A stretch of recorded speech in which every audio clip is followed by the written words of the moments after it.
The Vampire and the Case of the Cursed Canine, an urban fantasy novel. The Portlock Paranormal Detective Series, Book 4.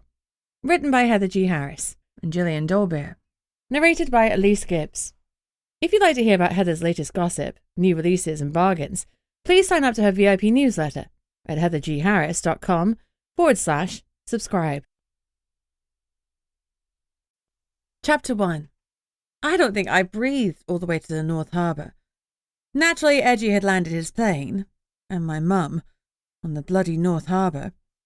Where else would she be but Death Harbour? In a way, it seemed oddly appropriate. Mum isn't that bad, I told myself firmly.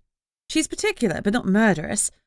Unless you ate her last pickled egg, then, admittedly, you take your life in your hands.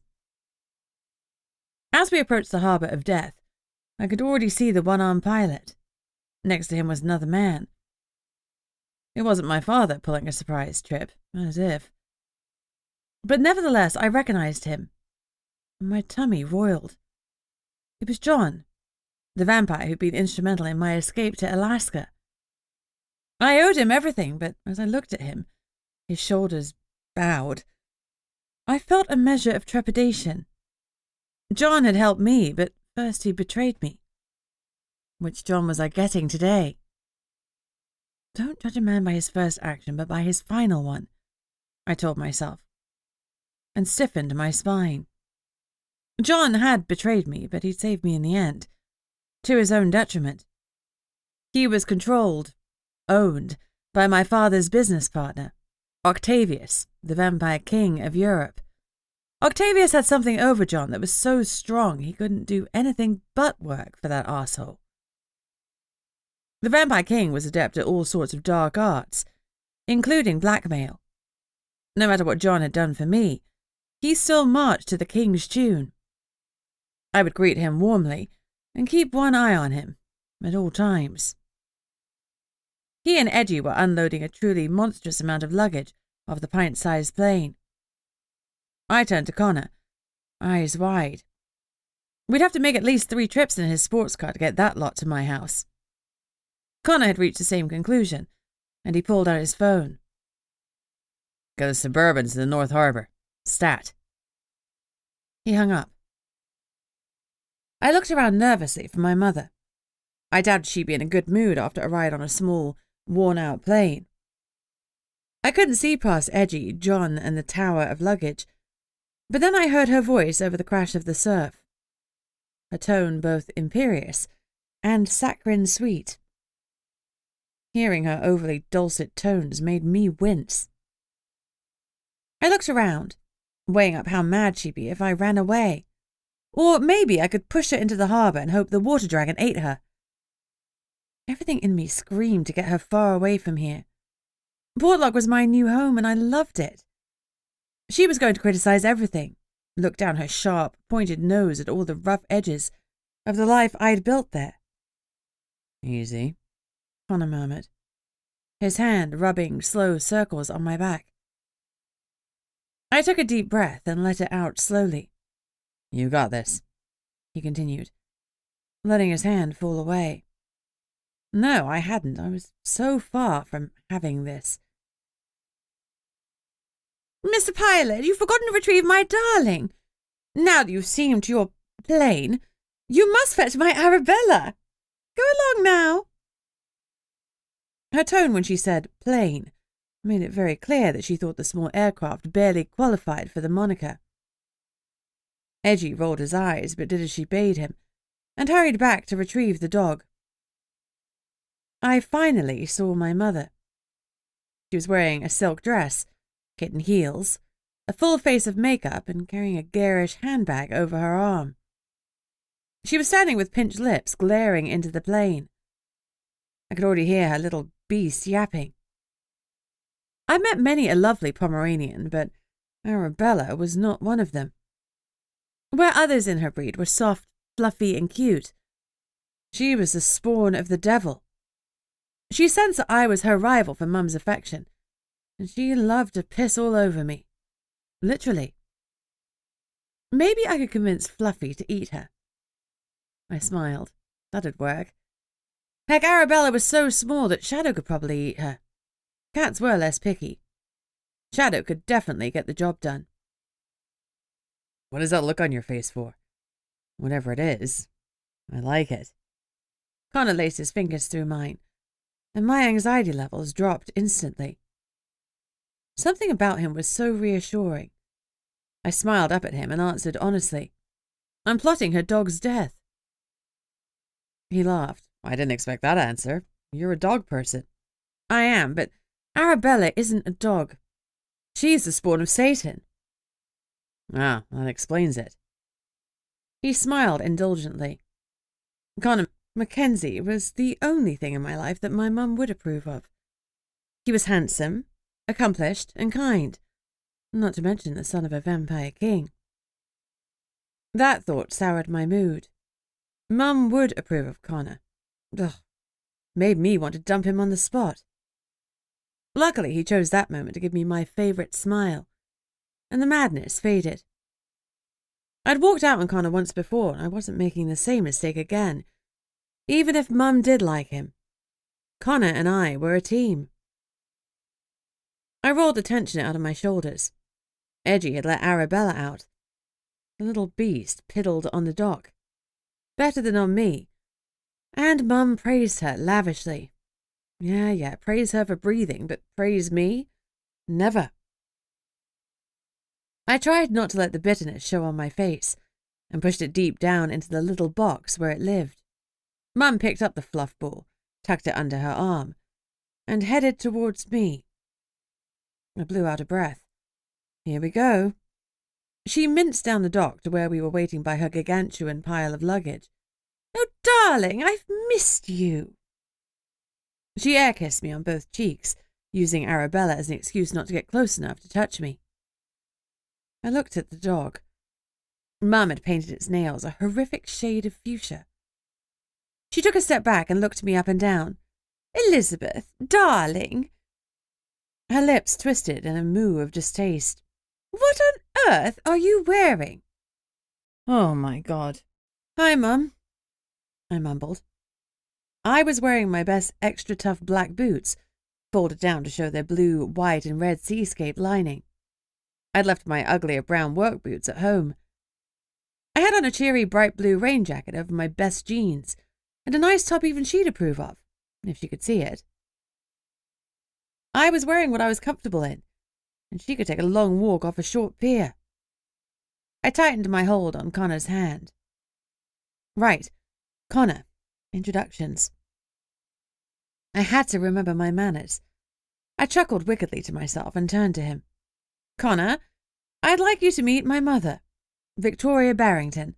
Mum, I'd like to introduce you to Connor Mackenzie. My mother's smile had become fixed. In polite society, you always introduce the highest-ranking person to the lowest-ranking person.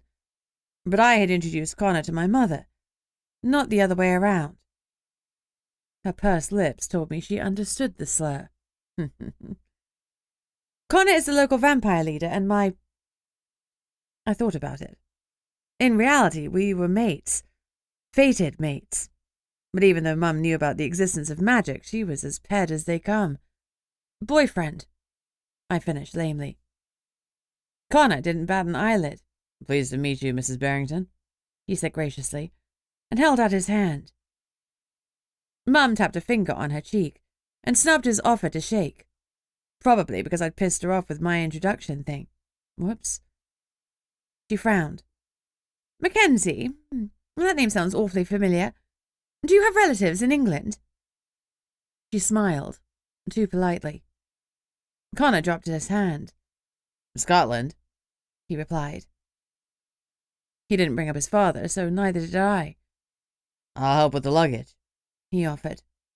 He picked up several bags and started to haul them along the dock. Edgy looked relieved to have some help. John helped too, and between them, they made short work of the pile. I watched John. Was he planning to stay with me as well? I only had 2 bedrooms, and offering him the sofa didn't seem fair. Mum, is John staying with us? I asked. I don't have a very large place. Don't be silly, darling. The vampires have arranged a place for him. She waved her hand in the air like it was sorted. I frowned. Connor hadn't mentioned anything. I'd have to ask him about it.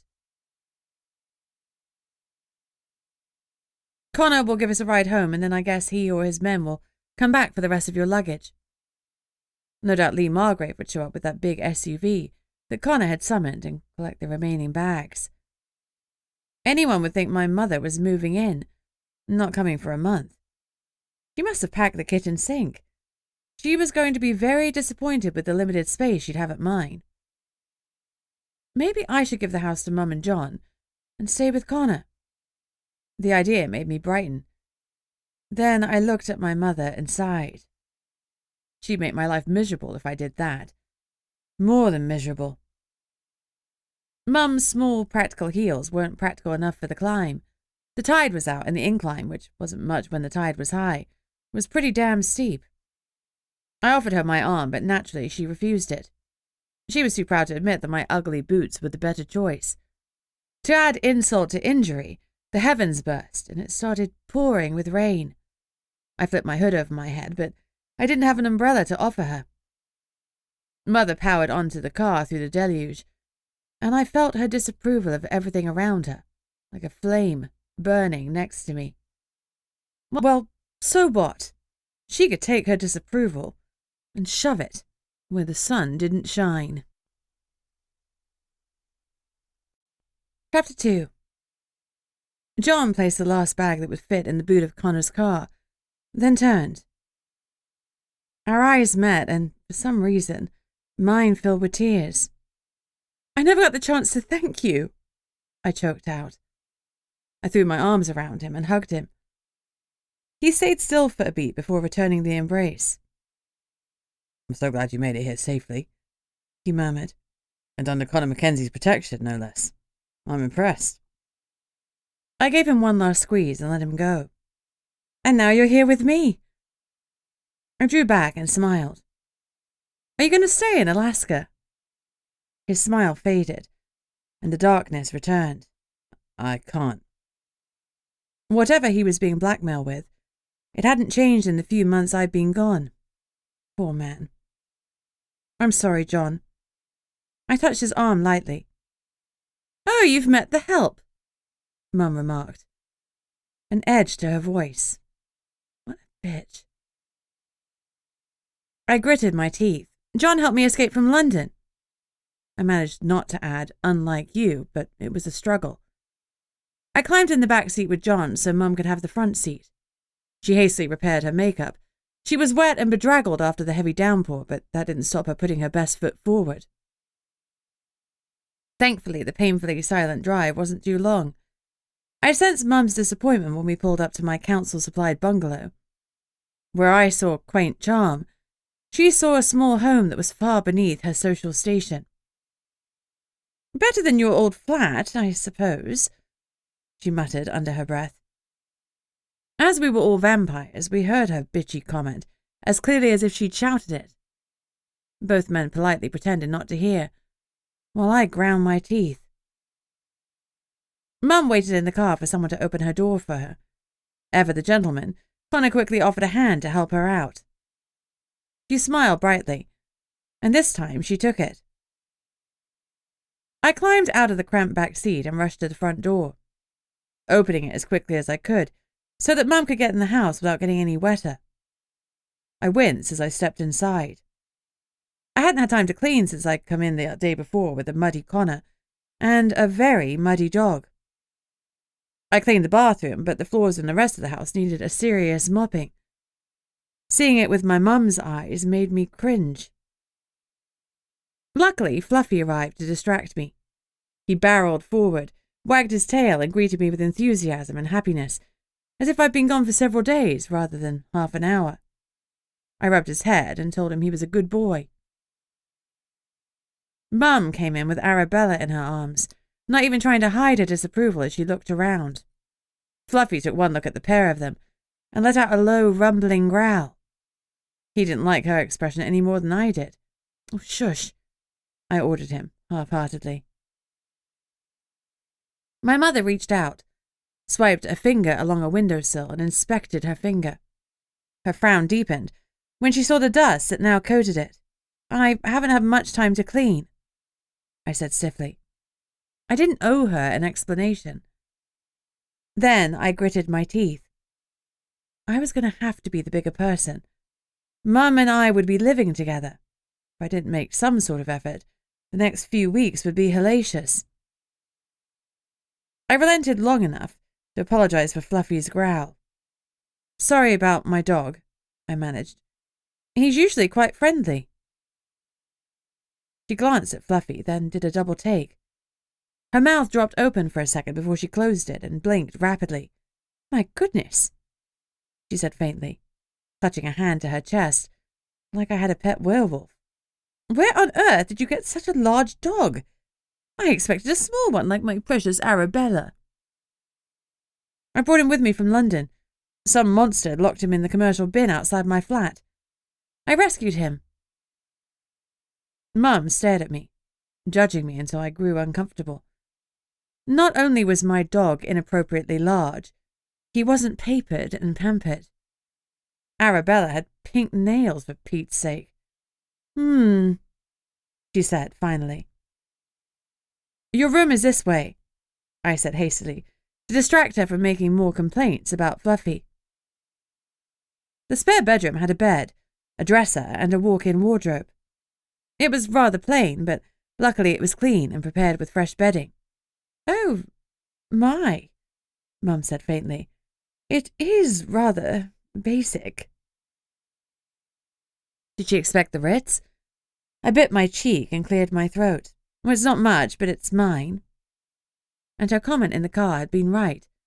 It was much better than my minuscule studio flat back in London. There was a ruckus from the kitchen, high-pitched barking, and a kitten screaming. I ran out to save Shadow, but I should have known better because my lynx kitten Shadow wasn't in any danger. He was creating it, all puffed up with his stubby little tail looking like a pom-pom. He had Arabella trapped in a corner. His claws were extended, and his attitude was sassy.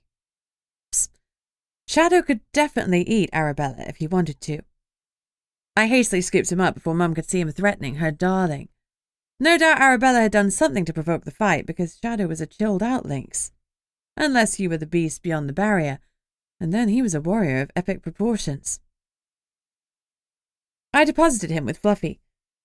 Keep an eye on him and don't let him go Rambo on Arabella, I murmured to my dog. He barked and sat to attention. I went out to help John and Connor bring in the remaining bags from the sports car, then lugged them to Mum's room, stacking them in a row like a mini wall of china. And to think there were still twice as many bags at the docks. I shook my head in disbelief at her sheer excess. I left my mother to potter with her bags and went to complete the next British ritual in welcoming a guest, making them a cup of tea. For her and me, it was our favourite form of familial pretense. By the time I prepared the tea the way Mum required, Lee had arrived with the rest of the bags.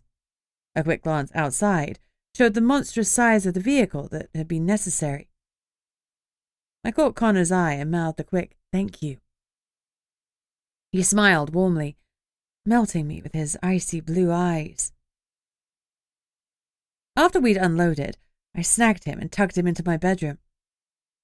As I kissed him, the reassuring zing shot through me. Where once it had been a torment, now it was a comfort. I drew back. I'm not sure I can cope with this, with her. He tucked some stray hair behind my ear. Bunny, you're the law around here.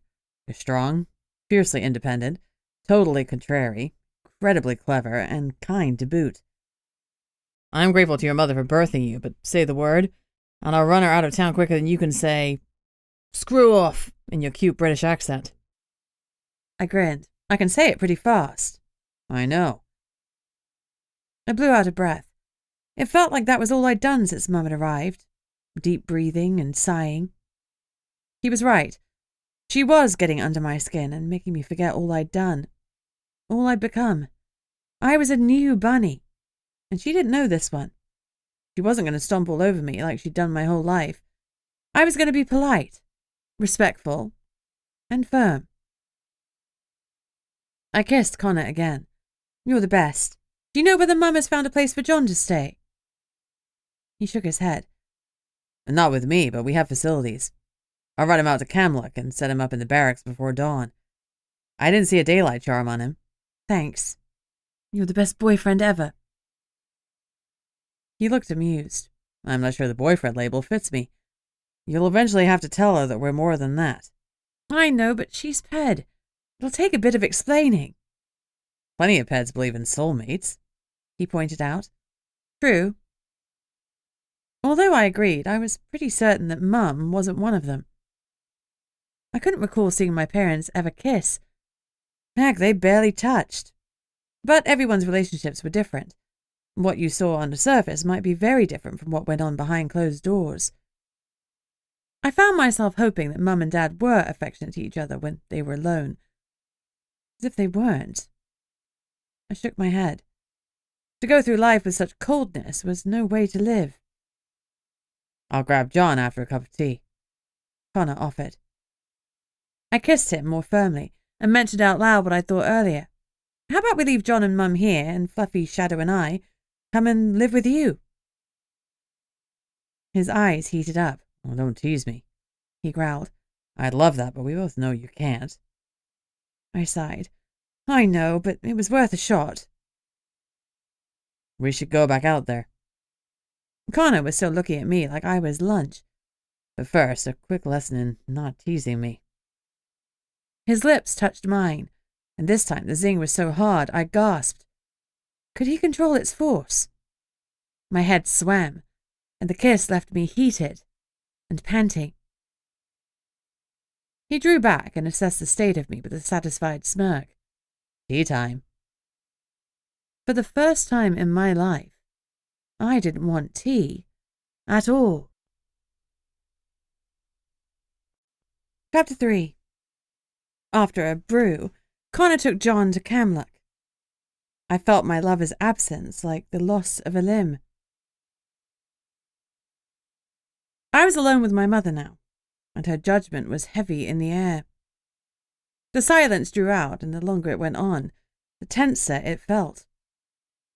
We sat at my kitchen table, politely sipping our tea.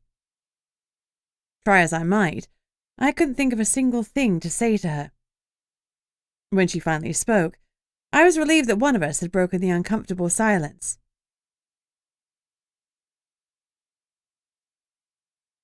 Love, I have something to discuss with you. She stirred some sugar into her cup, and my eyebrows rose. She believed that having sugar in tea was uncouth. She only did it when she was stressed, which was rare because she was a lady who lunched. She had chefs, cleaners, and drivers, so what did she have to be stressed about? Except for how successful her charity luncheons were. Something to discuss with me. My stomach clenched. Here it was. She was about to tell me how disappointed she was about my small house, chaotic job, and apparently overly large dog. I felt Fluffy's weight against my legs, comforting and protective. He'd sensed something was off and was putting himself between us. Shadow had retreated to my bedroom, away from Arabella, who was sitting primly on Mum's lap. I raised my eyebrows in invitation. Go on then, hit me. Tell me how wrong my life is. I squared my shoulders. I wasn't going to bite my tongue in response. Not this time. It's like this, darling. She looked down at her tea and took a sip, almost as if it was gathering her courage. I've wanted to talk to you about this since you became a vampire, but I didn't find the time before you left. She frowned at me. Of course you didn't clue us into your plans to leave, so that's hardly my fault. I clenched my teeth and didn't point out that I had asked for their help to leave and they'd said no.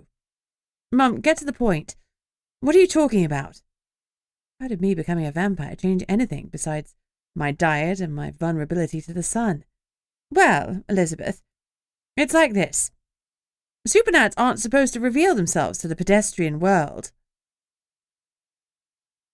I blinked. Something in the way she'd phrased it made my stomach clench.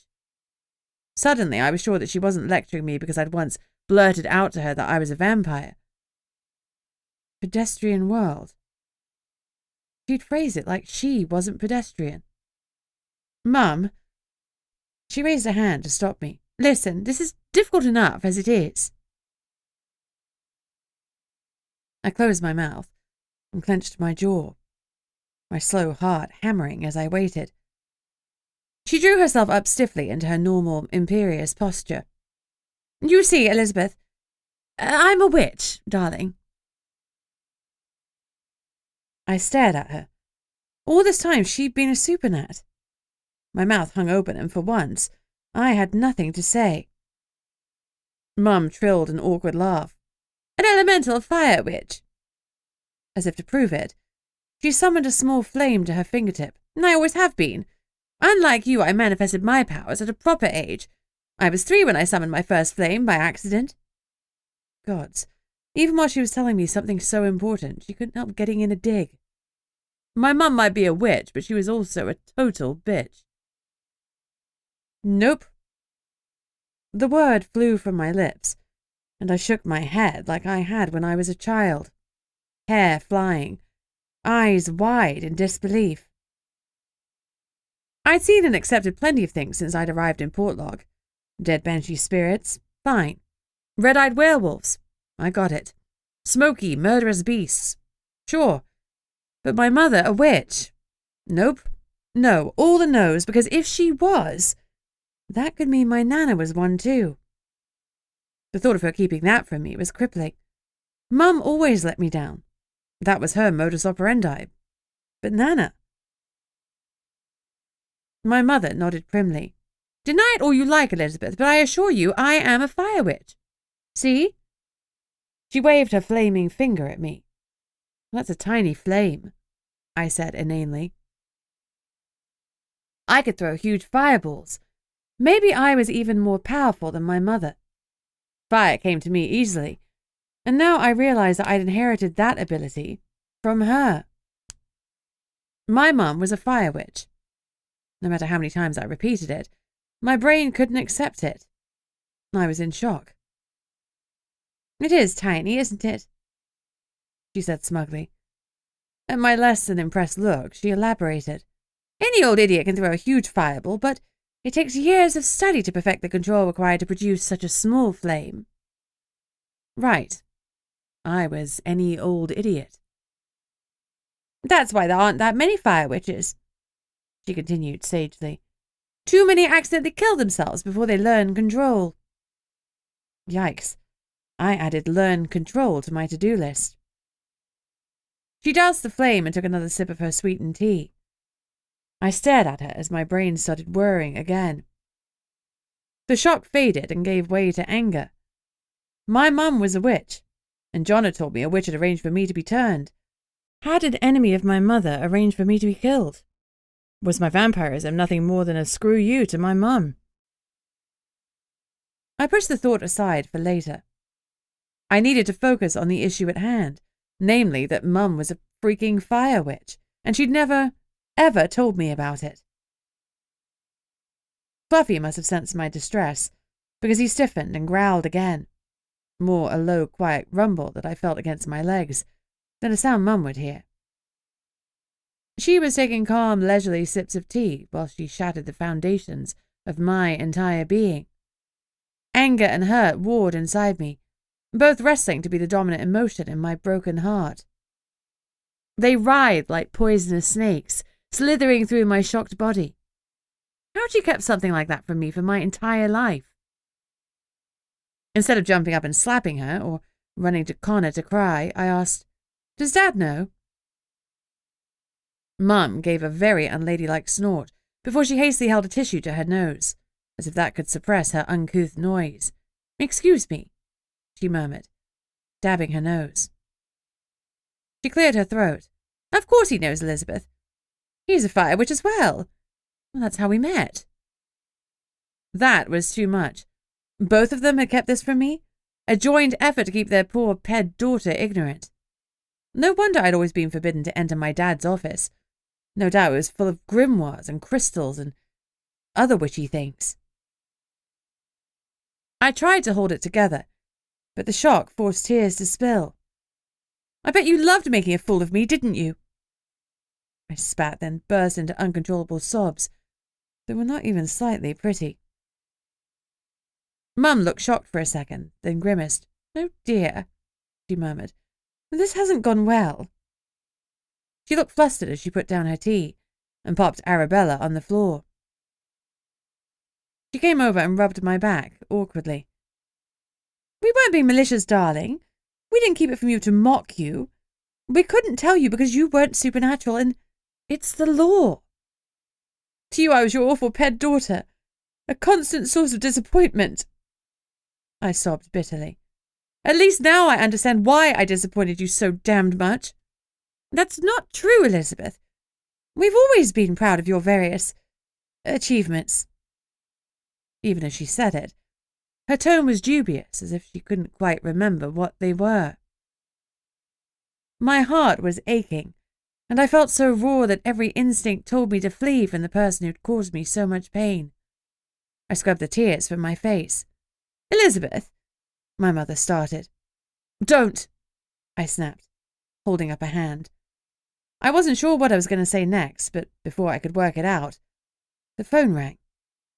Saved by the bell.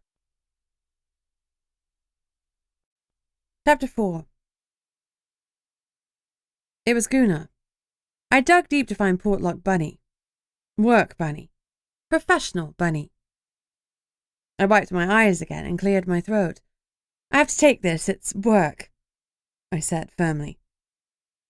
My mother waved her hand, giving me permission that I didn't damn well need to answer my own bloody phone. She picked up Arabella and settled back at the kitchen table, sipping her tea again like she hadn't ripped my world in two. "Gunnar," I answered a shade hoarsely. "What's up?" "Sorry, Bunny, I know your mom arrived and it's your day off, but I could use your help on a case."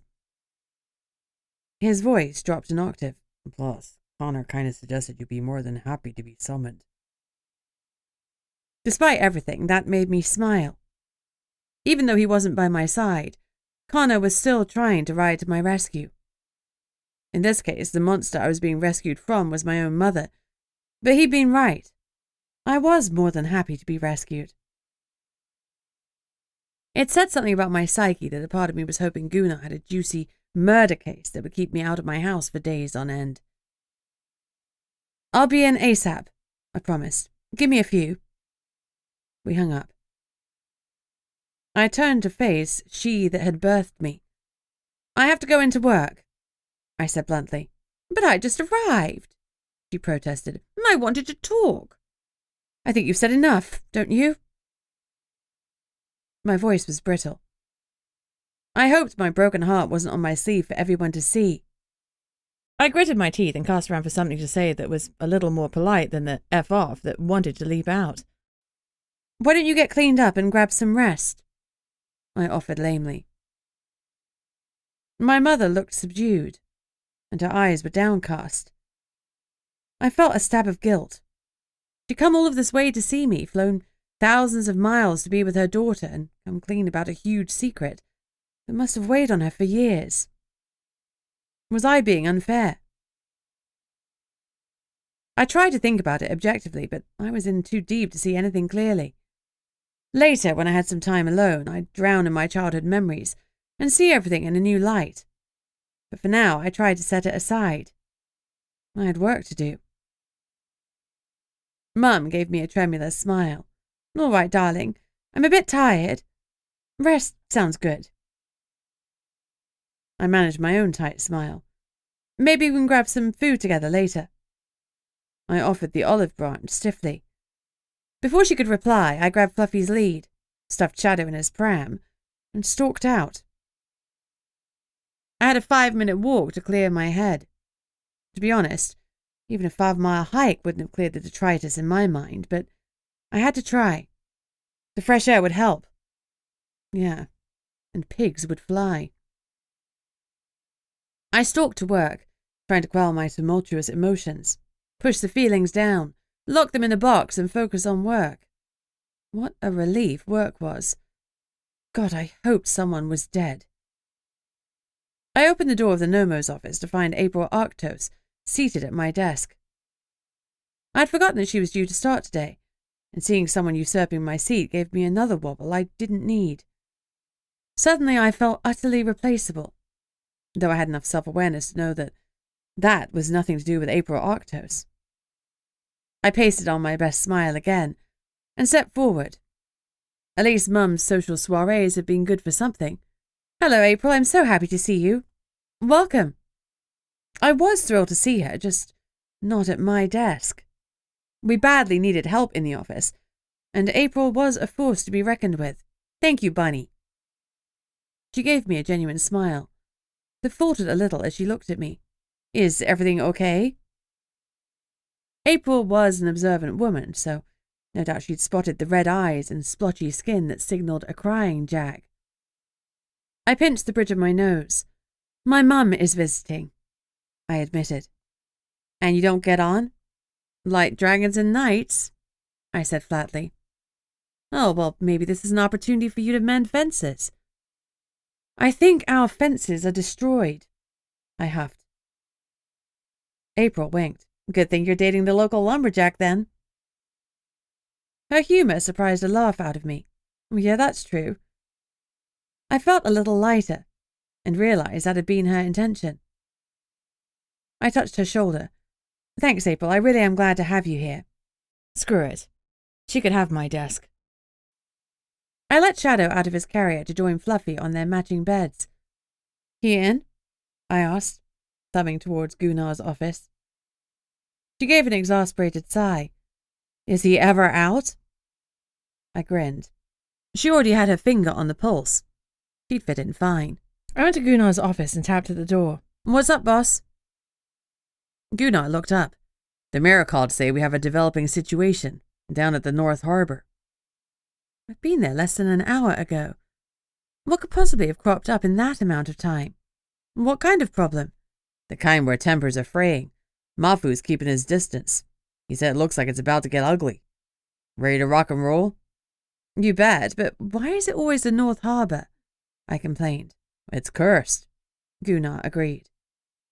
He heaved himself out of his chair, and we made hasty tracks to the borrowed ancient Suburban, on loan from the borough. The Nomo SUV had met its end at the hands of a possessed wind witch only a day and a half ago. As we raced to the North Harbor, the place that seemed to be the bane of my existence, I asked, "What did Mafu say was happening?" "He said fists were about to fly, and we'd better hurry before Fur and Fangs got involved. I nearly went without you," he admitted, "but I knew you wouldn't be long." "I appreciate you waiting." I needed this. I needed a sharp reminder that I wasn't a downtrodden waitress anymore. We parked and hurried down the walk-down ramp. The tide was coming back in, so it was much less steep. People had gathered on the dock next to Edgy's plane, and a fishing boat that was moored nearby. The crowd was rumbling, and the tang of blood danced on the air. As I stepped onto the boards, my stomach gave a low rumble of hunger. Damn it, I hadn't had any blood before I'd come out.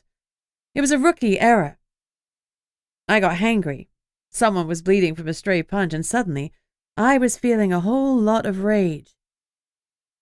I cursed myself for not remembering that I'd needed blood, no matter how distasteful I found it. The mayor was trying to control the small crowd from a distance with a loud hailer, but he was obviously fighting a losing battle. I watched as one man shoved another with significant force. Despite the strength of the shove, the other barely moved. Shifter strength.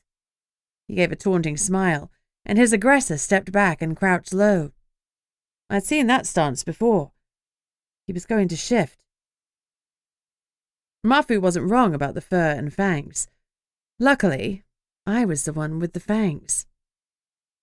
I pulled a set of magic-cancelling cuffs out of my belt and, using vampiric speed, sprinted towards the crouched man.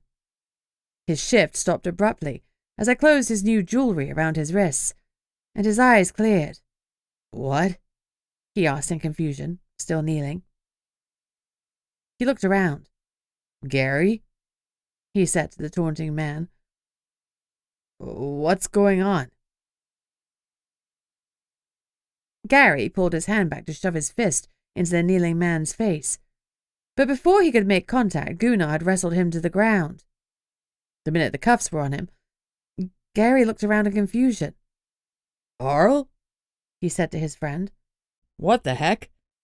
I don't know, man. You were fixing for a fight. So were you, I interrupted. And you're not alone. Around us, another 7 people were vying for a heavyweight title. Fists were flying. Even worse, I could feel my own anger rising. The heat in me was scorching, and I wanted to give in to it to burn away the feelings of inadequacy my mother's confession had raised in me. Gunnar bellowed, "Everyone stop!" No one paid him any mind. "Cuffs!" I barked. "Cuff them all, quickly!" I briefly considered putting a cuff on myself before I lost control, but dismissed the idea. The last thing I wanted right now was to be in a hostile situation without my magic. I could keep a lid on my rage. Probably. We made quick work of the irate crowd because they were focused on each other, barely aware of their surroundings. Soon, all 9 men were cuffed, confused, and subdued. I was standing near the edge of the harbour. A familiar glint of gold in the water made me step closer. The water dragon. It looked at me pointedly. I moved closer to meet its ancient eyes. The problem was that I didn't speak water dragon, and I was still wrestling with my rage issues, which were becoming almost unbearable. You got some rage growing? Gunnar grunted. Oh yeah, like a forest fire, I warned him pointedly. He shot me a look. Well, hold it steady, he commanded. He wasn't talking about my temper, but about my flames. I nodded tightly and stepped closer to the water. If I lost control, at least I could direct the flames into the bay. The sea was hellish cold. It could cope with being a degree or 2 warmer. The anger, it's a curse, Gunnar rumbled. We define and disrupt the rune work. It'll be here somewhere. Disrupt it how? We need to scrub it out. Gunnar's huge fists were opening and closing rhythmically. He was fighting the urge to start kicking ass too. Scrub out rune work. That seemed simple enough.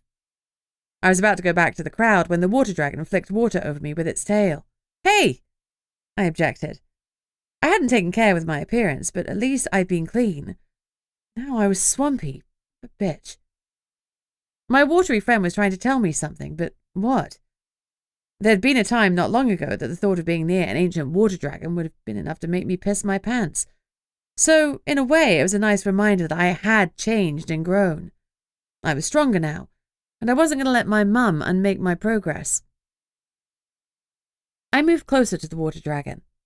It rolled on its side, then one golden eye blinked at me and pointedly looked up. I followed its gaze. The dock was anchored with 6 tall metal poles, so it could slide up and down with the tide. Although it was dark, the smell of blood and the dragon's eye led me to glimpse what could definitely be the cursed rune work on the metal surface. I wiped my hands down my pants. The poles were smooth, so this would take my full vampiric strength. And luck. I jumped, grabbed hold with my hands and knees, then used my feet to propel me and started shimmying up the pole. The smell of blood became stronger. No wonder my tummy had rumbled. I hadn't smelled a nosebleed. It had been this. Runes drawn in blood. I could see them clearly now, painted on the metal surface. I anchored myself as best I could, with one arm and both legs, got out my phone, used a flash, and snapped some pictures. Once I'd secured the evidence, I used my jacket sleeve to swipe through the runes. Ew. I tried not to think about the blood that was now covering my jacket. Once I was certain I destroyed the dangerous runes, I set down the post. Hopefully I destroyed them before Gunnar's rage accidentally started him wiping the floor, with the cuffed men below me. Chapter 5. Once I was back at the dock, Gunnar shot me a relieved look. You found the curse. With his own rage settling. It wasn't even a question. I found it. With the curse neutralized, there was no reason to keep the crowd cuffed. They were victims, in the wrong place at the wrong time. We released them after we'd taken some brief statements. They were shift workers at the fish plant who'd come down to the dock for a few beers. There was nothing illegal in that, for all we were a damp town. The statements were pretty much the same. They all confirmed that they'd had an indescribable feeling of rage, then found themselves down here fighting with their friends. They were confused, and their memories were fuzzy, so no one could remember what had caused their anger. I shuddered. I often felt that my sharp memory was the sole weapon in my arsenal, so losing it didn't bear thinking about. Gunnar told the crowd that they'd walked into a curse. If they had tiredness or weakness that they couldn't explain, they should go to the hospital immediately. Tense and nervous, the group dispersed. All their statements confirmed that going to the docks had been spontaneous and wasn't a regular occurrence, so nobody could have known in advance that they would have been there at that time. That told me it was more than likely that they hadn't been the targets of the curse. They were lucky that Mafu had walked by, seen the beginnings of a scuffle, and knew enough to stay out of it. That begged the question, who was the curse really designed for? One of the fishermen? Edgy? Or was it an ill-conceived prank just to trap someone? I bit my lip. I didn't think so. This didn't feel like a kid's screw-up. We spoke briefly to Mafu. He'd seen someone watching the drama unfold from the bushes, but they'd scuttled away before he could speak to them. We checked the area carefully, but all we found were some small footprints in the mud. If the peeping Tom had been the perpetrator, they'd had small feet. We took some photographs, and Gunnar made a mold of the shoe print, in case it was the cursor watching the action unfold. After all that, we went back to the Suburban. There wasn't much of a scene to save or analyze, since I'd scrubbed the shit out of it. The thought made me glance towards the water again, but I didn't see so much as a hint of gold. The water dragon was long gone. It had done its thing, protected the town, and now it was back to whatever water dragons did in their spare time. Water polo, maybe. How's your mom? Gunnar asked. Now that was a loaded question. I shrugged. She's fine, I guess, I said tightly, trying to keep a lid on my emotions whilst I was working. He threw me a sidelong look.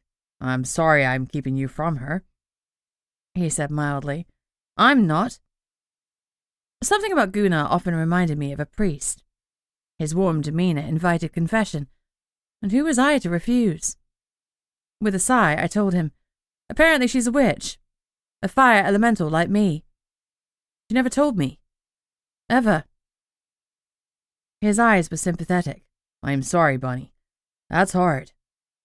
Yeah, well, it was a double whammy because it turns out my dad's a witch too.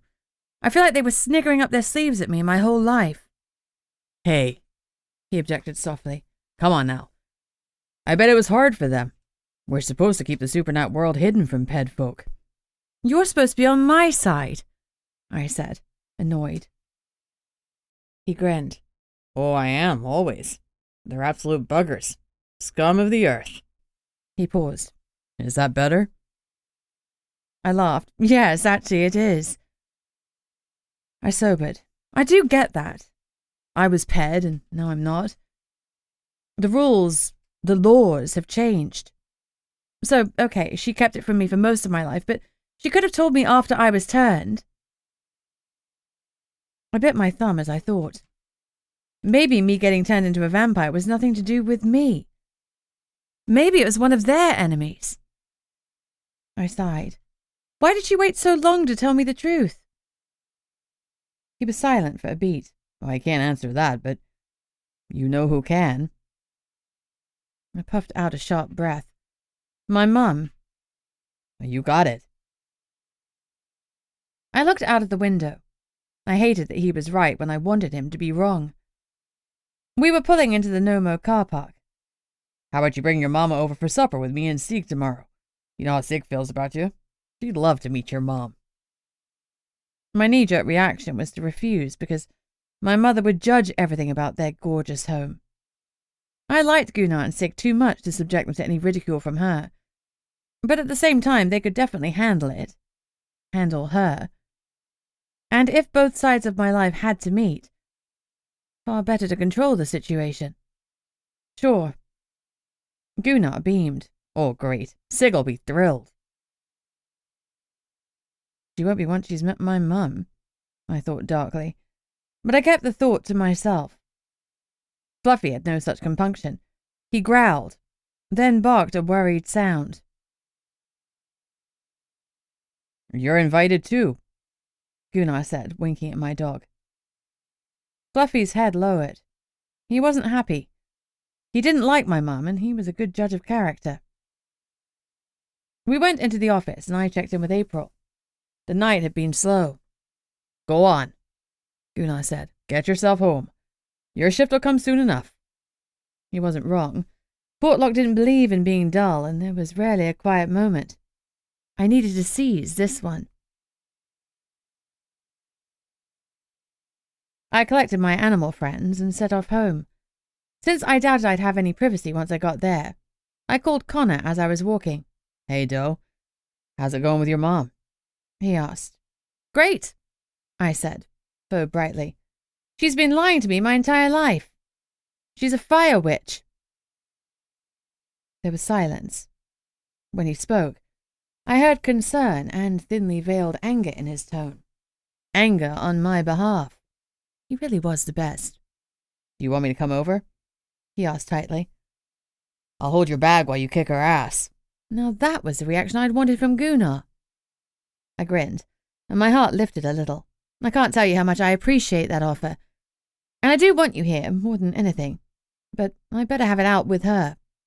And I kind of promised to take her to the Garden of Eden. I was regretting that olive branch now. The curse had whipped a lot of rage through me, and it still hadn't quite settled. Time for a change of subject. How's John? Did you get him settled okay? No problem, he's got a private room. I keep a bunkhouse and a few duplexes on the property for strays. New vamps or vampires and their families that are between housing. Not everyone is lucky enough to have a daylight charm. I couldn't imagine not having one anymore, being restricted to the shadows. My hand clasped the charm at my throat. I remembered all too well the cloying darkness of London. Thank you for helping him, I said. John is a good man. He helped me escape London even though it was to his detriment. I'd never leave a vampire in need, especially not one that helped you. I know, but I'm annoyed it was dumped on you because someone, Octavius or whoever sent John, didn't think about him. Perhaps someone else was supposed to have set it up. In big organizations, it's not hard to drop the ball. Someone must have arranged appropriate travel measures or he'd have burned to death. You're right. Thanks for sorting it, though. I do appreciate it. I'd do anything for you, Bunny. His voice was husky. I miss you. You know I'm here if you need me. You're not alone in this, okay? I nodded even though he couldn't see me. It scared me a little how essential Connor was becoming to my life.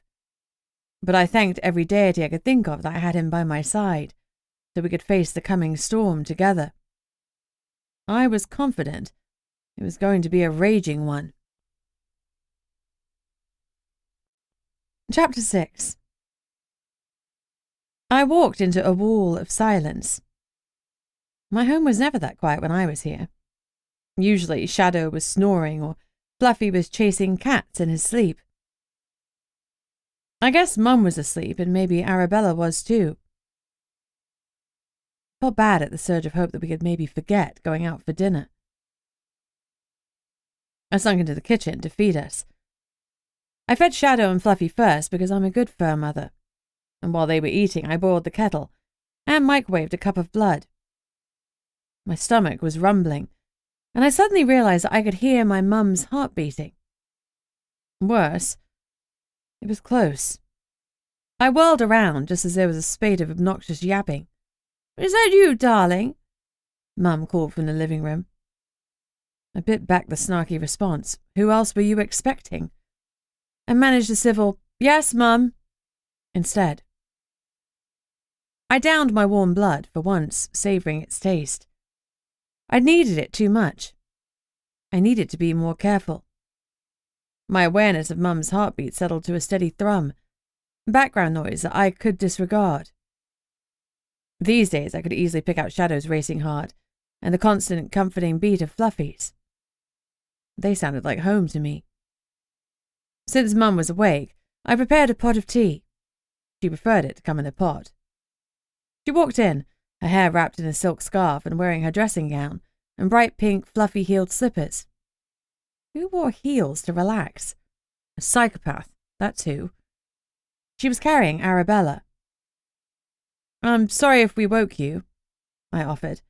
"We were trying to be quiet." She waved her hand dismissively. "It was Arabella rather than you. She thinks she's the size of your dog, Fuzzy." Fuzzy was a ridiculous name for a dog. Fuzzy was a name for a muppet. "Fluffy," I corrected flatly. Arabella would be a single-bite snack for him. I looked at Mum's pooch in warning, in case she was half as smart as my canine and could understand. My four-legged companions had disappeared, and I assumed they were in my bedroom. They both seemed a little allergic to the Pomeranian. Who could blame them? After the tea had brewed, I put some milk in Mum's and searched the cabinet for some biscuits. They were gone, eaten by me on a lonely day. I groaned inwardly. I hadn't been to the market for a while. I passed her the tea, and we sipped, in awkward silence. Well, this wouldn't do. We wouldn't get anything resolved if we didn't speak. "We didn't get a chance to finish our conversation, Mum," I started. She sipped her tea carefully, avoiding my eyes. I was breaking the rules. We'd always used tea to avoid conversations. "I know that was upsetting for you," she said, carefully, setting down her cup. She laid her hands primly in her lap. Upsetting? She'd uprooted my whole existence, and she thought I was upset? I wasn't upset. I was absolutely furious. For God's sake. I wanted to scream at her, but I held it together and forced myself to take another drink before I spoke. "I'm not upset. I'm hurt. And angry. Imagine how you'd feel if your parents had lied to you your entire life. It's a lot to take in, to accept, to forgive." She sighed. "We didn't have a choice, Elizabeth. You should have been a strong and powerful witch, but your powers never manifested. We couldn't tell you the truth because you weren't a supernat. It wouldn't have been so bad if we weren't so closely aligned with Octavius, but we were. We have to follow the letter of the law. We couldn't tell you and risk him finding out that you knew. It was bad enough when you discovered vampires existed. Gods, that was a headache and a half." It was time to confront what had been haunting me. I needed to know the truth. Nana. She was a witch too. She must have been. I touched my Triskill charm, remembered some odd things she'd said and done. I realized now that she'd been trying to let me know about the supernat world. She knew about my exceptional memory, and she'd hoped that if she dropped enough crumbs, I'd put them together on my own. She told me many times about the power of crystals, but I dismissed it as New Age nonsense. More fool me. I'd remained clueless. My vaunted powers of memory and observation had failed me because I hadn't wanted to see. Mum nodded, and her chest puffed out with pride. "Yes, dear, she was. You come from a long line of powerful fire elemental witches." A long line, and for the longest time I'd been the dud who was ignorant of her fiery heritage. Well, I wasn't ignorant now. I knew what I could do with the flames within me, but for some reason, I didn't tell Mum. Maybe I'd tell her after we'd had time to bond. A childlike part of me wanted her approval without my magic. Let her think I was an ordinary vampire. That'd do for now. "Fire?" I asked casually, as if I didn't know full well what she was talking about. "Yes, fire. Of course I can do many things with magic, but fire comes naturally. Like breathing. The other magics require gestures and incantations, rituals and potions." She paused. "Do you know any witches here?" I thought of Elsa Winterstein, Shirley Thompson, and Vitus Vogler. Without exception, they'd all been a tad deadly. Yes, I said blandly. I've met a few. I tried to think of a good witch that I'd met, and Sigrid popped into my mind right away. I'd almost forgotten about Gunnar's invite for dinner. Actually, talking of witches, we're invited to my boss's house for supper tomorrow. His wife is a witch. Mum brightened and clapped her hands.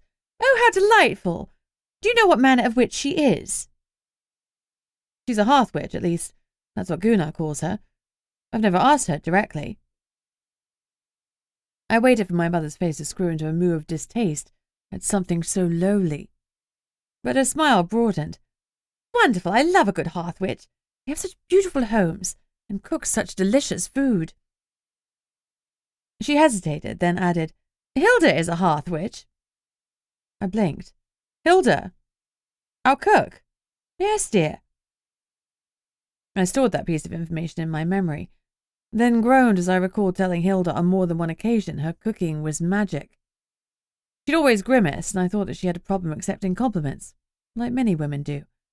It was far easier to cling to our societally imposed low self-esteem. But no, Hilda was grimacing for a whole different reason. I try and hire witches when I can, Mum said primly. Because they're better than anyone else? I asked cynically, prepared for her to wax lyrical about how much better witches were than peds, or werewolves, or vampires. No, because it's so hard to earn an honest living these days. Centuries of persecution mean that witches instinctively stay hidden. We can't play to our strengths, not unless we come to one of the supernat havens, like Portlock. Are there other places like this, in the UK, I mean? Of course, I'd love to take you to a few of them. Her eager smile faded. That wouldn't be possible, because Octavius would seize me for my 100 years of conclave service if I set foot on UK soil. Officially, I might be part of Connor's group, but I had no doubt that Octavius would do anything to get me under his control again. And after the 100 years were up, by then my mum would be 6 feet under. There would be no mummy and daughter day trips to British supernat havens in our future, and we both knew it. We'll have to enjoy Portlock, I said finally. She nodded. Yes, I've heard so much about this town. I'm excited to meet its covens. Do you belong to a coven? I asked curiously. She gave a brisk nod. Actually, I do. I lead all the covens in the United Kingdom. I sputtered. You didn't get to lead all the witches in the UK without stepping on some toes, so no doubt she'd made some powerful enemies. It was making more and more sense that my being turned was not about me, but about her. I desperately wanted to ask her about it, but I couldn't figure out a way that didn't sound accusatory, and I didn't want to make her feel like I thought it was her fault. I put that aside, for now. But man, the blows kept coming. How did you keep that a secret? I demanded.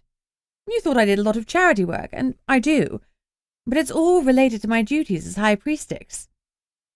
That made sense. I'd been hurt by how often she'd been away. For a stay-at-home mum, she was never home. But if she were heading all the UK covens, she'd have to travel a lot. It didn't alleviate my sense of being unwanted and unloved, but at least it explained some of it. And maybe that was what all her social climbing had been about, a way of covering up her real activities. Maybe she'd really been encouraging me to mix with supernat children. Before I could ask, my phone rang. I glanced down, expecting it to be Gunnar with another issue. But it was Liv. Why was she calling me? I swiped it open. Liv, how are you? Peachy, she said abruptly. Did your mother make it into town? I frowned. Yes, I didn't know you knew she was coming. Of course I did. I invited her, she said stridently. I didn't know she was your mom at the time. I only realized when she told me she wouldn't be staying at the Portlock Hotel with the others. Why did you never mention you had a witch mother? Ashamed? It felt like the walls were closing in on me. Liv had invited my mum here. Mum wasn't here to see me and confess her deepest, darkest secret face to face. She was here to see Liv. I felt such an idiot. Even with my mother's confessions, I'd somehow hoped that she was here for me, for us to build something. Instead, the heat in my gut told me that I was a consolation prize, like always. No, I snarled, taking out some of my anger on Liv. I would never have been ashamed of having a witch as mother, if I'd known. I looked at my mother and met her eyes. You invited her to Portlock, I repeated, letting my hurt show on my face. Mum flinched. Yes, Liv said impatiently. I told you I called the 4 most powerful elemental witches in the world to come help with the barrier gems. Yes, you did. Here she is. I handed over the phone. Elizabeth, Mum said, her tone pleading. I turned and left the room. I was fresh out of F's to give. Chapter 7. I stroked Fluffy whilst he whined softly in concern. His warmth and visible love helped soothe the dull ache in my heart. Shadow darted in, jumped into my lap and purred loudly, as if my pain called to him, as if his acceptance of me could somehow eradicate it. Maybe it could. I stroked his fur, burying my hands in the softest blanket known to man. I wanted to fall apart. Indeed, I was poised to do so, and it took everything in me not to. That's what Mum would expect of me. Bunny the mess. Bunny the screw-up. I wiped away my tears and took a minute to center myself. I wouldn't let her keep hurting me. I was an adult. I had a life of my own. I had my pets, my friends, my job, and I had Connor. I'd keep my focus on those positives. I had so much to be grateful for here. I went to the bathroom to make sure it didn't look like I'd been crying, and grimaced at my reflection. I was splotchy and red. I washed my face and brushed and plaited my hair. I promised Mum supper at the diner, and I would follow through. Because she'd been a terrible mother didn't mean I had to be a terrible daughter. We were at rock bottom. Things could only improve, right? I took another deep breath and went out to face her. She was sitting at my kitchen table with Arabella on her knee. She looked up as I walked in. I finished with your phone, darling, she said, still looking reserved. Thank you, she tacked on hastily. No problem. Do you still want to go out for supper? I wasn't ready to tackle the hand grenade of Liv's call yet. Absolutely. Let me get myself suitably attired. I didn't ask what Liv had wanted, and Mum didn't volunteer the information. We were back to our safe zone. Polite, empty small talk. I took Fluffy out while I waited for her to get ready, refilled the animal's water bowls, and then, full of nervous energy, I did some much-needed cleaning. After a while, I checked the time. I've been waiting 30 minutes already. Mum swanned in. I'm ready, dear, she declared. I stared at her in disbelief. She was wearing a different silk dress, this one in lavender, with heels. Her hair was in a perfect chignon, and she was wearing earrings and pearls. She had a full face of makeup. She would stand out at the diner like a unicorn at a rock concert. Aren't you going to change for dinner? She asked, frowning. I looked down at myself. I was wearing smart jeans and a nice t-shirt. Trust me, I'm overdressed, I mumbled. It's a 7-block walk, Mum. Do you want to change your shoes? I walk everywhere in these. I'll be fine. They have a charm in them to make them feel like flats, she explained conspiratorially. Now that would have come in handy during my teen years. Mum shut Arabella in her bedroom so there wasn't a ruckus between the animals whilst we were out. I turned on the TV for Fluffy and flipped it to one of his new favourite shows, a cooking program with the hairy bikers. For all I knew, he enjoyed salivating over the food. We walked slowly to the Garden of Eden. Yes, Mum could walk forever in her heels. I'd seen her do it before, and now I knew how. Little sneak. Oh, she said. eyes wide when we stopped in front of the diner. "Is this it?" I thought it was quaint, quintessentially American, but no doubt she only saw the flaking paint and the tired-looking waitress. The Garden of Eden had no airs and graces, and no one needed a reservation. We went in, found an empty booth, and sat. "I see why you dressed like you did." Mum manoeuvred awkwardly into her seat. "I know it doesn't look much, but the food is really good. Not Michelin star good, but good enough." I winced. It wouldn't be good enough for Mum. What had I been thinking, bringing her here? With pinched lips, she picked up the menu and frowned at the laminated 2 pages of small print. When she put it down, she rummaged through her designer handbag for a wipe to clean her hands. "Is that the only bag you brought?" I asked, looking at the flowered monstrosity. "Of course, darling. Wouldn't take an Hermes on an aeroplane." Her expression was horrified. "What do you recommend?" she asked, still looking dubious that anything here would be edible. "The halibut fish and chips or the chicken fried steak, unless you want a full breakfast."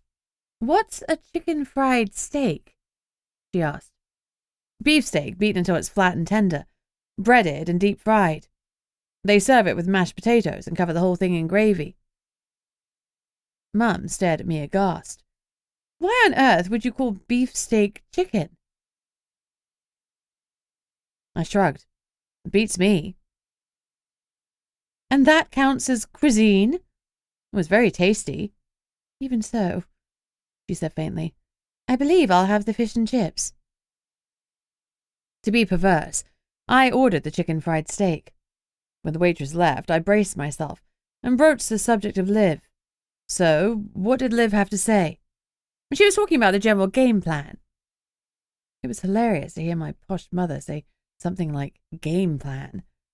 She continued, "I'm the first witch to arrive, and she said she'd let me know when the others get here so we can work on the barrier gem issue." I seized the bull by the horns. "That's why you really came, to help Liv? It wasn't to see me, it was just a happy coincidence that I live in the same town." To her credit, she looked like I'd slapped her. "Of course not, darling. I came to see you. To be honest, I would have palmed the job off on one of the other fire witches.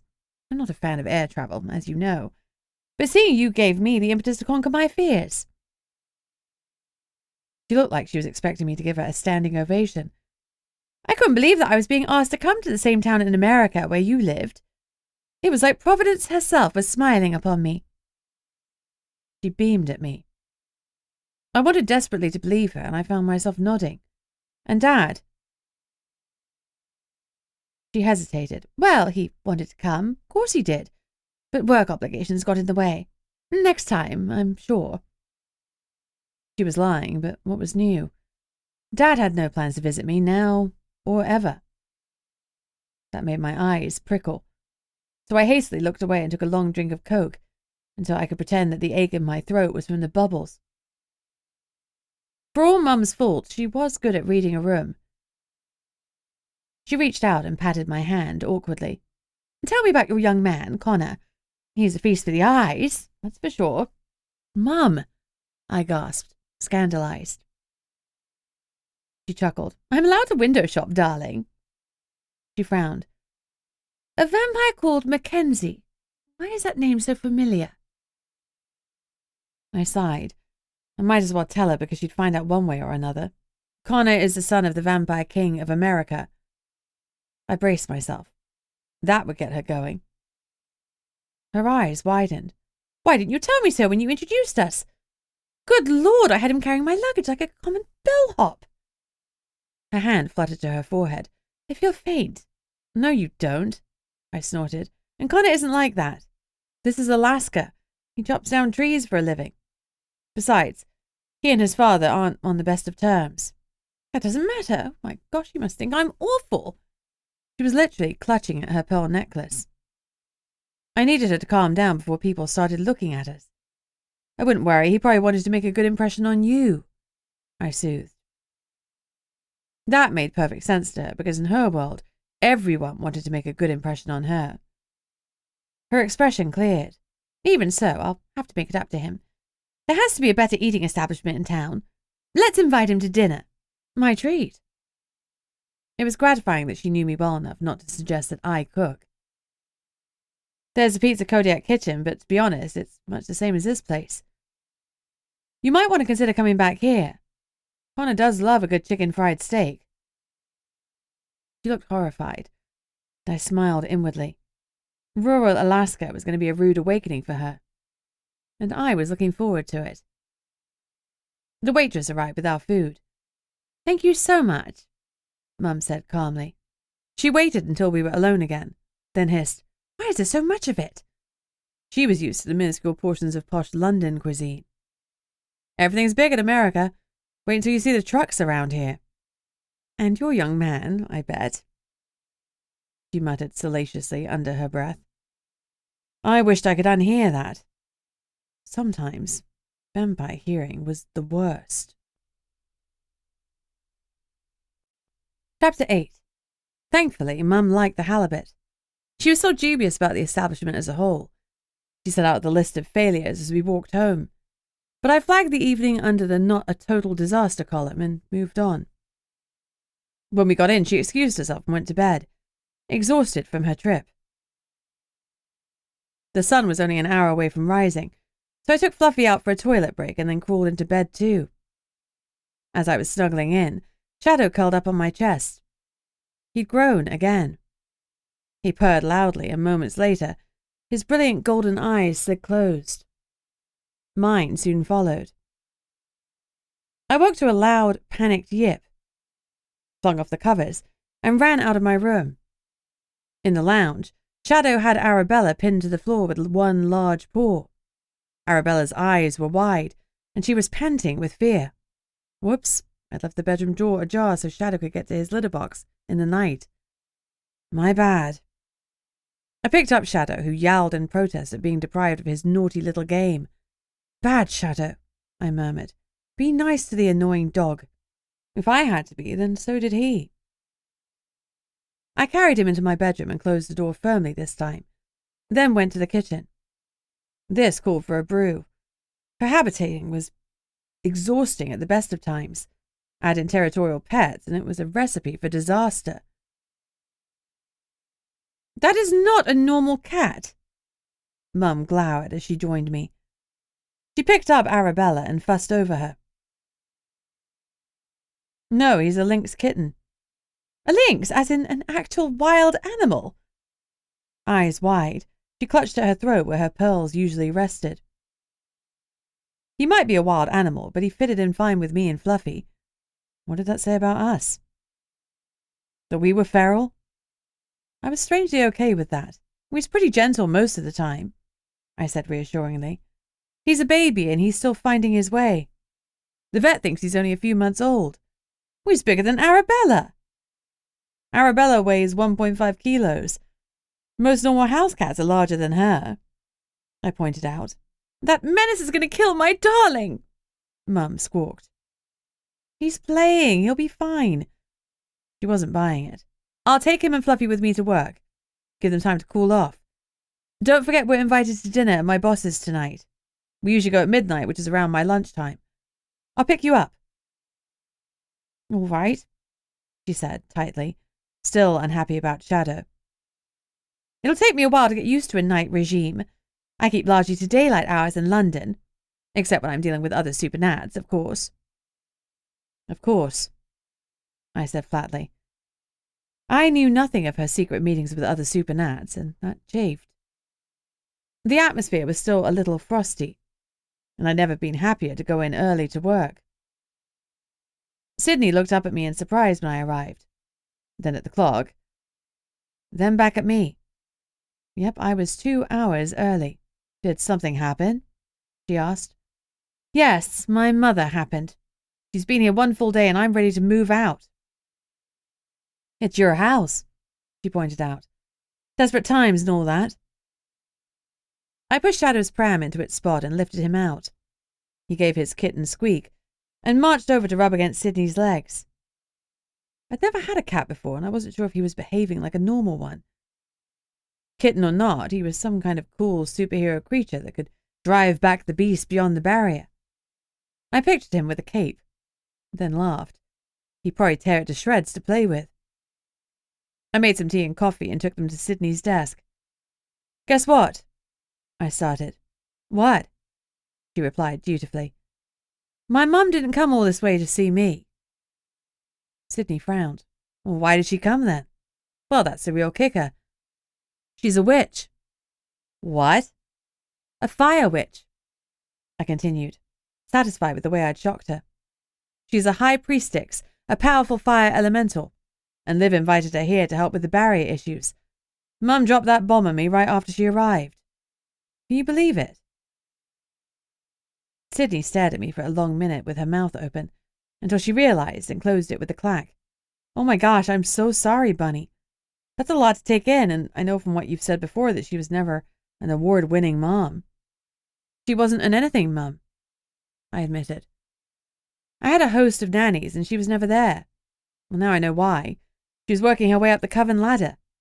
She rules all the covens in the UK. "Wow." "Yeah. Part of me thinks I should be proud of all that she's achieved, but I lay in bed looking through a ton of my childhood memories, and there are so many times she wasn't there. She chose her career over me, her secret, supernatural career. That she's successful doesn't make it any less shitty for me. No, I guess not. I think we're told now that as women we can have it all. And I'm sure plenty can, but it's an awful lot to juggle." I sighed. "Yeah. And she dropped some balls. Anyway, she's a fire witch, and she's here to save the barrier. My dad's a witch too. They've been lying to me my whole life." "God." Sydney reached out to squeeze my hand. It was rare for her to swear, so I really appreciate her use of foul language on my behalf. I paused for a moment and decided to change the subject back to work. "Okay, I can't wallow anymore. Any calls?" I really meant cases. I needed something big to take my mind off my mother and our whole raft of issues.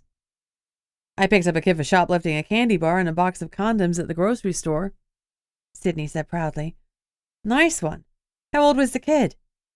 15. I brought him back to the station for processing and to call his parents, but Gunnar decided to have words with him. He won't be stealing again after the Nomo got through with him. Kiddo said he was too nervous to buy the condoms, and Gunnar said if he was too embarrassed to buy penis coats, then he definitely shouldn't be using them." I burst out laughing. "Penis coats? He said that?" "Well, no, I'm paraphrasing," Sydney admitted, making me laugh even harder. "So, beside the penis jacket thief, anything else happen?" I asked when I'd gotten the snickers under control. It had been a slow few days since we caught Elsa Winterstein, the wind witch who'd been influenced by the cursed gems.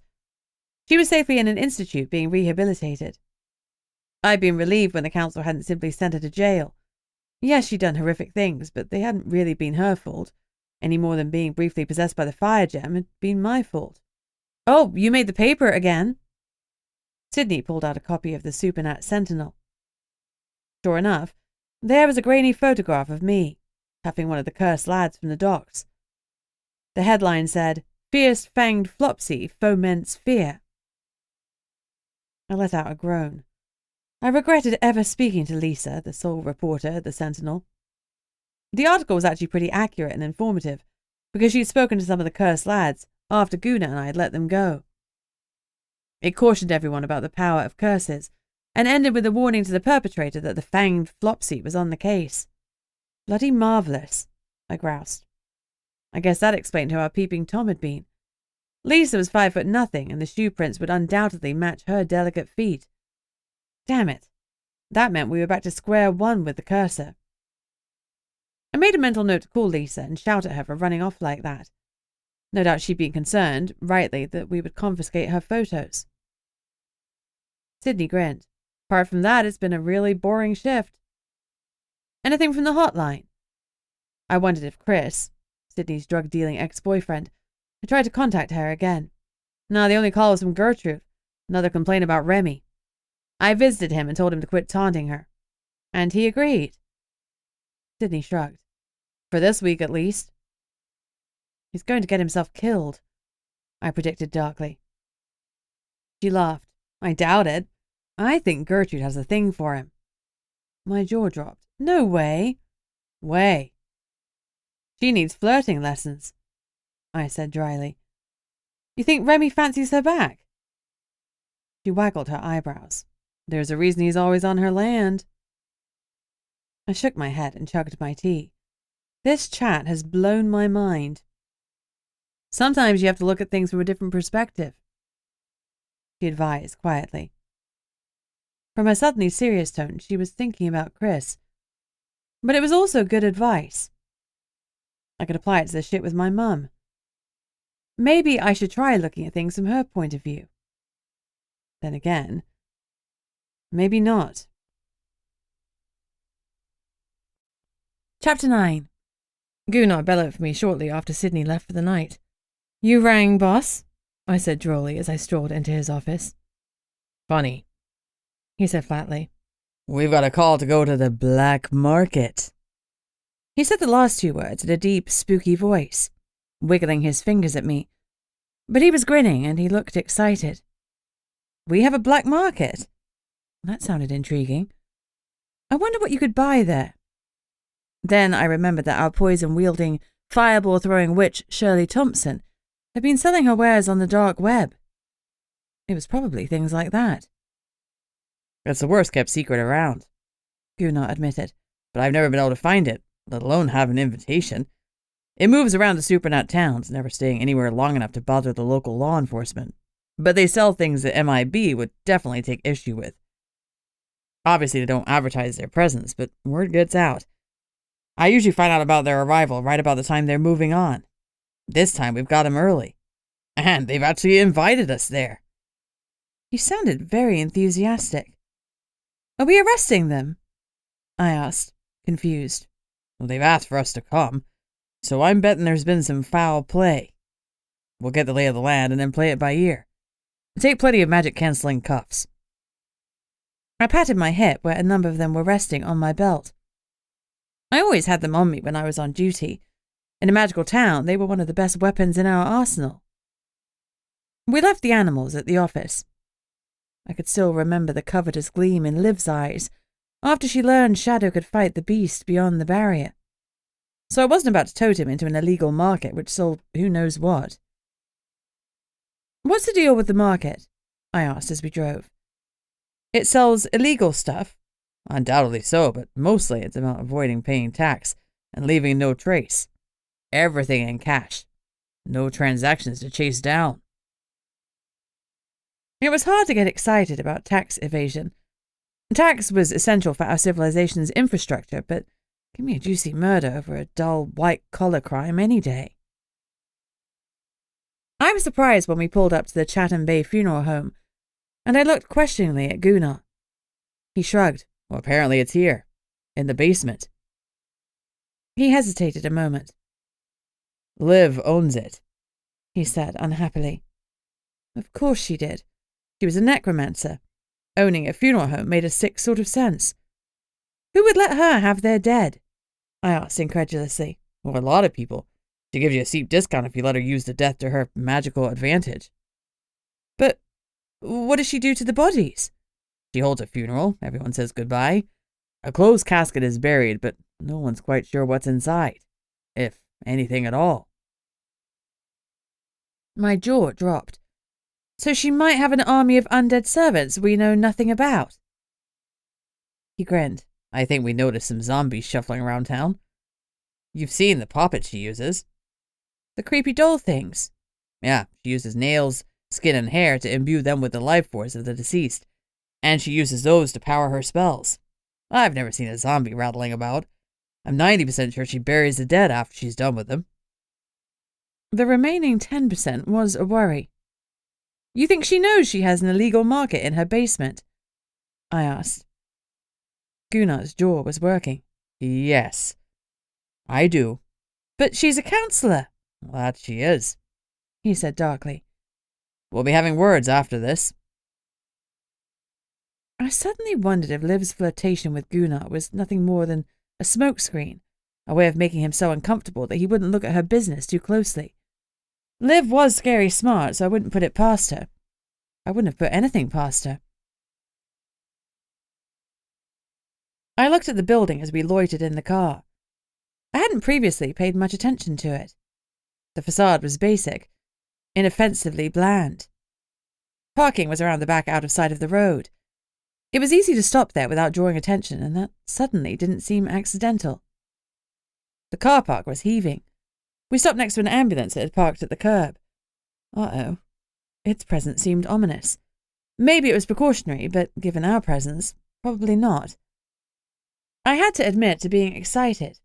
Getting to see a real illegal market was indescribably cool. But I retracted my wish for a juicy murder. The double doors were wide to allow for coffins and funeral parties to leave easily. We went into a broad corridor and turned right towards some stairs leading downwards.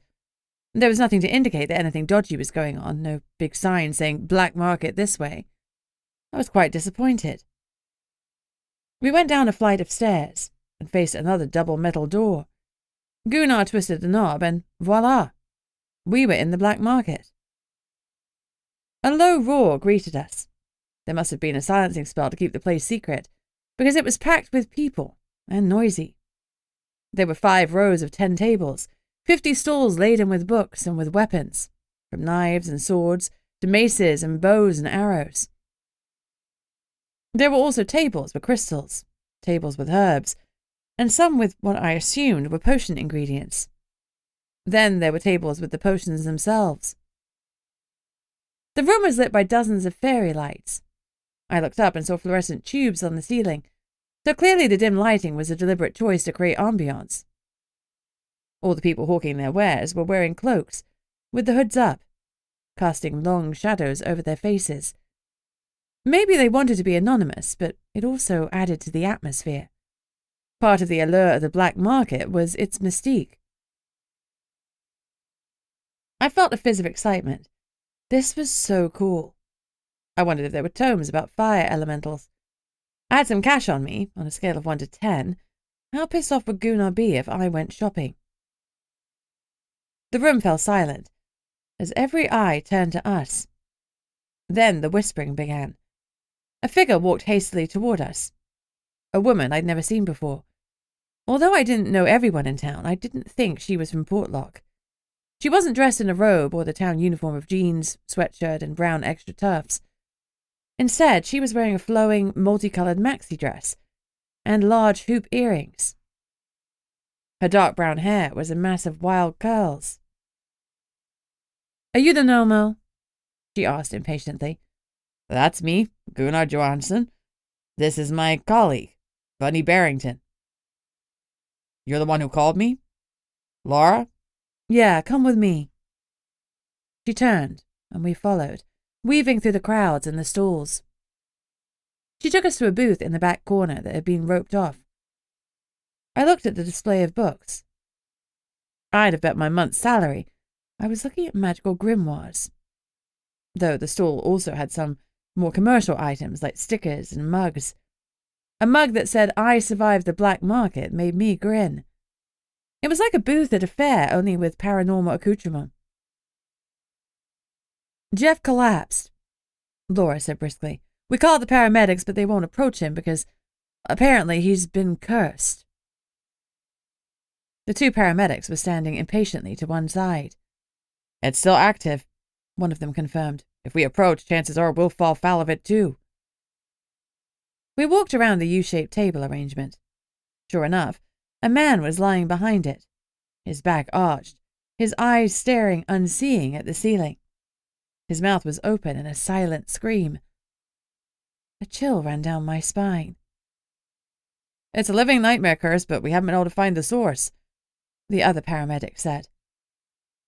Gunnar grimaced. Well, Bunny, we'd best check over the booth. Slow and steady. If you feel odd, step back and call me. The last curse, the one on the dock, was done with blood. Let me see if I can smell anything. Gunnar brightened. Oh, great idea. There was a riot of smells in the basement, including old blood, formaldehyde, and a ton of incense and floral ingredients. I closed my eyes and put my hands over my ears to block my other senses so I could focus on smelling blood. It helped that I was a little hungry. I sank into my baser nature, embracing it. Suddenly, the heartbeats around me were thunderous. Too many. Far too many. I opened my eyes. Can we clear this place out? The heartbeats are distracting me. I wish we brought Fluffy with us. I bet he'd find the bloody curse in a minute. Well, fetching him could be plan B. Laura grimaced at my request, but moved off to do as I asked. I heard her use the words temporary closure a lot, but then I blocked her out too. As the room emptied, I was able to ignore the few heartbeats that remained like Gunnar's and the paramedics. I walked slowly around the booth. As I got closer to Jeff, the scent of blood pulled at my nose. Deer blood. It wasn't as tantalizing as human blood, but it was there. Cautiously, I moved closer. Bonnie, Gunnar said warningly. I'm being careful, I promised. Now that I had the scent, I opened my eyes. The blood smell was coming from Jeff, but it couldn't be from an injury. The curse was on him. Somehow, someone had lifted up his t-shirt, held him still, and painted a curse on him with deer blood. No way could that have been done without someone seeing something. Jeff's back was arched, so I moved closer to look under his t-shirt. Sure enough, rune work. don't touch him, Gunnar barked. I rolled my eyes, as if. I'm not the one with the history of touching dodgy substances, am I? I shot back. The curse is on his back. Get me something to wipe it off with. One of the paramedics opened their bag and passed me a sterile wipe. Gloves first, Gunnar ordered, chucking me a pair of nitrile gloves. I caught them, but before I donned them, I used my phone to document the runes and Jeff in situ. Then I snapped on the gloves and started wiping. As soon as I disrupted the curse, Jeff's body went limp. His eyes rolled back into his head, and he passed out. The paramedics rushed forward and started to do their thing. As they worked, they assured us that he would live. However, the curse he'd been under was horrendously strong, and they weren't sure he'd recover mentally from it. Things weren't looking good for Jeff. Chapter 10. The illegal market was entirely too good and too quick at closing up shop. By the time the paramedics had stabilized Jeff and taken him to hospital, every last person had cleared out of the funeral home, including Laura, and the 50 tables were bare. Only Jeff's table remained laden. I had a look through the pile of books, and sure enough, there was a grimoire for fire elementals. Mum had said that without control I'd set myself on fire, so seemed like a good investment. I turned to Gunnar, the heavy book in my hands. He looked at me for a moment. I didn't see anything, he said finally. I grinned and put all the cash I had on the table. It was meager payment, but I had kind of saved Jeff's life, so I figured we were square.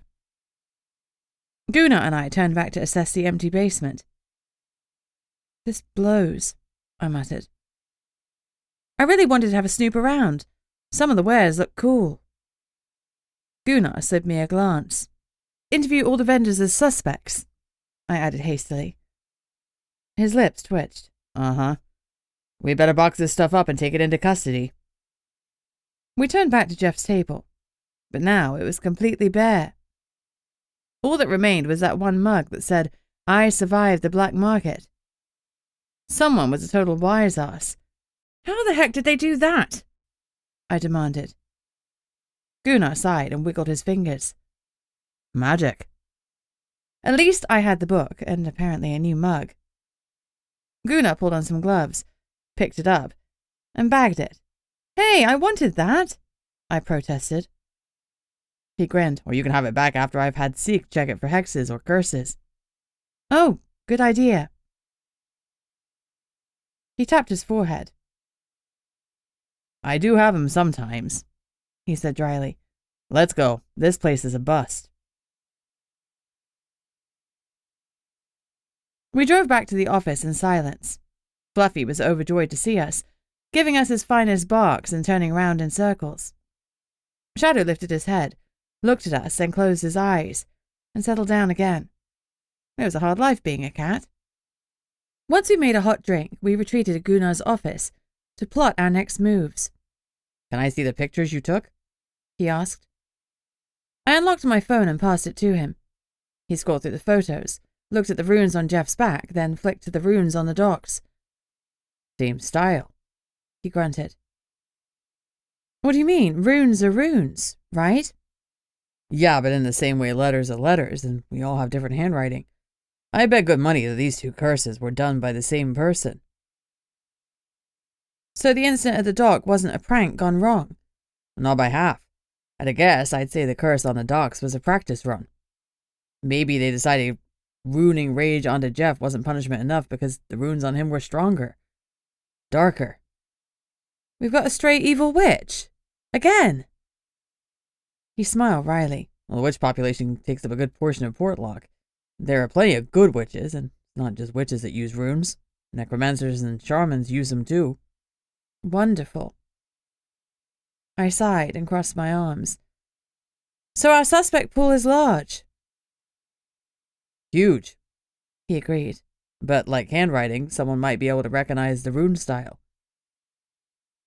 Liv, I suggested. Liv, he agreed with a heavy sigh. He took a deep breath to brace himself, then he pressed speed dial 7 on the phone. As it rang, he hit the speakerphone button so I could listen in. The phone rang several times before Liv picked up. Gunnar, to what do I owe the pleasure? She purred.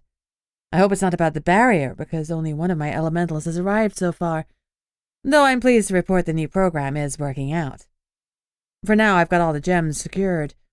Moving forward, after the barrier is restored, no one will be a gem caretaker for longer than a year, and I'm also working on a permanent solution. There's a small fly in the ointment, though.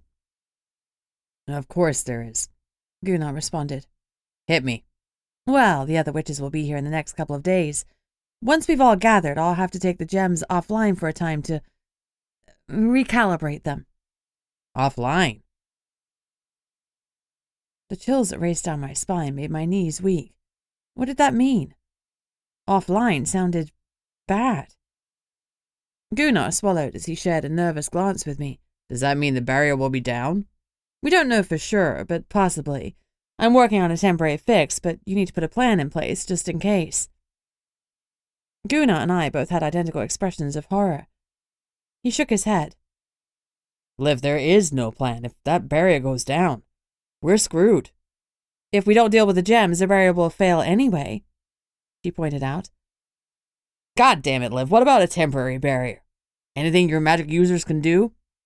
We'll see. I'm working on things at my end, but I need you to have a backup.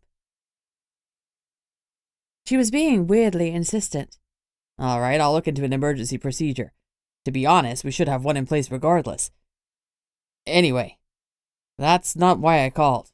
No? Her voice turned sultry. Did you ring to whisper sweet nothings in my ear? No, I rang to talk about curses and runes and about the black market in the basement of your funeral home. Oh, she said delicately. That. She paused, and I could well imagine her biting her lip while she tried to think of a way to blag her way out of that one. We both know that the black market is a necessary evil, Gunnar. By hosting it myself, I can control what the market brings into our community. It's in our best interest to have it hosted by someone we trust. Gunnar ground his teeth. He didn't like her answer, but he needed her for the rune thing, so evidently he decided to let it go. For now. You're walking a fine line, council member, he growled, pointedly using her title. Perhaps, but by now there's no evidence the market was ever there. I could believe it. By now, no doubt the tables themselves had disappeared too. That's what they do, Liv continued. The vendors don't run this market over several paranormal towns without being able to set up and take down quickly. If I get so much as a whiff that they're still in town, I'll shut them down, he threatened. Liv gave a tinkling laugh. But Gunnar, you'd have to find them first. She hung up. Gunnar glared at the phone, his face red with anger. Well, shit. And we didn't get a chance to ask her about the runes, I pointed out. I'm well aware of that. We need to ask her in person so we can watch her face and see if she's lying to us. Come on, let's track her down. You think she'd lie to us? He snorted. Do elves love archery? I paused. I don't know. Do they? They're obsessed. Gunnar confirmed. Let's go to the funeral home first, and then her home. This time we take Fluffy. Agreed. Shadow was still snoozing, so we left him curled up. We were soon pulling back into the car park of the funeral home. This time it was empty. I guess they all left, I said dryly. And no sign of Liv's car. Nope. Gunnar parked up. Well, let's go make sure. Do our due diligence. We climbed out, taking Fluffy with us. The rear door was locked, but after testing it, Gunnar did his thing and it opened. We went down the hall and then the stairs. When he opened the double steel door, nothing but darkness and silence greeted us. He found the lights and the fluorescent tubes flicked on, pouring a harsh light down onto the space. The whole place was empty and surprisingly clean. It had been swept, and the smell of bleach and disinfectant was heavy in the air. If any evidence of Jeff's curse had remained, it was long gone.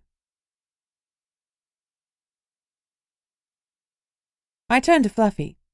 Can you find anything they missed in the cleanup? I wasn't optimistic. He trotted around obligingly, sniffing at certain spots before returning, and sitting silently in front of me. No barking, no wagging. He agreed. No one and nothing was left. Damn it. I ruffled the top of his head. Good boy. He gave a single bark that I interpreted as, well, I did what I could. Let's go, Gunnar said. They're obviously got a second sight and it's probably already running. Any other place in a town this big? I asked. Well, there are tons of places they could use. There's a bunch of warehouses on the waterfront, 3 large churches, several large houses, the fish plant, the cannery, camlock logging, tents in the woods. Got it, so could be anywhere. Yep. I sighed. So, without Liv telling us, or without an invite, we won't find it again. Oh, it's not likely. Then Gunnar's phone rang and he looked down. That's the hospital. I leaned against the car and waited as he swiped to open it. He didn't put it on a speaker, so I waited until he was done. It wasn't a long conversation, but it was long enough for me to grow concerned.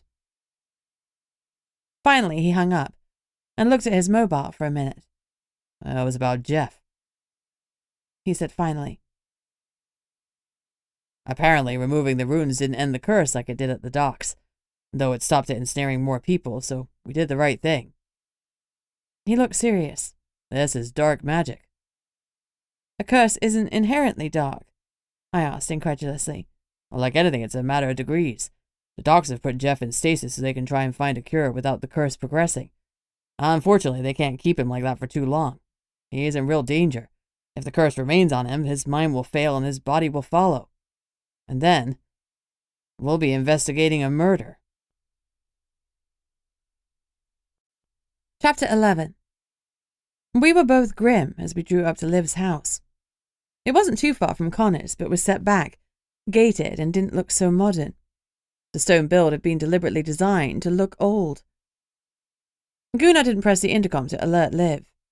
Instead, he held the little keypad for a moment, and the gate swung open. Nice, I commented. A small smile curved his lips. We parked on the gravel drive, but before we could climb out of the car, Liv opened the front door. Come to waterboard me in person? She asked archly. I'm always willing to get wet for you, Gunnar. She licked her full lips. She was wearing a see-through baby doll nightdress and nothing else. Her hair was in a loose afro, and she looked untamable and wild. I could well imagine she'd be amazing in the sack. As I felt my cheeks grow warm, I looked away. Then it occurred to me that was probably her purpose in opening the door dressed like that. She loved a shock. I forced my eyes back to her face, and she met my gaze. Looking amused, she gave me a wink, and my skin warmed further. Being a vampire, you'd think that I wouldn't be able to blush, but I really could. Damned heartbeat. Hopefully the darkness hid quite how red my face was. I cleared my throat, then briskly pulled up the photos on my phone and passed them to Gunnar. He could get closer to Liv. I was keeping my distance. When I stepped back a few feet, she smirked even more. We've had 2 incidents with curses, Gunnar said. And you're here to accuse little old moi? She fluttered her eyelashes in fake distress. Well, not at all. We're here to see if you recognize the writing. They're done by the same caster. Liv sobered, took the phone, and flicked through the curses. Well, the first one is pretty mild, but the second one is nasty. You'll need a shaman to break that. Do you recognize it? Gunnar asked. She shook her head slowly. I'm sorry, no. You have to understand, curses are kept private, and so is ordinary rune work. Everyone has their own style and their own family runes that others don't know or use, and they're closely guarded. I've seen some curses and rune work in Portlock, but mostly when they've gone wrong, so I've seen a lot of junior work. This isn't junior. This is expert. It was done by someone experienced. Could you name them? Gunnar asked. Liv tapped a finger on her lips. I'll investigate and report back. Now, are we done here? Or are you coming inside? She opened the door a little wider. You're both more than welcome, she said throatily. She drew her gaze over us, letting it heat up. As I all but ran to the car, her laughter followed me. Gunnar slammed the car door shut at about the same time I did. Let's not mention this to Sig, he suggested. I grinned. Deal. Back at the office, Sydney was at her desk. You're not supposed to be in, Gunnar said, looking at her with concern. She shrugged. I had some bad dreams. I fancied company. His eyes softened. And we weren't here. I'm sorry, Sydney. It's okay, I had shadow. Give me the rundown. Anything juicy? We told her everything. When we were done, she hauled out her phone, typed a message, and hit send. Okay, she said brightly. You need a shaman, and I happen to know one. Do you remember Anissa Popov? I remembered her well. She'd been on our list to investigate when we were searching for Eric, the werewolf's killer. We'd taken her off that list pretty quickly when we discovered she'd been in Anchorage, having a baby at the time of the murder. Yes, of course. She was one of the nurses when I was in the hospital, and she was super lovely. We keep talking about meeting for a coffee. I've asked her to visit Jeff and let me know if she can do anything. Well, that's great. Gunnar clapped her shoulder. Thanks, Sydney. How about I run around looking for a suspicious number of parked cars? I suggested. Gunnar nodded. Well, you do that. I'm going to check through our records of magic users, shamans and necromancers, and see if any of them are worth a closer look. Isn't Liv doing that? I asked. Do you trust her? He shot back. Kind of. His shoulders slumped. Well, so did I, but she's running an illegal market, so... She did have a point. It comes to the supernat towns regardless. Maybe, Gunnar admitted begrudgingly. Anyway, I'll do a recce and look for lots of cars. Take Fluffy with you, Gunnar ordered, as he handed me the keys to the Suburban. You got it, boss. I flipped him a cheeky salute.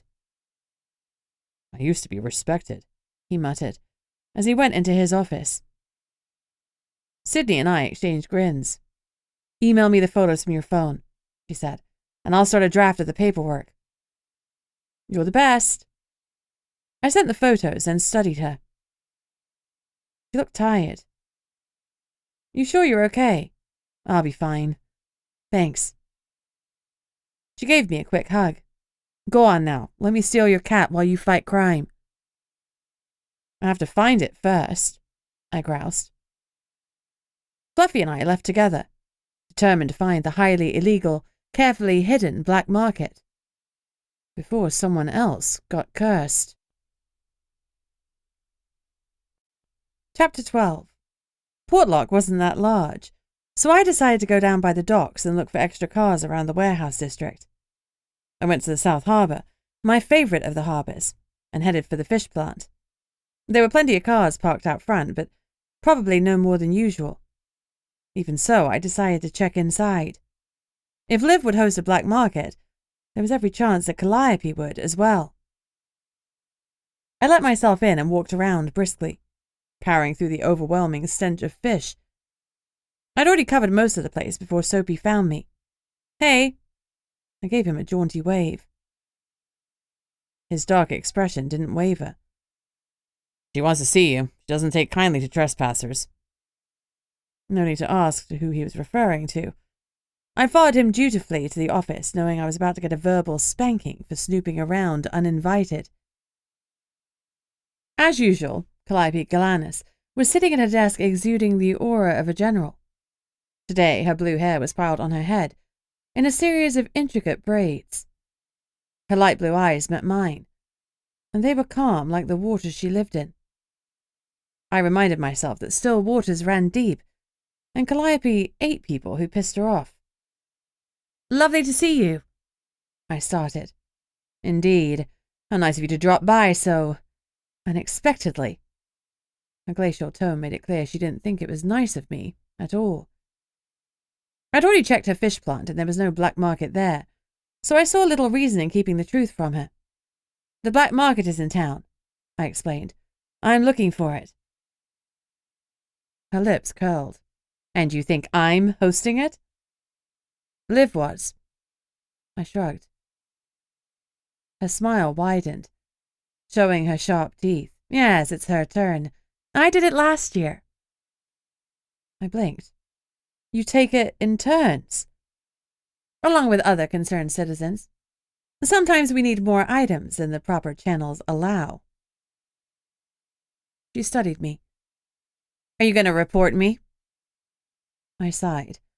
Portlock was 50 shades of grey. I talked it over with Gunnar, but no, I wouldn't be writing up a citation.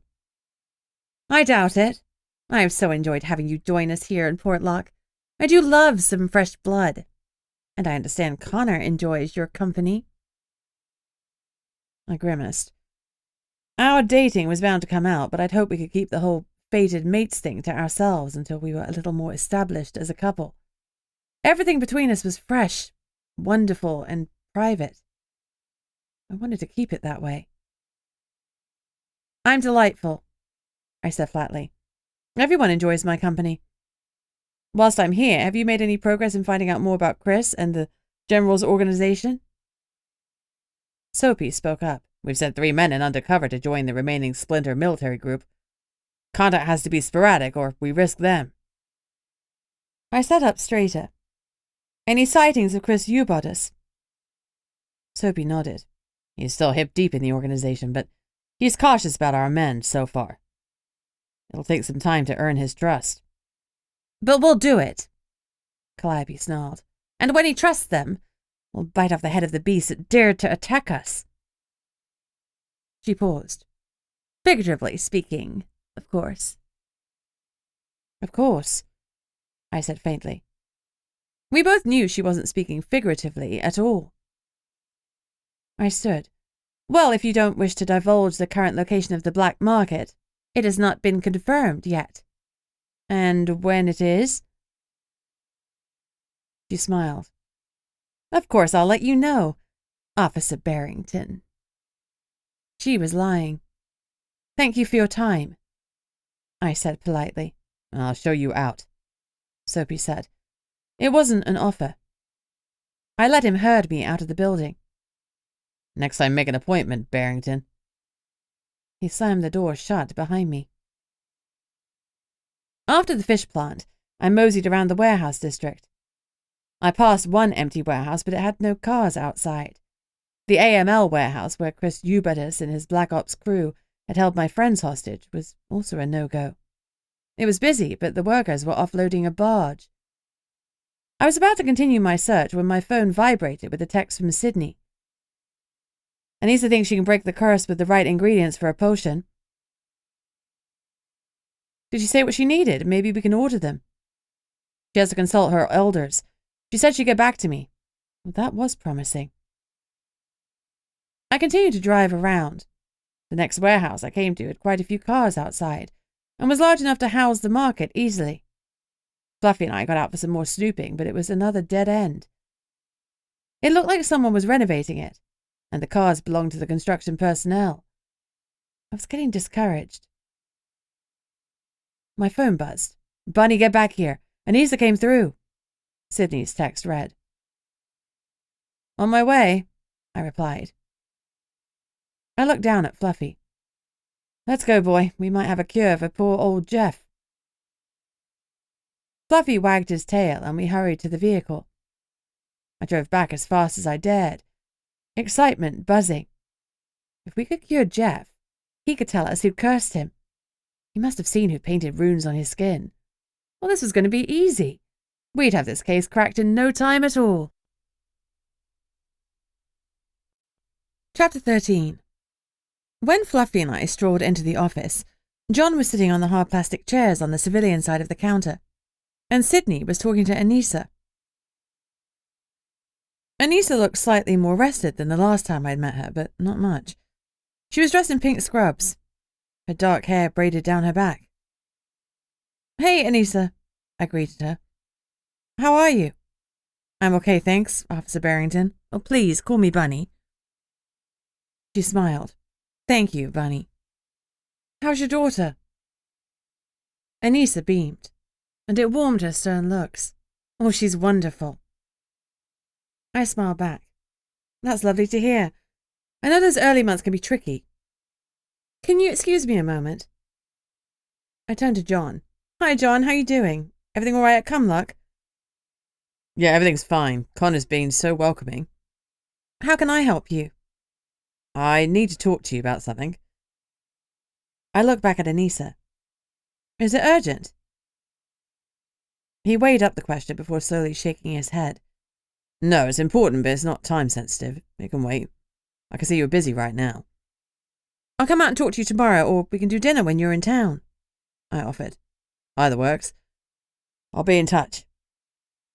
He walked out and my gut curdled with anxiety. What could he possibly have to say to me that was important? Nothing good, that was for sure. I turned back to Anissa. I'm sorry about the interruption. Thanks for coming in. Can you tell us a little about what we can do about the curse? I consulted the elders, and they think that the curse can be broken with an ancient ritual that requires the afflicted to consume a potion made from a bunch of native ingredients. The problem is that one of them is hard to get here, and we don't know if we have time to send someone to collect it from the nearest supernat town. I frowned. What's the ingredient? It's a plant that's generally found in the subarctic called alpinizalia, or Lois luria procumbens. It's an evergreen shrub with tiny pink flowers. I made a mental note to look it up. You said hard to get. Can we find it here? Her face became grim. Oh, yes, it also grows up there.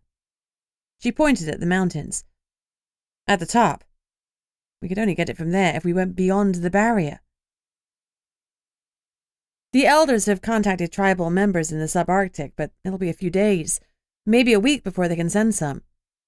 Realistically, if we're going to save Jeff, someone has to get the plant from the mountain. Her look at me felt pointed. I wanted to look behind me for someone else who could get it, but I knew no one was there. Besides, the only people who had successfully returned from beyond the barrier lately were me, Fluffy, Gunnar, and Thomas. Anything else? I asked. My voice amazingly steady, even if my knees were weak. We need some Devil's Club, too. That grows everywhere.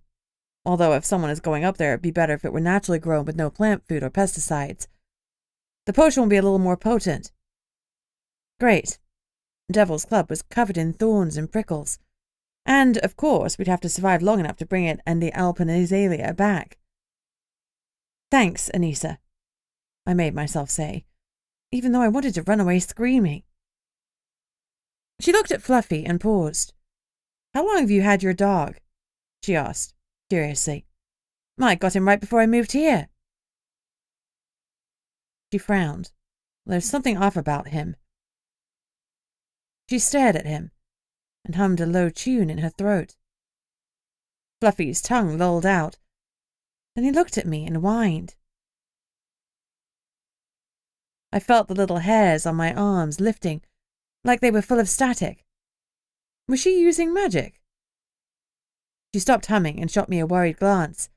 I don't know if you know this, but your dog is cursed. What do you mean cursed? I said. Is he going to be okay? Panic filled me. How could that have happened? Fluffy hadn't been with me at the docks or the funeral home, so he couldn't have stumbled across either curse accidentally. Not like Jeff's curse, Anissa clarified. This is something else. It's at least a few weeks old. It's worn a bit. I can't see what kind it is, not without some proper study, but yeah, definitely cursed. It's lying around him like an orange haze. Can we get it off of him? I begged. Now? She grimaced. I'm sorry, it's not going to be simple to remove. I'm not saying it's impossible, but I need to look into it. My heart hurt. Is he in pain? No, she assured me hastily. He'd be whining if he was. I can't leave him like this. Will the potion work on him too? The one we have in mind is specifically for the nightmare curse, but Alpin Azalea is in the base of a lot of curse-breaking potions. Get me enough of it and I'll do what I can for your dog. Well, thank you so much. Obviously, I'll pay for your time. How soon can you work out what's going on with him? I'll need to prioritize Jeff, she admitted. He's in jeopardy right now, whereas whatever is on your dog isn't life-threatening. If it were, the haze would be red. But after we've sorted Jeff, I'll get right on it. It might be a week or so. I'll have to fit it in around childcare and shifts. I really appreciate your help. The sooner you can get to him, the better. I was freaking out at the idea that Fluffy was cursed, when I didn't know when, why, or even how it was affecting him. I dropped to my knees and cuddled him.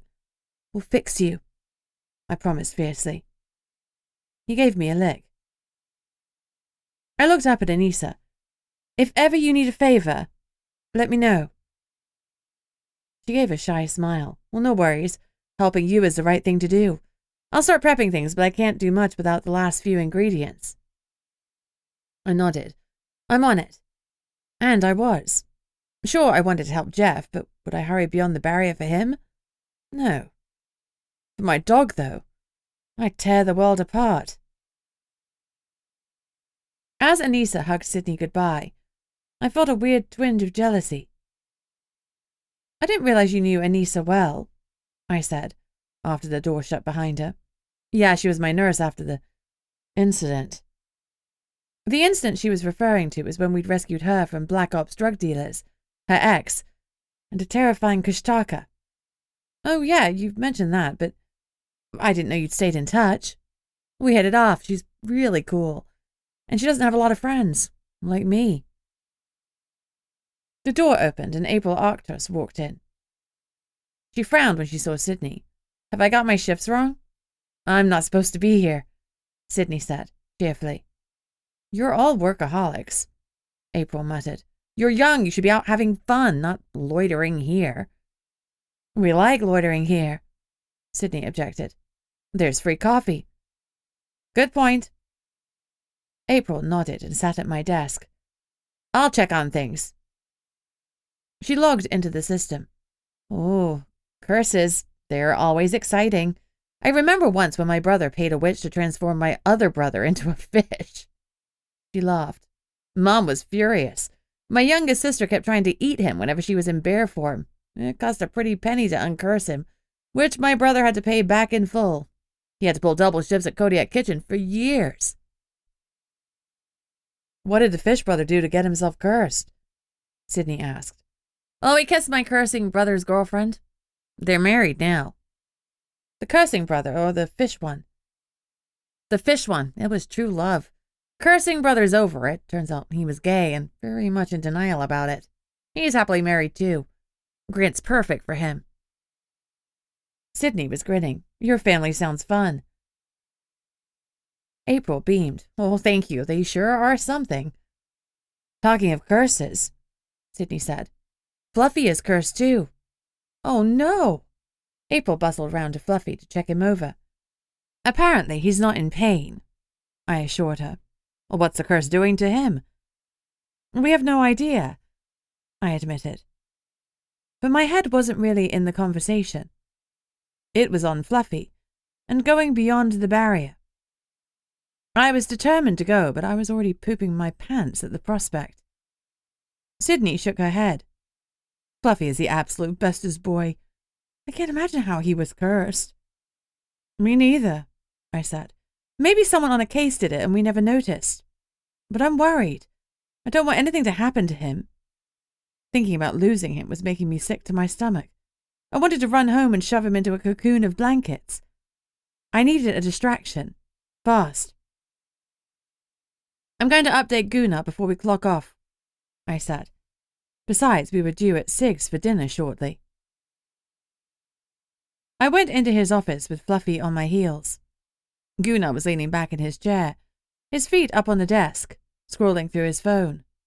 Busy? I asked, a shade sarcastically. He looked up. Nope. We have a lead on the way to help Jeff. His eyebrows shot up.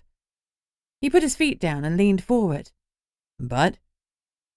Anissa Popov, the shaman, said her elders have a cure, but it requires a hard-to-get ingredient. Well, how hard? Beyond the barrier hard. Gunnar gulped. The last time we'd been beyond the barrier, we'd barely escaped the beast, and Gunnar had ended up with both shoulders dislocated. It wasn't an experience either of us was in a hurry to repeat. Is there a way we could helicopter in or something? I asked optimistically. I know they're expensive and we don't have much of a budget, but it would be the easiest way by far. He grimaced. Unfortunately, there isn't a chopper in town, nor does anyone have a license to fly one. Edgy couldn't fly one without it being properly modified. Jim used to be able to fly one. But I'd burnt Jim to a crisp. Truth is, Gunnar went on, the mountain's so rocky and uneven, I don't think a chopper could land there anyway, even if we sourced one and could afford it. I squared my shoulders. So, we're on foot. That's fine. I'll go, I volunteered. I'm not alone. I'll call Pakatak. Yeah, I brightened. That would be good. Gunnar fixed me with a firm look. I'm going too. You don't have to go if you don't want to.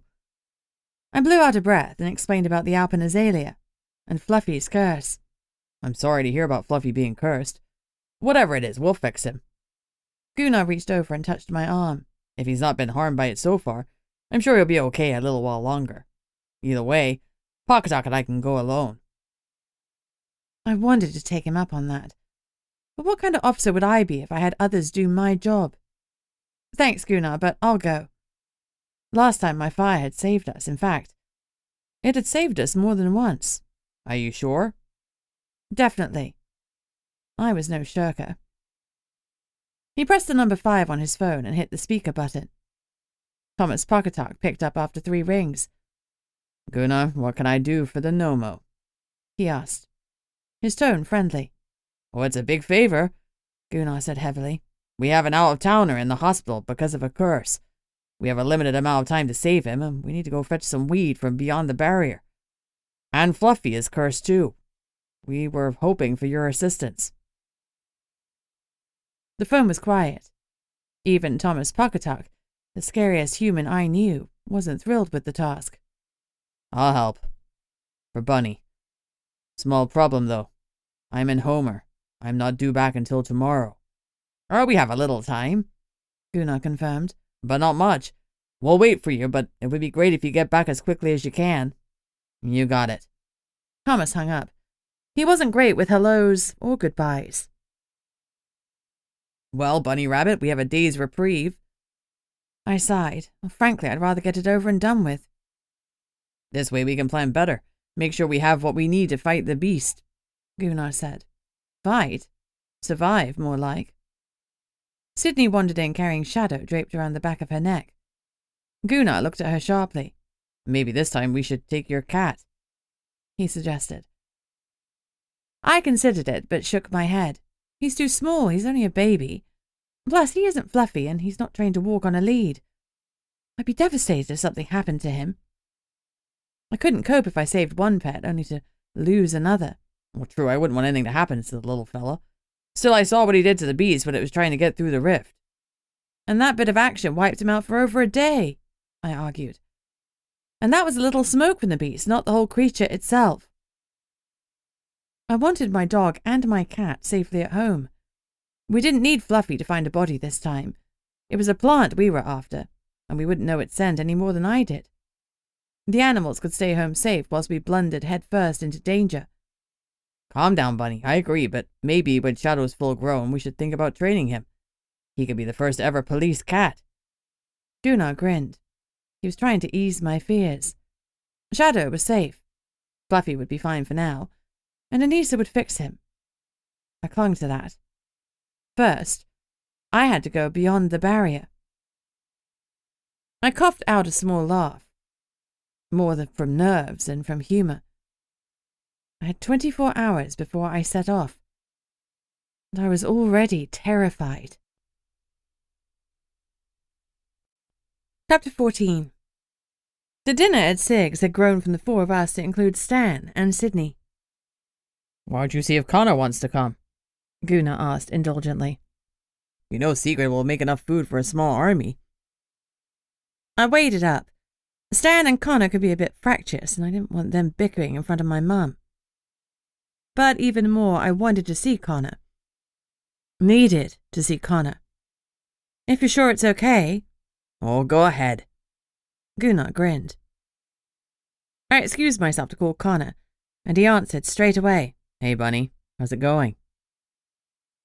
I blew out a breath. I've had better days. Been rolling around the black market and stepped on Soapy's toes a little. Oh, and I found out Fluffy's cursed. Fluffy is cursed? With what? We're not sure. It's not a simple rune curse because he's been washed plenty of times. Anissa's working on it, but I have to go beyond the barrier for an ingredient. I'll come with you, he said firmly. I appreciate the offer, but we're going to keep it small. In and out. The fewer people there are, the less chance we have of being spotted by the creature. You'll wear your vest? I wanted to say it wasn't going to protect me from having my head ripped off, but he probably knew that. Sure, I'll wear it. Anyway, I'm going to Sigrid's for dinner to introduce Mum to Gunnar, Sigrid, Stan and Sydney. You want to come? Of course, I need to see you anyway. Why? What's up? I asked, worried. Well, nothing, I just need to see you. No, I melted. You're so cute. Cute? Outrage crackled in his voice. I'm not cute, I'm sexy and debonair. I giggled. Yep, those things too. See you in half an hour at 6? Wild horses wouldn't drag me away. We rang off and I felt lighter. I loved that he'd offered to come with me beyond the barrier, and I also loved that he trusted me enough to let me go without him. Connor's in, I called to Gunnar. Great, why don't you head home and I'll swing by to pick you up in 30 minutes. That way you can warn your mom. I smiled. Yeah, I should warn her. It's not quite the cozy dinner she's expecting. Thanks. I collected Shadow and Fluffy and we headed out. This was either going to be an epic disaster or a mild disaster, but definitely a disaster. I walked into my house and found my mother sitting on the sofa, watching TV. I didn't think I'd ever seen her watch TV. That had been something I'd done with my Nana. It was oddly humanizing. Not that I thought she wasn't human, now I knew that she was a witch. She was still my mum. My cold and aloof mum. She clicked the TV off hurriedly before I could see what she was watching. It had sounded suspiciously like a soap opera. How's your evening, darling? She asked. It was fine, I said, rushing over the curses and the market. Gunnar invited a couple of my friends to dinner with us. He's going to pick us up in about 30 minutes. Are you ready? I asked to be polite because she was sitting there fully made up and dressed for dinner. Yes, dear, I'm ready. What do you do with your animals? Do you take them? I don't know the customs here. Gunnar loves animals. He has a husky. I usually take Fluffy so he and Loki can play. I'll let you decide about Arabella. Well, I can't leave her alone with that cat. She glared at my innocent-looking lynx kitten. "If you want to leave Arabella behind, I'll lock Shadow in my bedroom before we leave," I offered, keeping my eye roll to myself. I couldn't imagine Arabella would get on with Loki any more than she got on with my pets. "Fine, I'll leave her here. She felt overwhelmed with 2 large dogs, poor darling." She stroked her pooch, which was reclining on her lap. "Mm-hmm." I prepared a cup of blood so I could enjoy my meal later. When the timer on the microwave dinged, I plugged my nose and downed the stuff that kept me alive. As I walked back into the lounge, Mum stopped talking. Fluffy was a few feet away from her, his gaze locked on Arabella. "Who are you talking to?" I asked, looking around. "Oh, you know me. I was blathering to Arabella." Fluffy gave a low growl. He'd evidently decided that Mum was a threat, probably because she kept making me cry. He positioned himself between her and me. Arabella yapped at us, and he growled again. "Stop it, you bully!" Mum snapped. My temper flared, and I felt the heat rise in my chest. He was cursed. He could be dying, and he wasn't a bully. Before anything could happen that I'd regret, I took Fluffy with me to the bedroom to change my clothes. I figured I'd dress up for my mother's sake, although I'd have to change back after supper to finish the remainder of my shift. Fluffy whined at me. "What's up, boy? Why are you so upset? Is it about the curse?" He couldn't answer me, but his expressive eyes were trying to tell me something. I sighed again. "Oh, sorry, boy, I don't understand." He huffed and lay down with his head on his paws.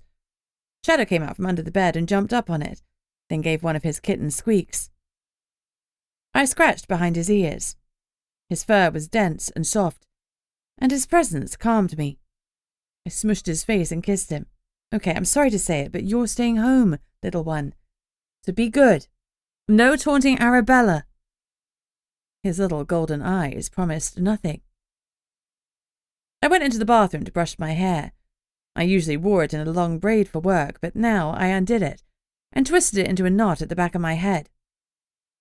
I still didn't have much in the way of jewelry since the fire, but I brought a pair of silver stud earrings to dress up my look. I applied the barest amount of makeup, and then, when I was ready, I shut the bedroom door behind me, leaving Shadow inside. He was quiet, so I hoped he'd curl up and have a nap. Guna knocked on the door as I was pulling on my shoes. Perfect timing. I opened it with a warm smile, and when he walked in, I introduced him to my mum. This time I did it properly, and addressed her first. "Mum, this is Gunnar Johansson, my boss. Gunnar, this is my mother, Victoria Barrington." "Pleased to meet you, ma'am," Gunnar said, his big voice rumbling out and filling the house. Mum blushed a little, smiled, and took his hand. What was it with women and Gunnar? Even my mother was blushing over the brawny Viking-esque man. We followed him out to his Suburban. His truck wasn't the best vehicle for climbing into while wearing a dress, so it was much more date-friendly. We made polite conversation until we pulled up outside his home. As always, I admired the red-painted house with the little painted flowers and beautiful front garden. But I wondered if Mum thought it was kitsch rather than whimsical and homey. Gunnar led us into the house. Usually Loki barreled into us full of exuberance, but today he remained stretched out on his bed. Fluffy went to go and see him, and Loki gave a wide yawn. Gunnar frowned. "Odd," he murmured. "That's not like Loki," I said. "No." His frown deepened. "It's not. We'll keep an eye on him. Maybe he's just feeling lazy, but if it carries on a day or two, we'll take him to the vet." Fluffy lay down next to Loki, and Loki yawned and licked him. Loki's tail gave a happy tap-tap, but he still didn't move to get up to play. The smell of Sig's cooking wafted through the house, making my stomach rumble. Her food wasn't super fancy, but it was always divine and somehow comforting. Mum gave an appreciative smile. I could hear Sydney and Stan in the kitchen, laughing about something, so we walked through the living room and joined them. They looked up at us as we entered. Hey, everyone, I'd like you to meet my mum. Mum, this is my best friend, Sydney. Stan's a friend and one of the councilmen and the shifter leader. I knew that even though I called him my friend, she would care more about his leader status. So nice to meet you, Mrs. Barrington. Stan held out his hand. Mum looked up at him. Gosh, they grow everything big in America, she said, her eyes wide. He grinned, his ego happily massaged. Well, thank you, ma'am. I'm even bigger in my other form. He winked. Was he flirting with my mum? I narrowed my eyes at him. Behave, I mouthed. He gave me an innocent look. What? He mouthed back. Mum turned to Sydney. I'm so glad you're here for my daughter, she said, a genuine note of gratitude in her voice. My heart warmed. She did care about me, even if she was terrible at showing it most of the time. Sydney virtually bounced up and down in her seat as she beamed at my mother. I'm so glad she came to live here. She's so wonderful, and I'm super happy to meet you. Her exuberance coaxed an answering smile from Mum, and once again I was grateful for my friend. Finally, I introduced Mum to Sigrid. This is Gunnar's wife, Sigrid. Pleased to meet you, Mum said. The food smells delightful.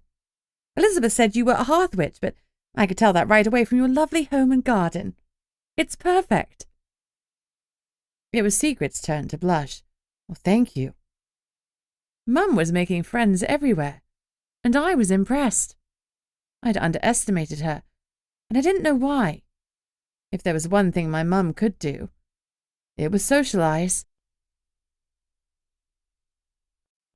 Chapter 15. The doorbell rang. Mine! I yelled as I ran to open it. I'll get it! Connor and Bonnie sitting in a tree, Sydney sang. I ignored her, but she wasn't wrong. I would happily kiss that man anywhere, even if the bark was scratchy, and still give it a go.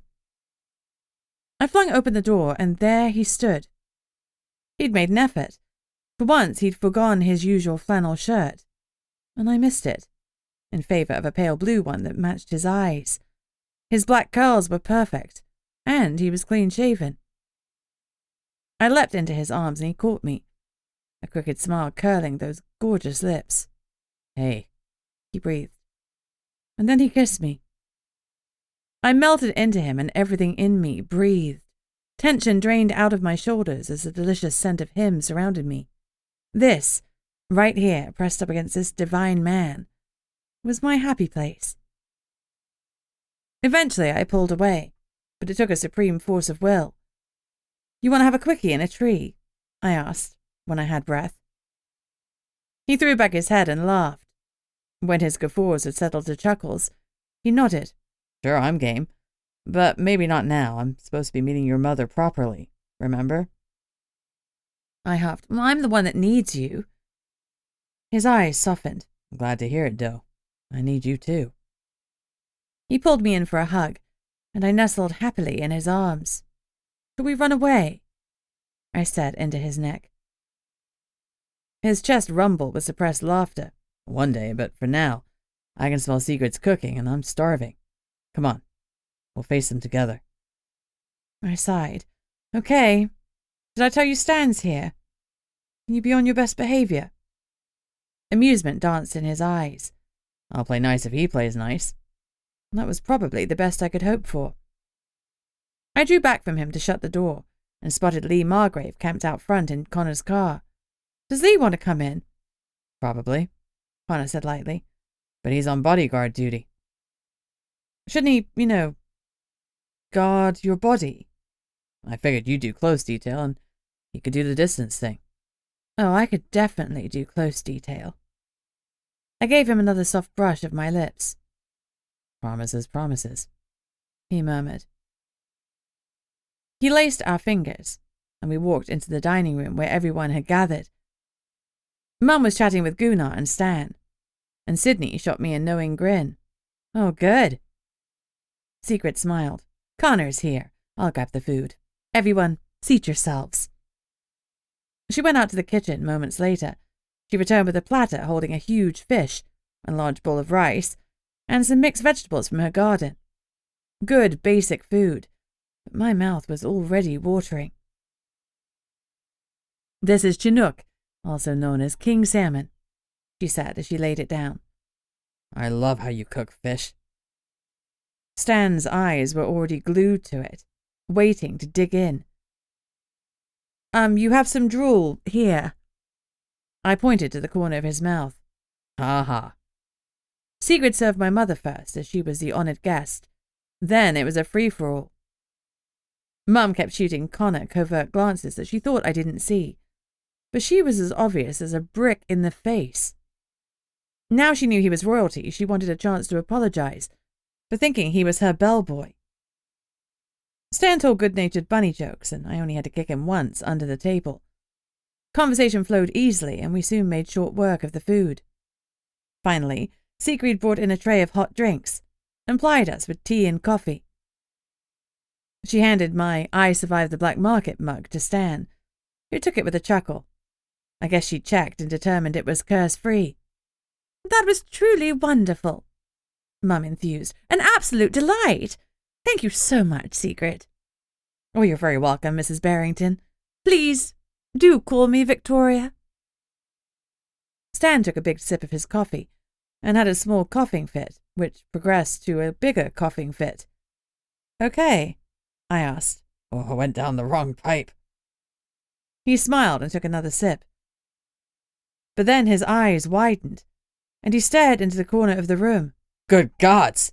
He exclaimed suddenly, leaping up so quickly that his chair toppled over. I followed his gaze, but saw nothing. Stan? What's wrong? I asked. He was sweating and panting. He raised a hand and pointed again to the corner. The beast! He shouted, then gave a horrific scream before he fell to the floor, his back arched and his mouth opened in a soundless scream. He's been cursed! Mum barked. Everyone away from him while we determine the source. And that was when Sigrid let out a blood-curdling scream too. Her eyes were wide, and her back was arched uncomfortably in her chair. Sigrid! Gunnar roared. As he reached out to her, I slapped his hand down. No touching. He glared at me. She's being cursed. The last thing we need is you being affected too. If you need to do something helpful, call the ambulance. I turned to Sydney. Can you contact Anissa? She was trembling as she looked at Sigrid and Stan, but she pulled out her phone and started dialing her friend. My eyes zeroed in on the mug from the black market. Nobody touched the mug. It was the only thing that Stan and Sigrid had both handled. Sigrid said it was clear. Gunnar said faintly. Evidently not. Maybe the curse was hidden. Let's box it up. We can take it with us to the hospital. Anise can verify if it's the cause. Mum's hands were out doing God knows what. This curse is a strong one, and it's incredibly malevolent. I nodded. If we can get them to the hospital, they can be put into stasis. We know what we have to do to break it, but we can't do anything without that damned plant. I can help, Mum said firmly. I looked at her. Please. She stood over Sigrid, hands outstretched, and chanted low and rhythmically in Latin. It had been a while since I'd done high school Latin, but luckily my memory never let me down. She was chanting something like, give my energy to them, keep them safe.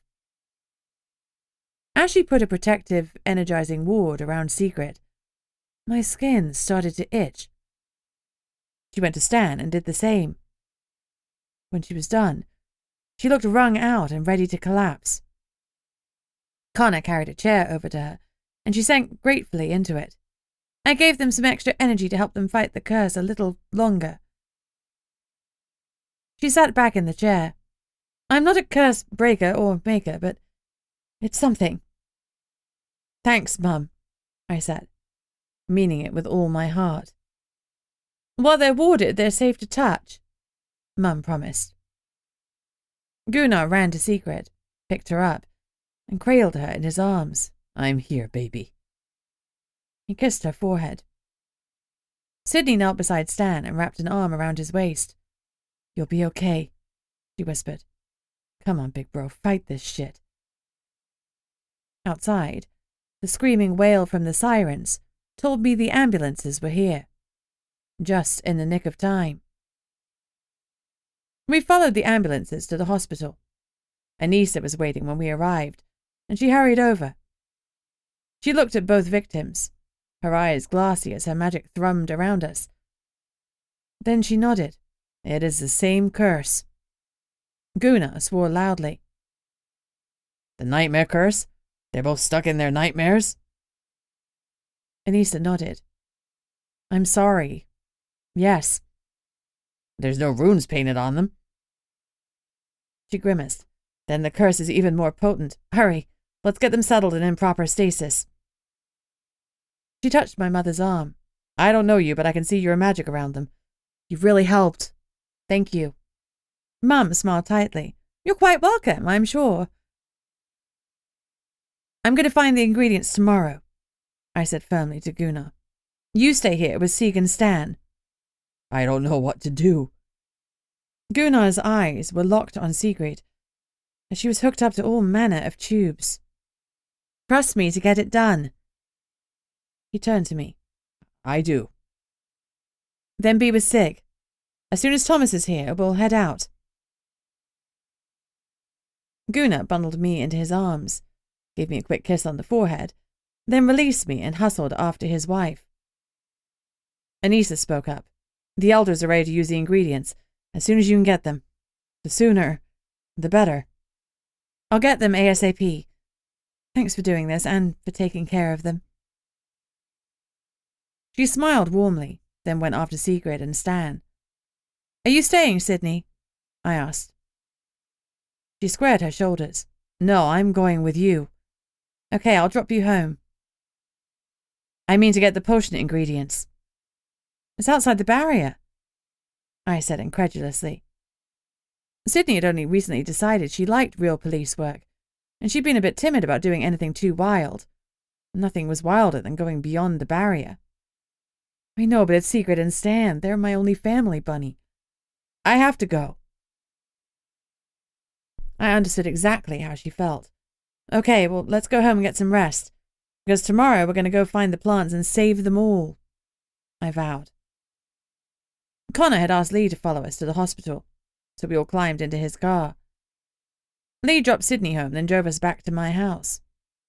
I wasn't surprised when Connor followed me out of the car, while Lee stayed outside. Has he got a charm?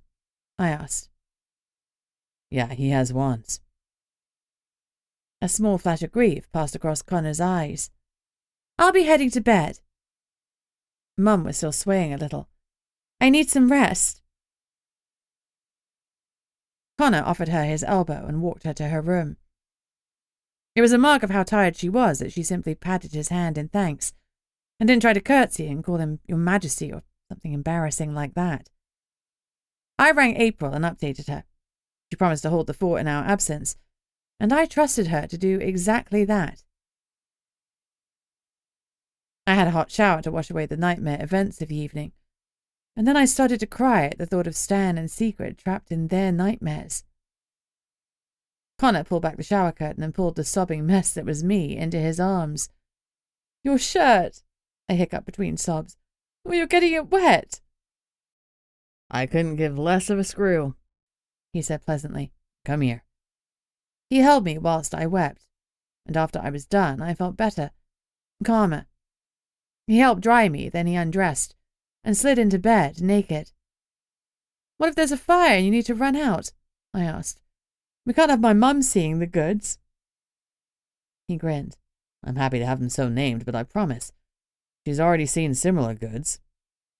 I glowered. He relented. If there's a fire, I promise I'll grab some boxers.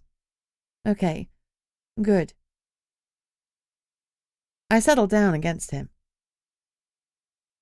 He kissed my shoulder. So? He cleared his throat. Now that Gunnar can't go, I'd like to come with you through the barrier. I hesitated.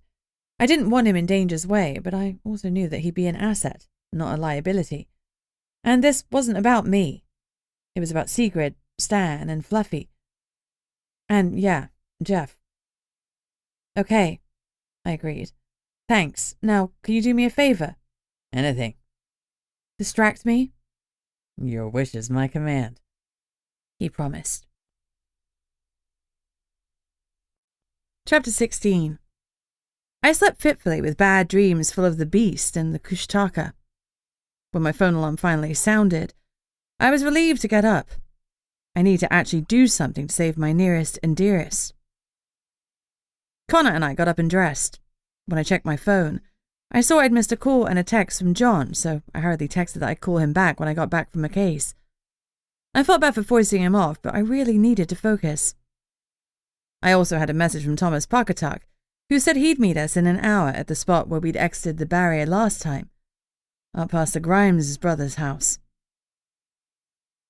Mum questioned me as Connor and I packed bags for the trip with all the essentials: blood, snacks, water, and a first aid kit. I really hoped we wouldn't need the last one. Are you sure someone else can't do this? She asked anxiously, almost wringing her hands, so I noticed that she didn't volunteer. I shook my head. Gunnar won't leave Sig's side, and I'm the law when he's down. Me and Sydney. Elizabeth, you should look for a job that better fits your station. She started. But I shut that down fast. I was tired, cranky and cross. Definitely not in the mood to be lectured to. I'd rolled out of bed Portlock Bunny. It was time for Mum to meet her, and hear some hard truths. I faced her. I'm here because you wouldn't help me escape from London. You were quite willing to have me press-ganged into servitude. I love this job. I'm good at it, and I'm going to help my friends. I have no station. What I have are friends, a lover, and some happiness. This is the happiest I've ever been, even if it's far from you and Dad. I'll never give up this job. You can bury me in the uniform. End of discussion. She sat down heavily, and her eyes filled with tears. Why did I go so wrong with you? I didn't pull my punches. You didn't want a pet daughter and chose to force me off on other people. Just think how lucky you are. Problem sorted. That's what this is. Tears fell and she ran to her bedroom. In her defense, she didn't slam the door. I sighed. My conscience was already prickling. I'd have to apologize later. I didn't regret what I'd said, but I could have said it in a better way. I looked around for paper and pencil to leave her a note. If I didn't come back, I wanted her to know I was sorry. Sorry, Mum, I'm anxious and worried. I didn't mean to take it out on you. I love you, Bunny. P.S. Please look after my pets. I fed the animals, then Connor and I went to pick up Sydney. You think I was too harsh? I asked. He squeezed my hand. Honestly, no, not harsh enough. April had taken over the Nomo's office. She promised she'd even sleep there if she needed to. She was a real team player, a smart hire on our part, but hopefully no one would need real police help since the entire force was occupied and 3 council members were also out of action. If someone did need something, they'd have to brave Liv or Calliope or try to find the mayor. He was usually out fishing. I longed for Fluffy's company, but with him being cursed, he was better off at home. Sydney looked pale but determined, and I knew how she felt. I smiled tightly but had no words. What we were about to do was incredibly dangerous. I reached out to Connor, and touching him steadied me. Nothing was going quite how I'd envisaged, but with him by my side, I was steady. My feet felt like they were more connected to the ground, and my stomach settled. I took a deep breath and drew my determination around me like a cloak. We parked next to Thomas's truck. Hey, I greeted him as I hopped out. Morning all, he replied. He was right, it was morning. The sun was high in the sky, and it was just shy of midday. Last time I'd been scampering around the barrier at night. Maybe the beast was nocturnal and would hide, I thought hopefully, though I didn't say it out loud in case one of the others disabused me of my happy notion. We shouldered our packs. Mine felt surprisingly heavy. Why I'd felt the need to pack that many biscuits was anyone's guess. Never pack a bag when you're hungry. Hi, Sydney. Thomas smiled. I didn't know you were coming. Seek's been cursed. I'm here in Gunnar's place. Thomas's admiration was plain to see. I'm sorry to hear about Secret. You really are a brave woman. Sydney squared her shoulders. I'm trying, but I'm actually scared shitless. That's all that bravery is. You're scared shitless, but you still do the right thing. His tone was gentle, and I suppressed a smile. This was the man who'd said he could kill me 10 different ways before my fangs dropped. Oh, he had it bad. Sydney nervously checked her gun one more time. I didn't tell her that last time bullets had barely registered with the beast. Connor tugged me behind the car for a moment alone. Before we go, he murmured, and pulled me in for a scorching kiss. The zing rocketed through me in the very best way. I wanted to stay frozen in the moment with him forever, but we had a job to do. Lives were at stake. Possibly ours, but certainly Secret's, Stan's and Jeff's. Not to mention Fluffy's. Failure was not an option. Sydney was talking quietly to Thomas. They were giving us a moment and, unless I was mistaken, having a little one of their own. Thomas wasn't at all forward, but he was definitely interested. Yes, he was older than her, but he was steady and dependable, and he wasn't hard on the eyes either. I could see that Sydney had noticed that too when she gave him a warm smile. Connor's hand rested comfortably on the small of my back as we joined them. I looked at the barrier. The last time I'd sensed dissonance and discovered it had a tear, but this time I felt nothing but the usual hum in my back teeth. The barrier was healthy, for now, but with the gems acting wonky, you never knew. Hopefully Mum and the other 3 witches who were coming would heal it for good. This time I knew the spell to re-enter, which I hadn't the previous time. Thomas looked me over, judging my emotional state. He was far too observant for a human, far too good at everything. Are you ready? He asked. I wasn't, but I had no choice. At least this time I knew what my fire magic could do to the beast, and I was better prepared. I'm good. He stared at me a moment longer, then gave me an approving nod. What are we going up there for? Gunnar says some weed, but I doubt he has much use for the devil's lettuce. I snorted a laugh. We'd come back with alpine azalea and devil's club. Do you know what alpine azalea looks like? I'd printed some pictures to show them. Thomas frowned. I do, but I don't recall seeing it up there. My stomach sank. If we couldn't find that bloody plant, there was no guarantee that we'd get the stuff from the subarctic in time. We could lose Secret and Stan. Thomas saw the panic on my face and hurriedly reassured me. I haven't been up there in years, and I wasn't looking for plants. Don't freak out. We aren't going to stop until we find it. I took a few deep breaths, as did Sydney. We're going to find it. It's there. I'd manifest it, damn it. Thomas turned, and we followed him through the barrier. Chapter 17. The first time I'd gone through the barrier, I'd been scared, but not as much as I was now. I'd been ignorant then, and ignorance was bliss. Sadly, I was no longer ignorant. From the moment we stepped through, I was on high alert. Since no one drove out here anymore, the road was overgrown, and it soon became no more than a trail. We were all tense. Our heads were constantly swiveling to look around. Last time we had GPS coordinates as a starting place, but now we were heading up the mountain looking for plants. It would have been a nice day out, but for the dangers around us. And the beast wasn't the only worry. Antinarch hadn't been too pleased with us last time either. Sydney grasped my hand, and I felt her tremble. Her eyes were myrrh-black. If she'd been anywhere near a body of water, she would have shifted. I squeezed her hand reassuringly. Thomas veered off the path at a place that seemed sensible to him. Since I was still a newbie at bushcraft, I was happy to follow. Connor's footfalls were as silent as Thomas's. I still didn't know how they did that. I had vampire reflexes, but I couldn't do it, at least, not yet.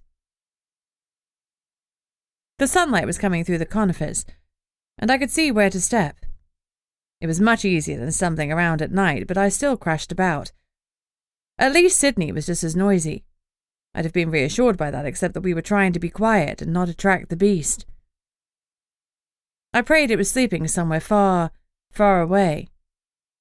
It had to sleep, right? Thomas was moving ridiculously quickly. If I had still been human, I'd have been hard-pressed to keep up. I took a shuddering breath when we came across the remnants of the Savick brothers' fire pit, and I couldn't help wondering if we'd be next. Nope, no negativity allowed on this trip. We were going to find the plants and be in and out before anything scary found us. Easy peasy. Thomas found animal trails for us to walk along when he could, but the terrain was rough. Even though people like the Savicks had been coming out here to hunt, there hadn't been enough of them to wear footpaths into the forest. Soon he and Connor were deploying machetes. Thomas paused every now and again to make sure we were all together, and to determine where we were going. He pointed out trees and other landmarks so that if we got separated, we'd have an idea how to get back. The very thought of being alone out here was terrifying. Sydney stayed by him as the trail narrowed, and I brought up the rear with Connor. When I heard a branch crack behind me, I whirled around so fast I nearly fell on my arse. It was a deer, as surprised as I was. It was small and brown, with a darker patch on its forehead and a white strip around its nose. Its dark eyes looked at me for a moment, and one ear flicked at me, listening. Connor must have heard me stop, because he came back and put his arm around me. He whispered in my ear. It's a Sitka blacktail. Watch when it turns. Sure enough, the deer flipped around on its back feet and bounded off. Its short dark tail flicked, and it was gone. I released my breath. That had been almost magical. For one moment I'd enjoyed nature and not worried about the beast. It's beautiful, I murmured. And not tasty in the slightest. Deer blood was gross. Yes, he agreed, and kissed my forehead. From Portlock at sea level, the mountain was only around 1,000 feet high, but it was covered in brush and tough going. We were all panting with effort before we reached the top. As we neared the summit, we started searching for a life-saving evergreen shrub with tiny pink blossoms. Luckily, we were there at a time when it bloomed, so, in theory, it shouldn't be hard to spot. But Thomas's earlier comment had fear curling in my gut. What if it wasn't there? Thomas stopped abruptly, and the rest of us nearly barreled into him. If it's anywhere, it'll be here. Keep your eyes sharp. I looked around hopefully. No pink blossoms anywhere. Thomas reached the same conclusion. We'll have to spread out and cover the whole of the mountain top. It's not going to jump up and announce itself. We can collect the Devil's Club on the way down. I've seen a ton of that already. I had too. We'd had to avoid the prickly plant all the way up. It made sense to collect it on the way down, so it would be as fresh as possible. Sweat was dripping down my back, and it wasn't entirely due to the climb. This was the most dangerous part, where we split up and our attention would be divided between watching for signs of the beast and looking for the plant. I caught Connor's eye and knew he felt the same. He didn't want to leave me. I tore my gaze away from him and checked on Sydney. She looked small and lost. If we weren't being driven by such an urgent need, I'd have insisted she stick with one of us. But we had a mission, and our loved ones' lives depended on it. We agreed to meet in 1 hour, and each took a different direction. I deliberately thought about my mum and all she put me through, using my anger to build the fire in my gut so it was ready. I felt alone, afraid, and utterly determined. I walked in a zigzag across my section, checking every plant I saw, which was a lot. After a while, I looked at my phone to check how long I'd been looking, and was horrified to see it had only been 15 minutes. It had seemed like forever. Turns out that time crawls when you're petrified for your life. The next time I checked it had been 45 minutes, and I'd run out of fresh ground.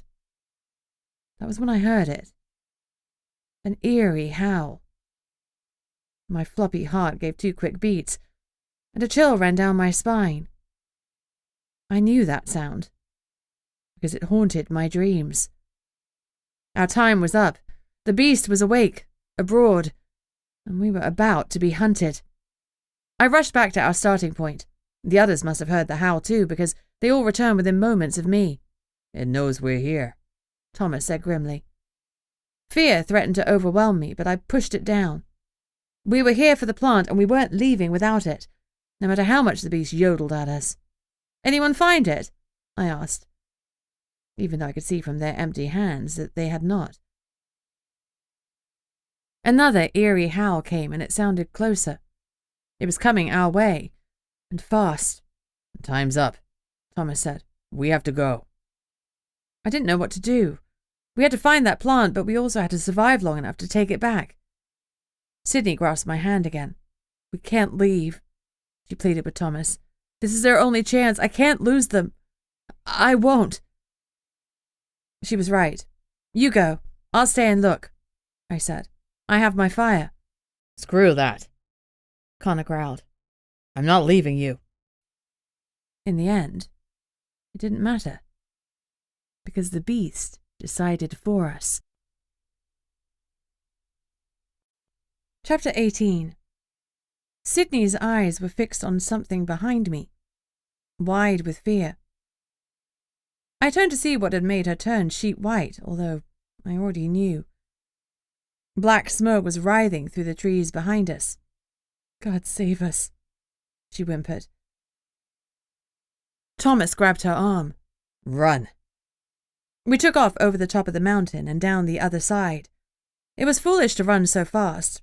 There were plenty of cliff edges and lots of scree to slip on, but we had little choice. Death by plummeting or death by beast.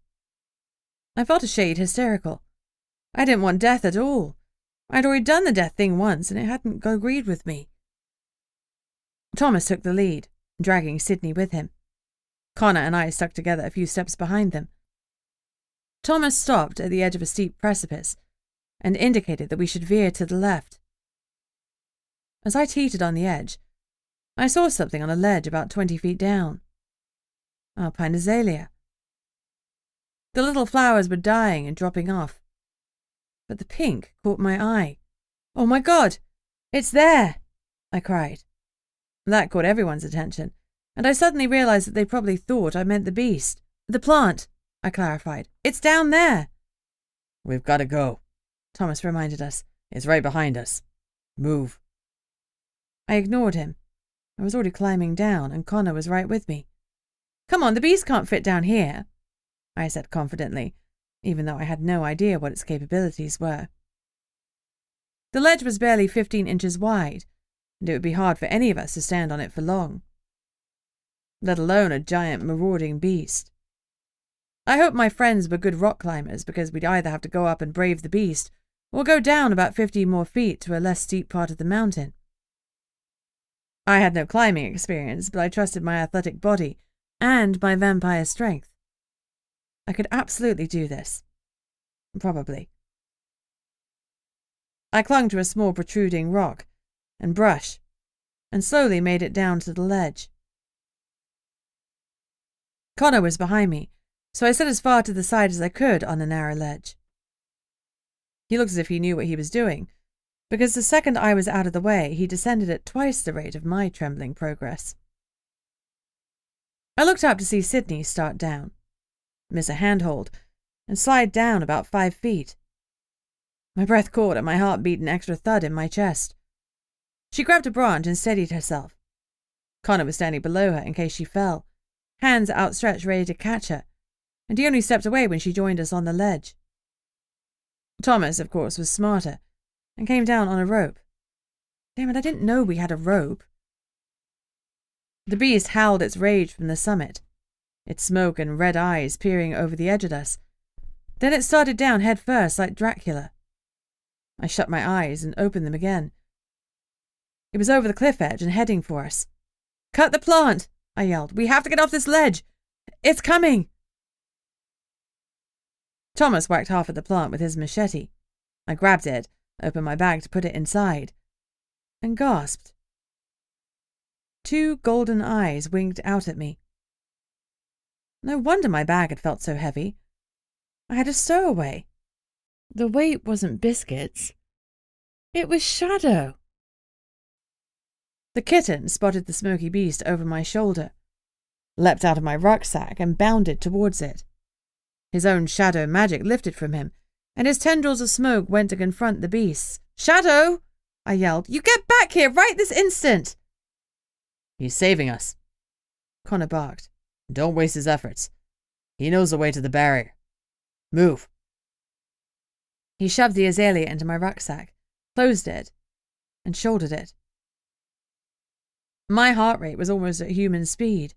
My panic was at a level I'd never experienced, but that increased my adrenaline. I couldn't leave my cat in order to save my dog. My heart was breaking. My gorgeous, brave, stupid Shadow. As Thomas reached for his rope, it brushed against the beast, broke on contact with the black smoke, and tumbled down to us. Thomas didn't miss a beat and immediately looked around for somewhere else to tie it off. There was nothing but the remnants of the alpine azalea bush. No way was that strong enough to hold any of us. The black smoke was battling with Shadow. My kitten's yowls and hisses filled the air, but I couldn't see where he or the beast began. If I sent in a fireball, I'd risk hurting my baby. Finally, Thomas tied the rope around Sydney, and he and Connor lowered her down the cliff face, using their body weight to keep her steady. The reality was that Connor and I could take our chances. If we fell, we might suffer broken limbs, but we'd heal with some blood. More urgently, we needed the beast off our asses, and away from my Shadow. "Shadow!" I shouted. "Get away! Flame time!" I didn't know whether he was smart enough to understand me. He was not fluffy. Then, with relief, I saw a small patch of shadow disentangle and head back towards me. That was all I needed. My fire was raging in my center, fear for my fur baby amping it up to a whole new level. I had to make the hit count. If I couldn't kill the beast, at least I could discourage it from following us long enough for us to get to the barrier. But I needed to be closer. I skirted along the ledge until I was as near to the beast as I could get. Connor and Thomas were still working double time to get Sydney to safety. Shadow barreled towards me and leapt up next to me. "Good boy," I praised him. "Clever, clever boy." Whatever he'd done, it had definitely injured the beast. Its progress towards us was far slower than it had been before. The fire within me was so hot it felt like I was scorching from the inside out. With a cry, I held out my hands to direct the flames, channeling them through me. And then I let go. A huge, scorching fireball launched from my hands. The blast was of such strength that for a split second, I could see the huge wild cat at the center of the inky shadows. It looked a lot like Shadow. Shadow and the beast were the same species. Chapter 19. My fire struck true, and the beast yowled. The sound was so intense that we all froze.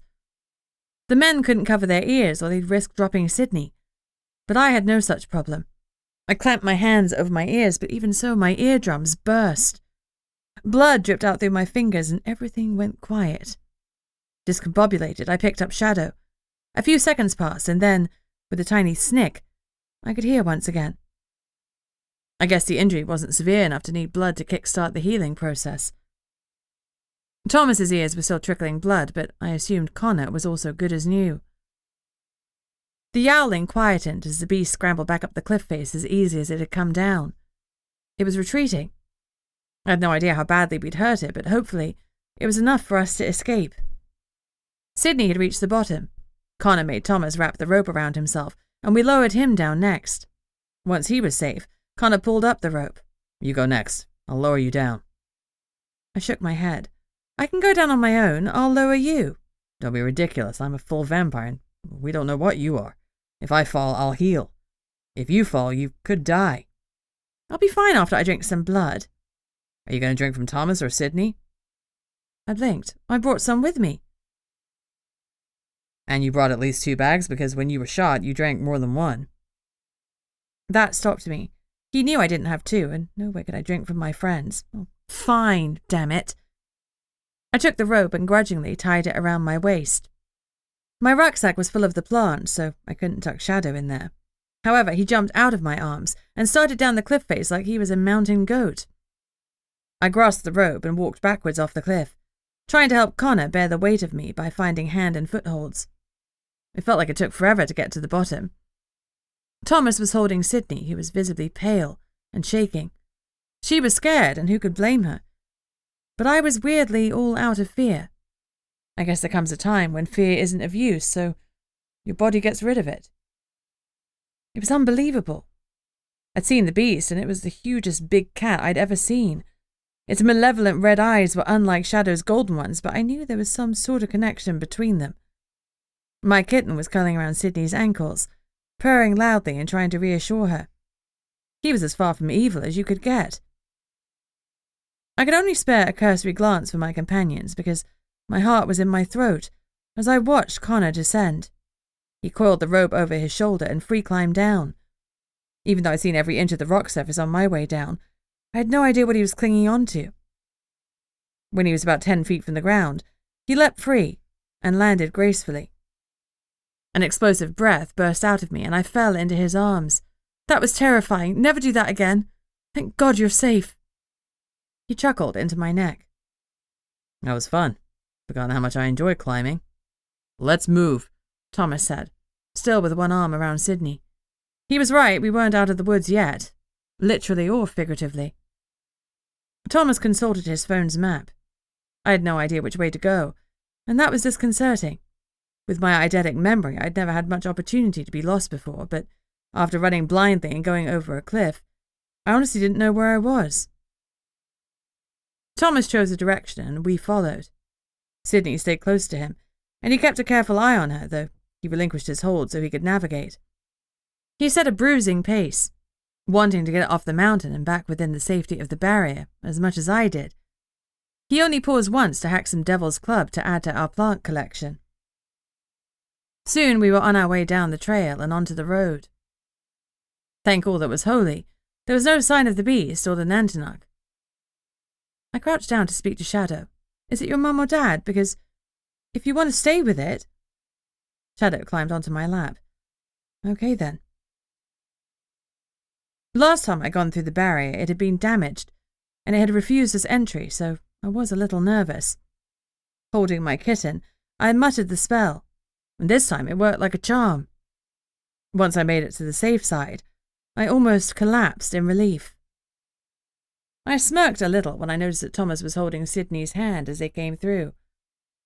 Connor and I turned away so they wouldn't see we'd noticed. If this was the beginning of something between them, I didn't want to interfere. Dangerous as Thomas was, he was steady and true, unlike Sydney's last boyfriend. Thomas was at least 15 years older than Sydney, but who was I to talk? I had no idea how old Connor was, but he was definitely much older than me. I was currently queen of the age gap romance. Now that we were safe, Sydney gave me a radiant smile. I'll ride with Thomas, she said. Give you two some space. I stifled a smile. Well, that's kind of you. Why don't you take the plants to Anissa? I'll go back to the office to relieve April. Sydney nodded. Sure thing. She got out her phone. I'll text Anissa to let her know we're coming now. You hold the fort and I'll get the rest of our troops up and running again. Now that Hope had returned, Sydney was bouncing again. All trace of her earlier peak gone. I passed her my bag with the plant in and turned to Connor. Can you drive? I asked, chucking him the Nomo's SUV's keys. I want to ring Gunnar. Sure. We climbed in and headed down the rough country road. Once we were in phone range again, I called Gunnar. Tell me good news, he answered, his voice tight. We got both plants and we're all safe. Oh, thank God. The words exploded out of him. We're going to the office to relieve April. Sydney's taking the plants to Anissa as we speak. Secret's going to be okay, Gunnar. He blew out a shaky breath. I owe you, Bunny Rabbit. You know that, right? You don't owe me a thing. See you soon, boss. I rang off before I could get emotional. That was the other reason I wasn't driving. Now that we were safe, I could process all we'd done, and I was starting to shake. Man, that had been super close. Connor noticed and pulled over. He turned off the engine, unclicked my seatbelt, and pulled me into his lap. You're okay, Doe. Everything is okay. I nodded into the crook of his neck as the floodgates opened and sobbed as the adrenaline drained out of me. When I stopped crying, I drew back. How come you're not all shocky and teary? He smiled. I feel differently to you, but I'm still affected. Differently how? I asked curiously. A sexy smile tugged at his lips. After a life-and-death situation like that, I like to remind myself that I'm still standing. I cottoned on. Oh, and how do you do that? I asked innocently, toying with the top button of his shirt. His smile widened. You want to have a quickie in a tree? I burst out laughing. When I recovered myself, I said, Sure, I'm game. Now? He undid his seatbelt. There's no time like the present. Chapter 20. When we pulled up to the Nomo's car park, April was waiting anxiously. What kept you? She asked. Sydney texted a while ago, said you were en route. I got worried. Potholes, Connor said blandly. And trouble with a tree. April's eyes swept over both of us, missing nothing. She grinned. Trees can be real pesky. I blushed a little. I distracted myself from the warmth in my face by picking up my sleepy feline. I caught its shadow inside. I'm sure Sydney mentioned, but we're back, and we found the plant, I said quickly. Well, that's great. Is everyone alive? Yep, I confirmed. All present and correct. How did it go here? Any trouble? She picked up several pink post-it notes. Nothing pressing enough to require an officer immediately, she reassured me, handing them over. She looked at her notepad. Liv called. She said she interviewed everyone and no one knew anything. I frowned. Liv wasn't going to let us anywhere near the damned market. All we could do was hope that Jeff could somehow direct us to the cursor, so we could track them down and kick their asses for daring to harm Secret. I meant arrest them and process them properly within the confines of the due process of the law. Now that we had the ingredients for a possible cure, I could concentrate on finding the cursor. But Liv was standing securely in my way. There was nothing I could do that night, but maybe I could ferret the information out of Calliope the next day. For now, I was the only one here. April had put in 10+ hours, and it was time to let her go home to her family.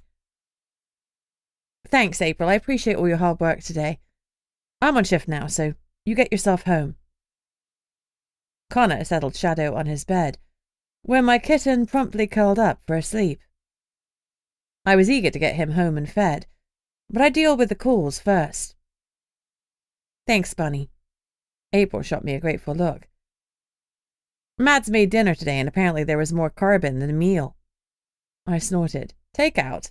You read my mind. So that she wouldn't think I was rushing her out while she packed up, Connor and I went into Gunnar's office. I disappeared gratefully into the oversized chair, grabbed the lever, and lowered it until my feet hit the ground.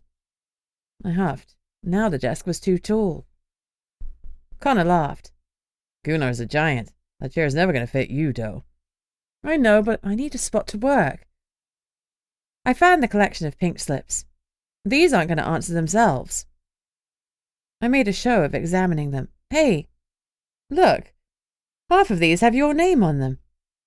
I held them out, and he groaned. I pulled back my arm. I'm kidding. You probably have your own work to catch up on, and I need to check on Mum. He nodded, but made no move to leave. If he was staying, I might as well pick his brains a little. Apparently, Liv is sponsoring the black market. Have you heard anything about it? I'm trying to find it. I need to find the cursor, and I have no leads until the cursed people are conscious again. Connor looked startled. Liv? Yeah, I've heard murmurings that the black market was passing through, but nothing about where. People are guarded around me. Knowing Liv, she's in this for profit. She won't risk losing money, so you won't get anything out of her. Calliope knows about it too. He frowned and stood up. Okay, well now I feel left out. How about I go check in on your mother? Save you some time? I hesitated. If Mum got him alone, she'd fawn all over him now that she knew who he was. I couldn't let him go into the lion's den by himself. You know what would save me the most time? He lifted his eyebrows. Hit me. If you spoke to Calliope about the market, I think she'd be more open. Well, apparently not, he muttered, arms folded. I'll definitely try and speak to her, though. For you. Thank you. How about I deal with these calls, run Shadow home, check on Fluffy, then we reconvene back at mine while I check on Mum? Sounds like a plan. Will you be okay getting around from here? Margaret will pick me up. Okay. See you later. I picked up my phone to start working my way through the pink slips, hoping to hell that no one answered my calls. I was crashing from the adrenaline rush, and I really needed an easy shift. Chapter 21. After I'd returned all the calls and forwarded the Nomo's office line to my mobile, I hurried home to feed my triumphant little Shadow. It would be really handy if you could talk, I said to him as I drove. I'm really grateful for how you stood up to the beast. The only thing I can't figure, though, is if you're related, and that's why he didn't wipe you out. Predictably, Shadow didn't reply. When I got in, Fluffy was exuberant to see us both. I could hear Mum's shower running, so I hopped into mine, hoping I'd be done before Connor arrived. Naturally, I didn't make it out of the shower in time, so he had to run the gauntlet alone. I hurriedly braided my wet hair so I could go down to save him, but I could hear the timbre of Mum's voice and knew that I was too late. Whoops. Oh, welcome, Your Royal Highness, she was saying. I could almost hear her curtsy. I groaned. How embarrassing. There was a pause. Then Connor's deep voice rumbled, Please, call me Connor. I ran into my bedroom to get dressed, leaving the door open so I could eavesdrop as I dragged on a t-shirt. Please have a seat, sir. Another pause. How long have you lived in Portlock? Poor Connor. I've been here about 40 years.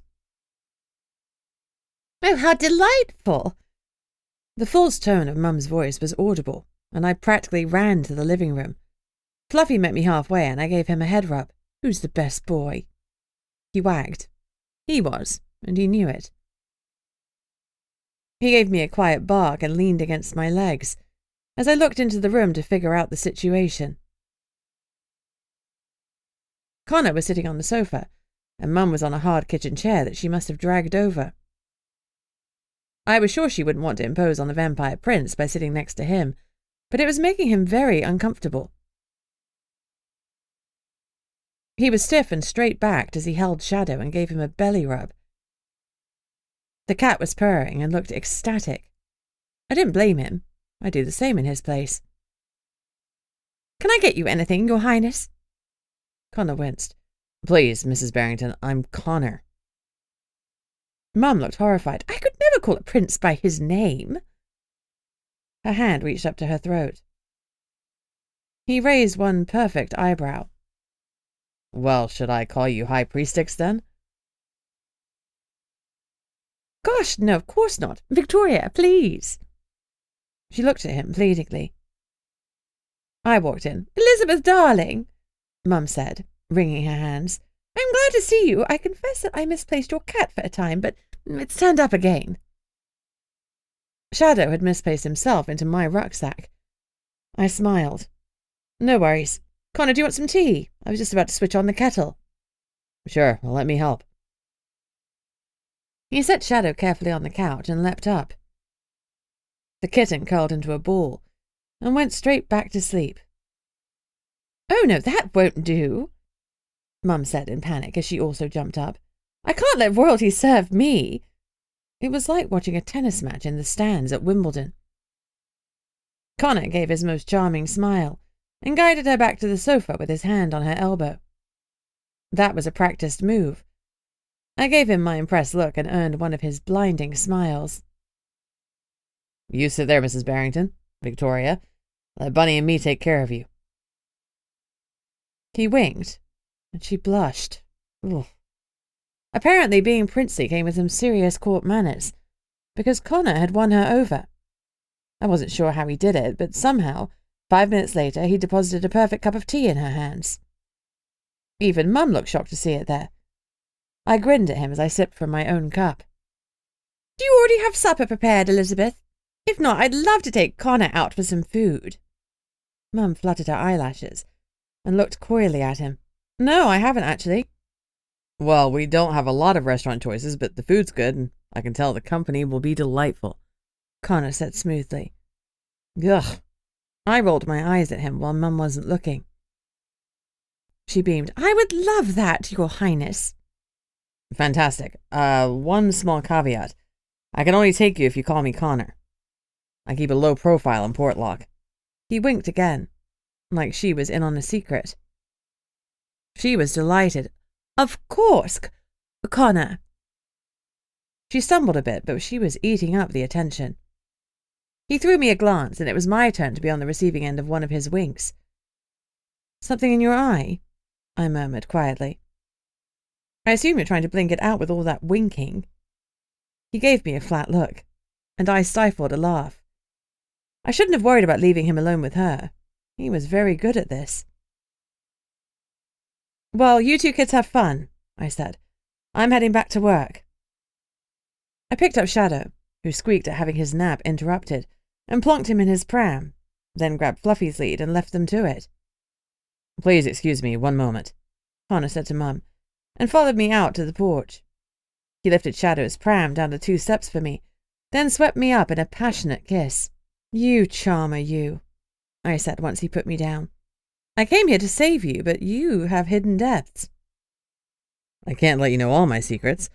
We need some left for 50 years down the line." A thrill ran through me that he could envisage our future together, but I kept my smile calm and cool. "Indeed." I kissed him again. "I'll let you save 1 or 2 secrets for later." I headed back to work, now to solve the mystery of who had laid the curse, check on Sigrid and Stan, find out what curse my dog had and fix it, and save Jeff, too. I kept forgetting about him.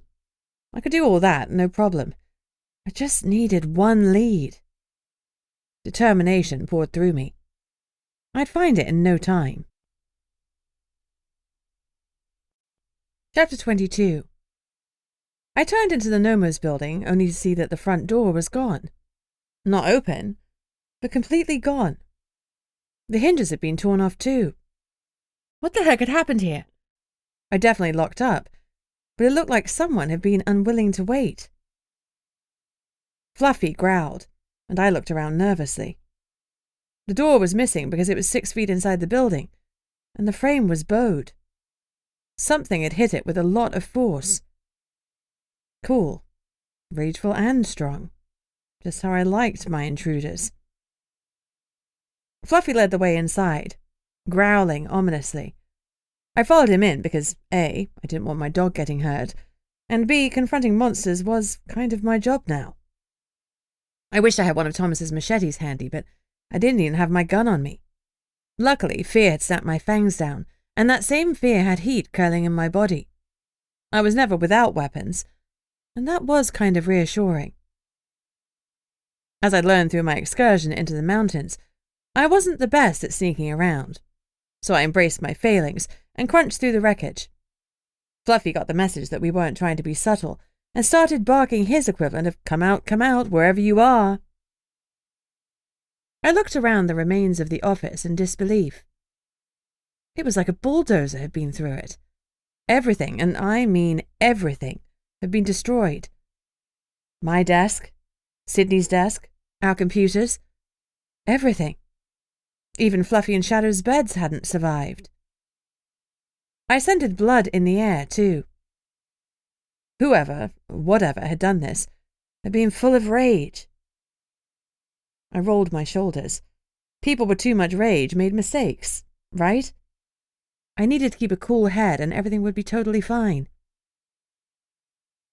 It wasn't until I'd gone behind the counter that I saw the beast of mass destruction. A polar bear was lying on the ground, panting. I only knew one polar bear shifter in town, although there could have been more, but my money was on Stan. The bear had blood smeared on his fur. A quick glance showed a few cuts on him. He'd obviously gotten injured during its demolitions work. But it didn't look like there were any other victims. Apart from me, potentially. The polar bear wobbled as he heaved himself up to a sitting position. He was not feeling good. "Stan?" I asked quietly. He huffed and turned to look at me, eyes blazing red. In my limited experience, red eyes were never a good thing. The beast beyond the barrier had red eyes, and so had the rogue werewolf that had attacked me in this very room. The problem was that I really didn't want to hurt Stan. He was cursed, and his nightmares were coming to life around him. Somehow he must have broken through the stasis spell and he'd come straight here from the hospital, because on some level he knew it was where he'd get help. That meant my flames and fangs were out of action. I needed to calm and disable my lumbering friend, without hurting him. I backed away until the counter was between us. The office phone rang. It was probably the sole piece of technology that had survived the rampage. But I couldn't take my eyes off of the messed-up polar bear shifter to answer it. Now really wasn't the time. "Sorry, chaps, there are no police officers currently available right now, due to a murderous polar bear. Please leave a message after the beep and we'll help you, if we survive. Beep." Stan made a deep, barking roar at me, followed by a couple of puffs. I wasn't up on polar bear language, but it didn't sound like he was feeling friendly. "Stan, it's Bunny. We're friends, remember?" I said in my most soothing tone. I still had the counter in between us. Fluffy whirled around to stand in front of me and protect me. Instinct made me want to run out of the wrecked office, but that would leave a crazy polar bear on the loose. I wouldn't hurt Stan. For one, we were friends, and for two, I'd literally risked my life trying to save his sorry ass. I wasn't going to undo all that hard work. I needed something to restrain or trap him with, or something to knock him out or bring him to his senses. The first time I'd met April, she turned her hosepipe on her husband and Stan to stop them fighting, and it had been surprisingly effective. There were no hosepipes lying around, so I looked for something else. The phone kept ringing as Stan attempted to stand up, and I wished it would shut the hell up so I could concentrate. The office ceiling was around 8 feet tall, but he was closer to 12. He hit the acoustic tiles, and predictably they broke and crumbled down on him. The metal frame that supported them bent and twisted around him, which pissed him off even more. His barking cough turned into a roar, and he whipped around, ripping down more of the ceiling, entangling thin metal strips around his neck. I backed out slowly, and Fluffy followed me. I didn't have anything to use as a weapon or a restraint, so staying in the office was madness. I needed a plan.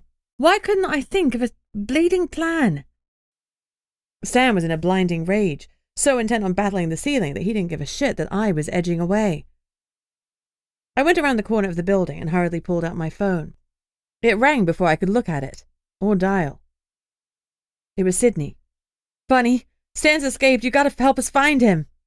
"Well," I said dryly, "we're in luck. I've found him." "Where is he?"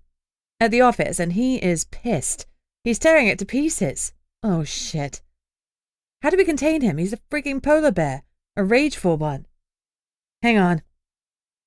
Silence. She'd muted me. I listened to the noises coming from the office. They were starting to fade, so either Stan was lying on the floor again, or he was heading out. I couldn't let that happen.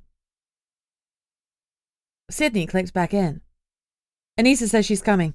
She has the potion and can start the ritual. The elders are working on secret right now. Jeff is already uncursed. Keep Stan there. Contain the rageful polar bear. Sure, no sweat. Okay, I said breezily. See you soon. Or not, if I become polar bear food. I grabbed a metal rubbish bin lid. I could whack Stan over the head with it if I got close enough, though I really didn't want to get close enough. There was a loud cracking noise from inside the office. I stuffed the phone into my pocket and ran around the corner, brandishing my smelly shield. Stay back, I murmured to Fluffy. He ignored me, stupid dog. I tiptoed in and Fluffy followed on silent paws. Maybe that was the approach we should have taken the first time. Live and learn. As we went inside, the cause of the noise became evident. The counter was broken in half, and a groggy polar bear was draped over it. He lifted his head to look at me and let out another unfriendly noise. But he didn't move. He must have worn himself out, or the curse was finally taking him down. Stan, I said cautiously. He growled again. Okay. Still not my Stan. I crept closer. I couldn't let him get out of this office. I needed to keep him there for Anissa. So my next action was for his own good. I raised the bin lid, hit him over the head, and he slumped over the counter. Oh God, I've forgotten my vampire strength. I crept forward tentatively and searched his fuzzy neck for a pulse, nearly collapsing with relief when I found one. I'd never have forgiven myself if I'd accidentally killed him. I sat by him, bin lid at the ready, and waited for reinforcements. If Stan stirred in the meantime, he was getting another bonk on the head. I was a woman with a plan. Chapter 23. I was near the door so I could watch Stan, and also keep an eye out for Anissa's arrival. But Connor arrived first. The diner wasn't far away. He'd either heard some commotion or Sydney had called him when she couldn't get through to me. My money was on Sydney. He saw me and relief washed over his face. You're okay. He scanned me over. Peachy, I promised with a thumbs up. Where is he? He asked. I pointed inside, and Connor took a step toward the door. I put my hand on his arm. He's unconscious now. We don't want to wake him until Anissa gets here. Has Anissa prepared the cure already? He sounded impressed. At that moment, my mum jogged up the street, tottering on her heels. She believed a fit body equaled a fit mind, and she often used the gym equipment at home, but even so, I was impressed. Elizabeth, are you okay? She panted. What is going on? Connor said something about an out-of-control bear. He's not a bear, he's a polar bear shifter. It's Stan, the shifter leader who was cursed at dinner. He's in there, so stand away from the door. I made sure she was behind the wall. Anything else we need to know? Connor asked. He's destroyed the office like a tornado. And... I hesitated. His eyes are red. Connor grimaced. Well, never a good sign. He wasn't wrong. Luckily, Anissa arrived only a minute after Mum and Connor. However, I couldn't let her go in until I was sure Stan was staying down. It wouldn't be cool if our shaman got eaten. What do you want us to do? I asked her when she joined us. Anissa had a large bag over her shoulder, stuffed full of items. She looked tired. I need him calm and still long enough for me to complete the ritual, and I have to get some of this potion into him. We looked at each other. No one wanted to volunteer to plug the bear's nose and chuck a potion down his throat. I could restrain him with magic, but I can't do that and the ritual at the same time, she continued. We need some powerful magic users to hold him still. He won't last long if he's burning through his reserves this fast. A frisson of fear ran through me. I couldn't let Stan die. He was a sort of son to Gunnar and a sort of brother to Sydney. He was a shifter leader, and for all his goofiness, he was my friend. He's passed out right now. Do you think he'll stay down? Connor asked. Anissa shook her head. I don't know. I wouldn't have thought he'd have the strength to break the stasis, shift and run through town, but he did. We're lucky he came here without hurting anyone or causing any damage. She hadn't seen the office yet. I can hold him, Mum volunteered. I looked at her in surprise. You can? Darling, I'm the High Priestess of the United Kingdom. Of course I can hold him long enough for your shaman to break the curse. Right. High Priestess equaled powerful fire witch. It was hard to build that into my view of my charity-lunging, social-climbing mother. The truth was that all of this was showing me that I didn't know her at all, any more than she knew me. How long can you hold him? Anissa asked. I need at least half an hour.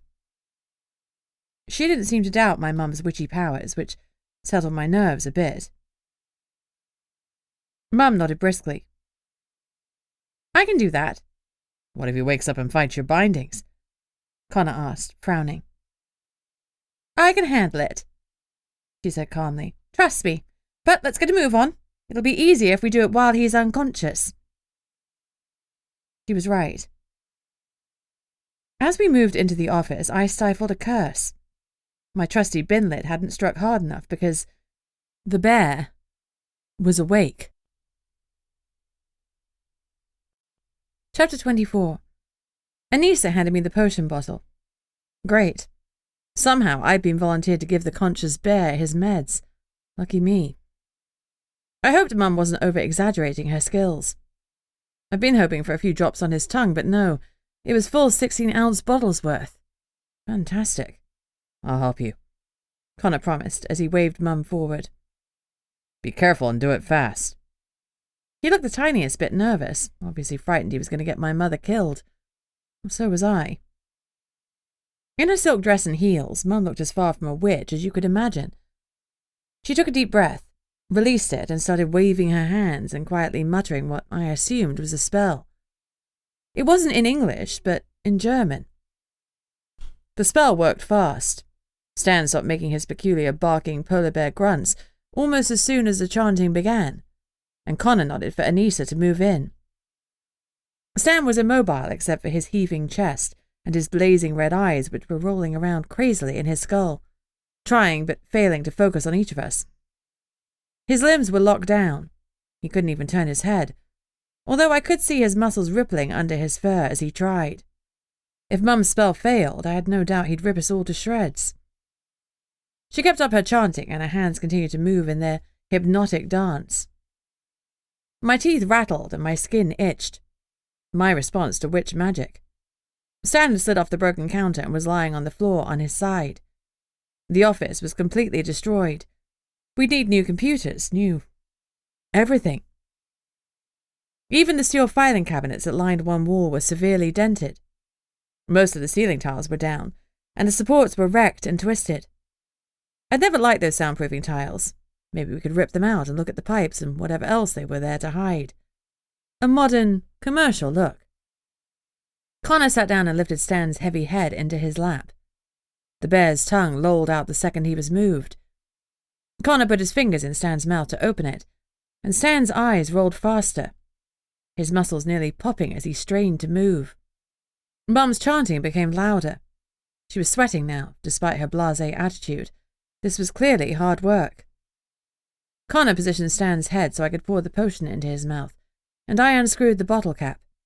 I had to go slowly so that Stan could swallow, but fast enough for it not to take too long. By the time I was done, I was drenched with nervous sweat too. Then it was Anissa's turn. She motioned us out of the way and pulled a drum from her large bag. It was a flat circle of what looked like stretched skin with a handle and a slender stick. She set the drum aside and sprinkled a mix of herbs on Stan. Next, she pulled out a wooden mask, brightly painted in strips of colour and surrounded by a sinew hoop and raven feathers. She put it down and gave me the drum. As I held it, she took the stick and started a rhythmic beat about the rate of a human heart.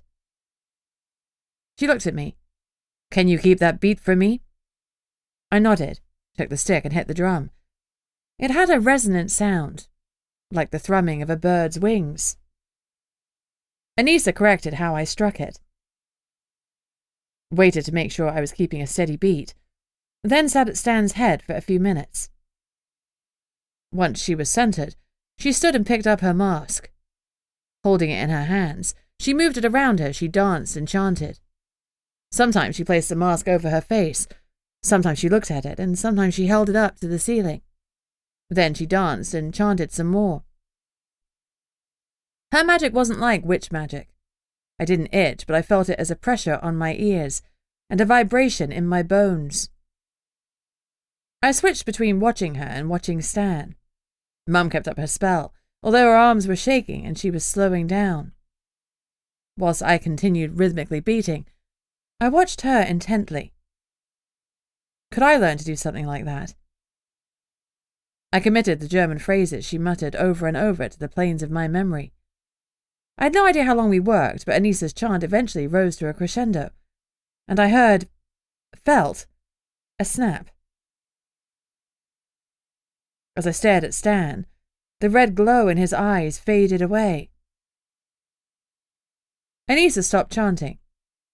She took off her mask and snapped it in half. "It is done," she said with satisfaction. Looking relieved, Mum dropped her hands and stopped chanting. The bear sighed as he was released from Mum's vice-like grip, and his body started to shift. She held a hand to her face and swayed dangerously. Connor was by her side in a flash, and caught her as she slipped into a faint. I rushed over to her. "She's okay, just worn out," he reassured me. "Get her something to drink. Something with sugar in it would be best."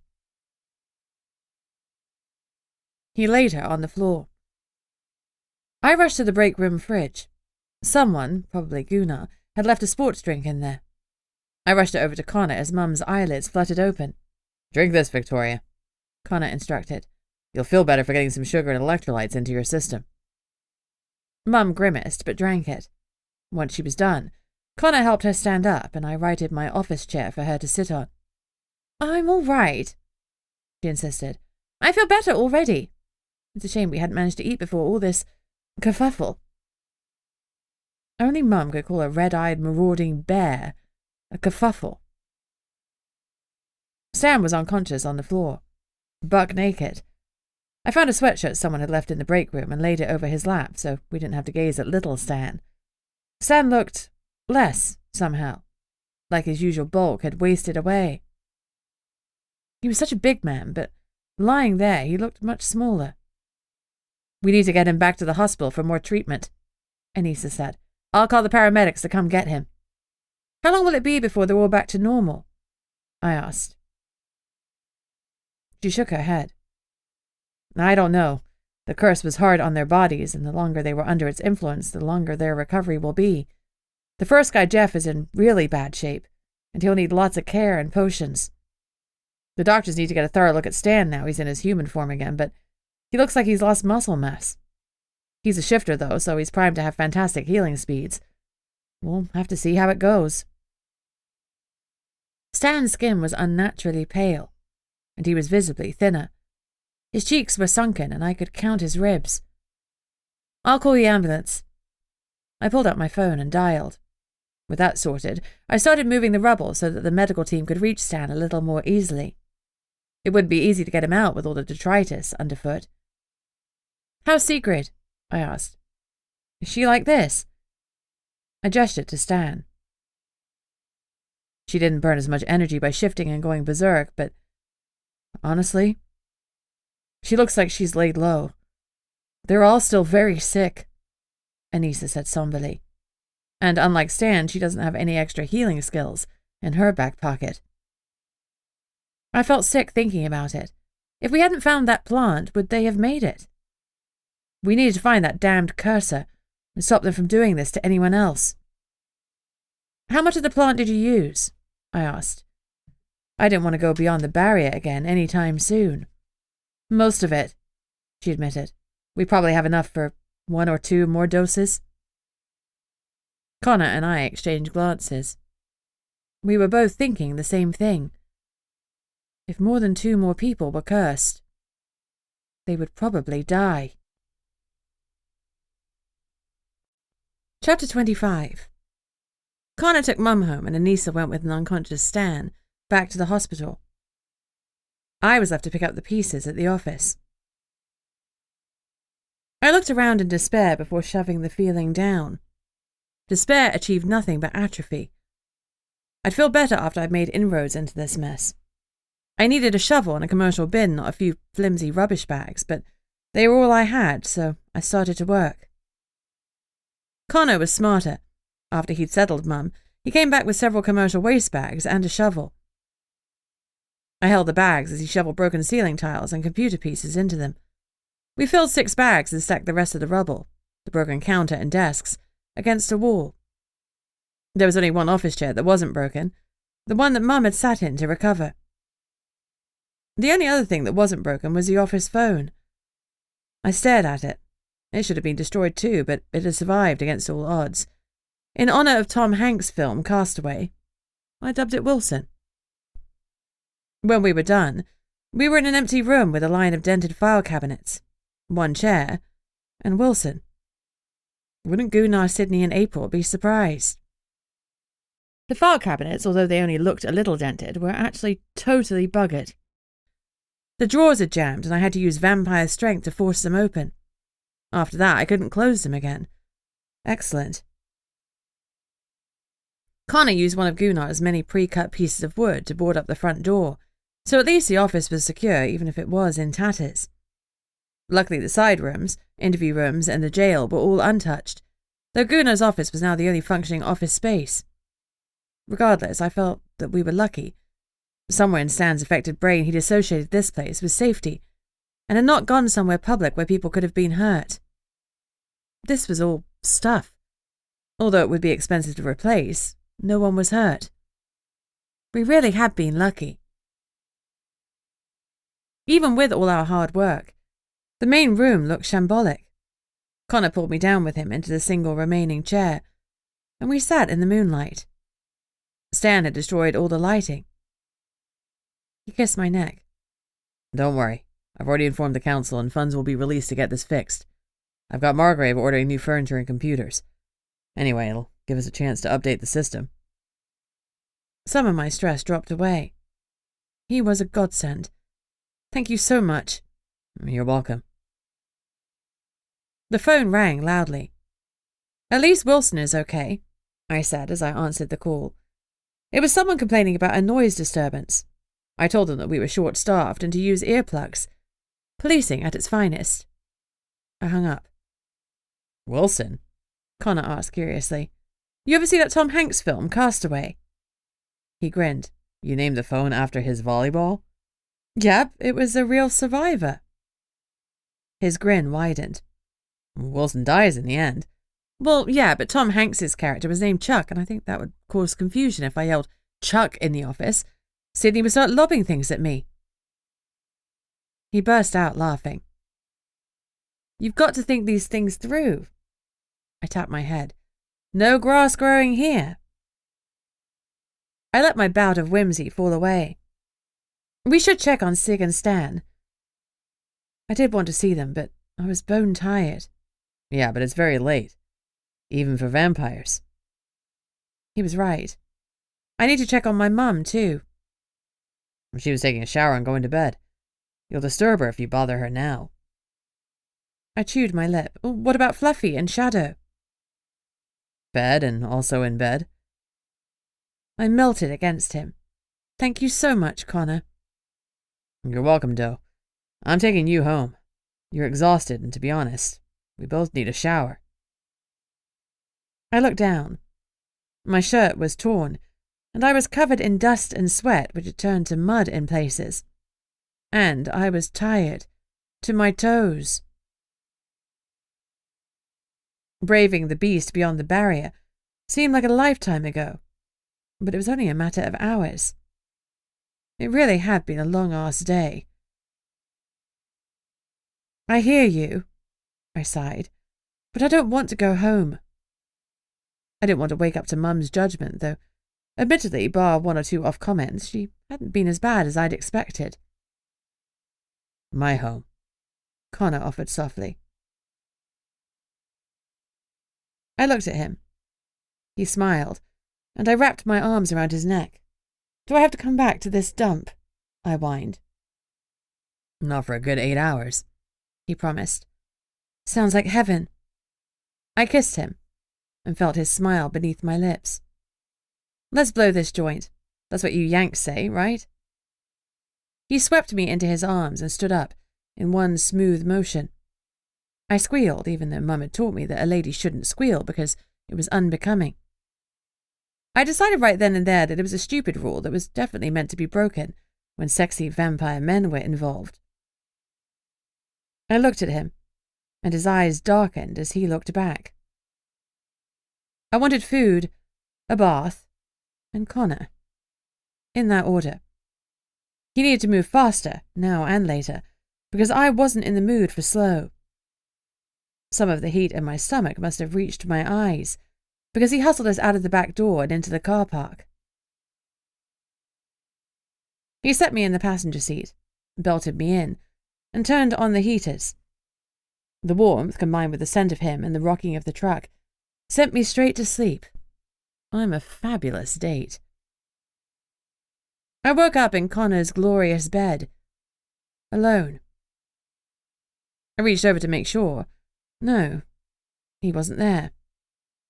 I groaned and grabbed my phone from the nightstand to check the time. It was early evening and I had to go to work soon. At least I felt rested and mostly recovered from yesterday in my body, if not my mind. The more interaction I had with the beast beyond the barrier, the more scared I became. It was some sort of giant cat, doused in shadows that acted like acid. Learning that had been more fodder for my nightmares.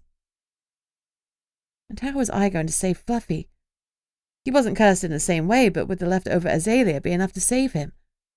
Hopefully now that Anissa had broken the curse on the others, she'd help me with my boy. I was about to get up when Connor appeared, balancing a tray in his hands. I hurriedly pulled the covers back over me and sat up. You brought me breakfast in bed. No one had done that for me except my Nana when I'd been ill. Thinking about that stirred a lot of childhood memories. I was sick or injured a lot as a child, and it was always Nana who looked after me, her blue eyes flashing with rage because she hated it when I got hurt. I'd been a really clumsy kid, which was another reason I hadn't got many friends, because I'd taken lots of time off school while I was healing. Only my excellent memory had kept me from falling behind. Connor placed the tray on my lap and raised an eyebrow. Are you going to share with the class? Just remembering some childhood stuff. I was a sickly, clumsy kid. Luckily I grew out of it, though I did get hit by a bus once. It's ridiculous. Who gets hit by a bus? How did the tray make you remember that? My Nana used to bring me breakfast in bed when I was sick, and one of the times was the bus thing. Connor was frowning. Talk to me about the bus, he said tightly. I didn't understand why he was looking so upset because it had been years ago.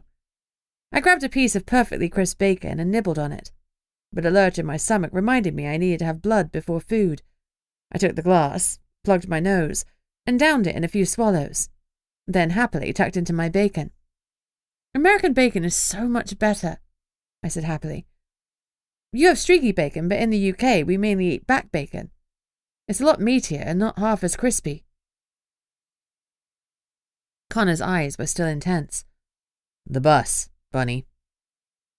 I rolled my eyes. Oh, it's not a big deal. I was 12. I was crossing the street in London. I'm not sure what distracted me. The bus sort of wiped that out of my memory. He was listening intently. Do you know those large red tour buses we get in London? Double-deckers? Well, one of them came out of nowhere. I frowned as I tried to recall it. It was weird, though, because you really can't miss them. I said slowly. And they don't move fast because of the traffic, but I swear it wasn't there one minute and the next. It was. Bam! I winced as I remembered pain flooding me, and I absently rubbed my leg. Luckily, it was a glancing blow, though broke my left femur. I was in hospital for a while. I guess they brought me breakfast in bed too. I picked up a slice of toast and bit into it. It was delicious, and all of a sudden I was ravenous. Connor's eyes narrowed. It's odd that you missed seeing a bus because you're very aware of your surroundings. I shrugged. Yeah, maybe. I was probably thinking about something and not paying attention. My memory is weirdly hazy about the whole thing. I guess it was the pain. I remember the pain. What else? You said you were sick and injured a lot? Usual childhood things. Colds, flu, food poisoning, measles. I fell out of a swing and broke my arm. I tripped on a log in the back garden and rolled down a hill and fell into the pond. I nearly drowned that time. I brightened. One time there was even an escaped lion. His jaw clenched. A lion? One of our posher neighbours had exotic animals in a private menagerie. They had an African lion that got loose and onto our property. I was playing in the garden, and it scared me so badly I peed my pants. It stalked towards me, growling. I thought I was a goner. But then it went away, thank God. Connor licked his lips. Bunny, honey, those weren't normal childhood problems. I shrugged. I had a privileged childhood. It came with some weirder problems, I guess. Who was watching you when you were growing up? Who was supposed to keep you safe? The staff, nannies and tutors. I had a lot of free time to play, too. He shook his head. Your parents should have taken better care of you. Anger was crackling on his skin, and he was struggling to keep calm. He blew out a breath, then studied me intensely. I knew that look. He was weighing something up. What? Tell me, I insisted. His frown deepened, and he hesitated for a second before taking my hand. Bunny, I've heard tales from the supernat community. Most magic users manifest their magic when they're afraid. A cold chill ran down my spine, and I swallowed, hard. You think these events were manufactured to get my magic to manifest? 2 strong witches expect a strong witch daughter. And they got a ped, I whispered. They got you, he snarled. And they should have been grateful. But they weren't. The words were pulled from me, and my heart started breaking all over again. Mum hadn't told me that she was a witch, and that had hurt, but this. They'd allowed me to get injured. How could any parent do that? Bewildered, I looked at Connor. How could they? It's conjecture. It is, but it's solid. The wild lion, it was a shifter, wasn't it? He nodded. I think so. That cinched it for me because it didn't attack you, it just scared you shitless. I didn't know what to say, so I did what any good Barrington did. I shoved it deep in a box to deal with another day. I need to go to work. Bunny? Give me time, Connor. I need to process this. I paused. Don't talk to my mother about it. Not until I've had a chance to speak to her, okay? I wouldn't trust myself around her right now. I'd rip her head off. I shot him a bittersweet smile. Oh, you say the nicest things. Chapter 26. I let myself in through the back door. Connor had dropped me off, and he said he was going to a library for some light reading, though his tone had suggested the reading would be heavy and boring. As he kissed me goodbye, I cursed myself for falling asleep so early last night. I heard a noise in the office, and I froze. Hello? I called. It's me, Gunnar called. I see you rearranged the place. Very Marie Kondo. I joined him. I cleaned up. Stan did the arranging. I heard. I came to survey the damage.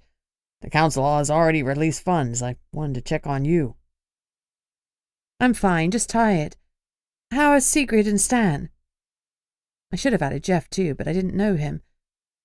I cared about what happened to him, but not in the way I cared about Sigrid and Stan.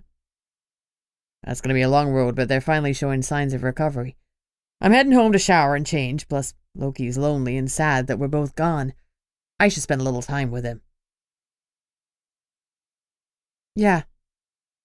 Gunnar had enough on his plate, but he was always urging me to share, so I said, since we're talking about pets, I'm really worried about Fluffy being cursed. I know Anissa said he's not in pain, but it's obviously doing something to him. His eyes softened. Of course you're worried. Did Anissa mention any way to break the curse? She said she'd look into it after she dealt with the cursed people. You should have told her Fluffy is family. She needs to prioritize him, too. Gunnar growled. Oh, I'm sure she will, but the humans were far sicker. Gunnar grunted. She did all of us a great service. I'm very grateful to her, and I'm incredibly impressed with her skills. I'm sure she can help Fluffy. Yeah, me too, but we still have no idea who's laying the curses. Has Jeff come round yet? No, he's still out. His curse was the worst by far. They're still not sure he'll make it. God. Speaking of the cursor, for once, I had an out-of-the-box idea, he said. I smiled. I'm impressed. Hit me. Well, wait until you hear it before you applaud me, Gunnar said dryly. I grinned. He had a point. I feel bad about even suggesting this, he admitted. Liv came to visit. Stan and Sieg in the hospital. Well, maybe she's not all bad. Anyway, she's the closest we have to a lead on the market, and we can't let feelings get in the way. This will bite us in the ass if she ever finds out, but I think I can use her phone to pinpoint where the black market is, or at least narrow down an area. How will we know when she's there? Well, that was the extent of my idea, he confessed. And we need 2 council members to sign off on using her phone to triangulate her location. I frowned. 2 people sign off on it and not tell her it's happening.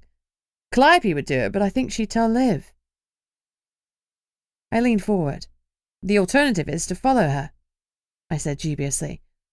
Liv would kill me if she knew I was tailing her. But first you'd have to find her, Gunnar pointed out. That was true. Liv and I weren't phone buddies, so I couldn't just ring and ask casually where she was. I could stake out her house. Out there in the middle of nowhere? Well, she'd see you. I grimaced. He was right. Let me think about it, I murmured. Tailing Liv is workable, but we need to sort out the logistics. Agreed. Well, thanks for holding down the fort, Bunny Rabbit. I'd do anything for you in secret, I said awkwardly. You know that, right? Kid, you went over the barrier for us. I won't forget that for as long as I live. Gunnar looked away and cleared his throat, hoping I hadn't noticed the tears in his eyes. I swallowed hard against the lump in my throat. I'm going, he said abruptly. I need to see Loki and get back to Seek. You got everything under control? Did you doubt it? He smiled. Well, not for a second. Gunnar went, leaving me alone with my thoughts, and very little to do. I was making a cup of tea when April sneaked in through the back door. Oh my God, she said, eyes wide. Looks like a whole family of bears had a brawl in here. Only one polar bear, I said wryly. She shrugged. Well, there's a reason Stan's in charge, I guess. That man can open a whole can of whoop-ass. And boy, was he pissed. I agreed. And you didn't have a garden hose, she said sagely, making me grin. Yeah, that was a bummer. Well, no doubt. She flashed me a smile and rolled up her sleeves. I'll grab the vacuum and we can get this place looking a little more respectable. I was pretty sure respectable had left the station, but we could aim for not covered in dust and grime. Connor and I had cleared away a lot of the big-ticket items, but the place was far from clean. I'll help, I offered. I went into the break room to snap on some gloves and grab a bottle of cleaning fluids. Time to make this place sparkle. Chapter 27. All that cleaning left my hands busy and my brain free, so I mentally wrote a pros and cons list. By the time I was done, the pros had it. I picked up Wilson and called Liv. Gunnar, she purred. It's Bunny. Oh, she said flatly, her disappointment clear. Burn? Gunnar still was sick in hospital. I need to talk to you about your interviews with the black market people. Can you come in? She harumphed. I've already told Gunnar that no one knew anything. Besides, I'm busy. I don't have any leads, so I'm asking you as a counselor to please come in. Maybe if I ask you some questions, it'll trigger a memory or something that'll help our investigation. She sighed audibly. Fine. Give me an hour. She hung up. Did no one in this town say goodbye? There was a knock on the back door. It was Ernie, the owner of the hardware store/cafe. I opened the door with a smile. Hey, Ernie. Hi, little lady. I've got a new front door for you. Just want to give you the heads up before I rip that wooden travesty off. Oh, thanks, Ernie. You're the best. The old man grunted and thrust a paper takeout cup at me. A chive latte, he said, scratching his head awkwardly. My eyes lit up. Thank you. If you cry, he started. You'll leave, I remember. No tears. I promise. Some people get no respect, he complained. Doing this to the Nomo's office? You would have gotten such disrespect in my day. I wondered when his day was. Ernie could have been anything between 60 and a few centuries. With a paranormal town, you never quite knew. It wasn't his fault, I said vaguely. Extenuating circumstances. Oh, it ain't right, he groused. We'll see you fixed up. He touched a hat he didn't have and went to start work on the front door. Banging and clanging commenced, and I winced. I wasn't going to be able to hear Wilson over all this racket. I went back to my cleaning as I waited for Liv. By the time she swanned in, Ernie had hung the door and left. She arrived 15 minutes early, but I was prepared. She liked people off balance. Especially me. Well, two could play at that game. I like what you've done with the place, she said dryly, looking around the empty office space with its lonely phone and single chair. We had an angry polar bear stop by. So I heard. She looked amused. He's been a very naughty boy, but at least Gunnar will finally have to redecorate this monstrosity. I liked it the way it was. Of course you did. She waved a hand imperiously. You have no taste. Hey, I objected, more out of principle than because I thought she was wrong. Rather than ushering her into the interview room, I took her to Gunnar's office. Two friends shooting the breeze. I sat in his big chair, and she took the one across from his desk. I don't know what I can add, she said dismissively. Tell me about who you interviewed and what they said. Anything that might help. Most of the vendors aren't from here, so out of respect, I won't give you their names. I wanted to yell at her for being evasive, but she was a counselor, and I couldn't afford to alienate her. Any hints whatsoever? I asked. None. The ones that saw the vendor get sick said he was fine one moment and collapsed the next. No one saw anyone cursing anyone else. You still won't tell me where the market is so I could interview people myself. She scoffed. If I did that, they'd never come back, and several of us would be without an opportunity to procure items we need for our magic. So no, I will not. Liv, the cursed people almost died. 2 were from our community. We have to protect our own. She fixed me with a condescending look. And that's why I interviewed everyone. But you aren't a trained interviewer, I pointed out. Bunny, darling, neither are you. She laughed. Touché. Annoyingly, she was completely right. I was due to go to the police academy in Sitka for training at the end of the month, but all I'd had was on-the-job training with Gunnar. I have plenty of experience, I pointed out. And so do I. Are we done? She stood up. Are you meeting my mother later? I asked casually. If she came to pick up Mum, I could tail her to wherever they went. Yes, she said impatiently. And the other 3 witches. We need to sort out the gems because they're dangerous. She looked at me intently. As I said, I'm busy. I have to go. Fine. Thanks for coming in, I said begrudgingly. She nodded curtly and left in a swirl of hot desert air. Her way of punishing me, I guessed. The joke was on her because I loved the heat.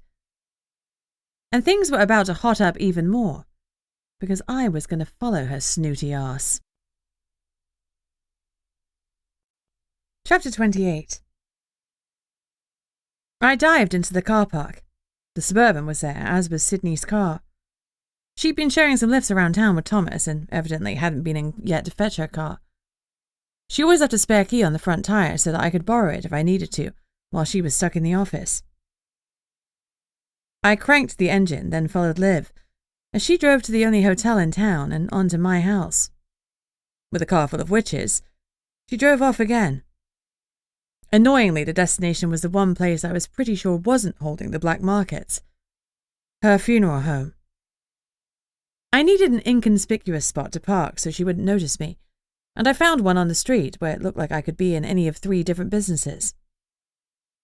As I sat back to wait, I texted Sydney to let her know I'd borrowed her car to search for the black market. I had no idea how long the witches' meeting would go on for or what they were discussing, other than something to do with the gems. I watched and waited for 2 bum-numbing hours, during which time Sydney texted back and confirmed she was more than happy to lend me her car. I was about to sneak out to see if Ernie had any more chai latte, when I saw my mum and the others emerge from the funeral home. Mum turned to walk back towards home, thank heavens. I didn't need her coming over and noticing me. No doubt she was missing the gym, so she'd get her steps in when she could. The other witches climbed in Liv's car. I'd have to be careful tailing her because she'd be dropping them off first. Unless they were all headed to the black market. Could it be that easy? I waited for her to drive onto the street, then pulled out.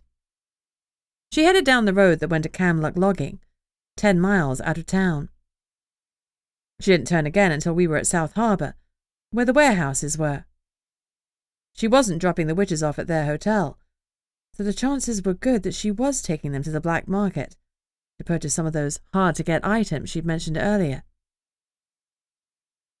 I'd probably been close to the market when I last searched here, and hadn't got far enough down the line of buildings. Sure enough, Liv stopped in a busy car park outside the furthest warehouse from town. It was quite small and run down. I thought it was abandoned since I'd never seen cars there before. Bingo. I pulled in next to another plain sedan and got out. Liv and her 3 witch friends were chatting as they headed for the warehouse. I really needed a disguise. I thought for a moment, then got back into the car. Now I knew where the market was, I could take a minute and put together something that would help me to sneak in.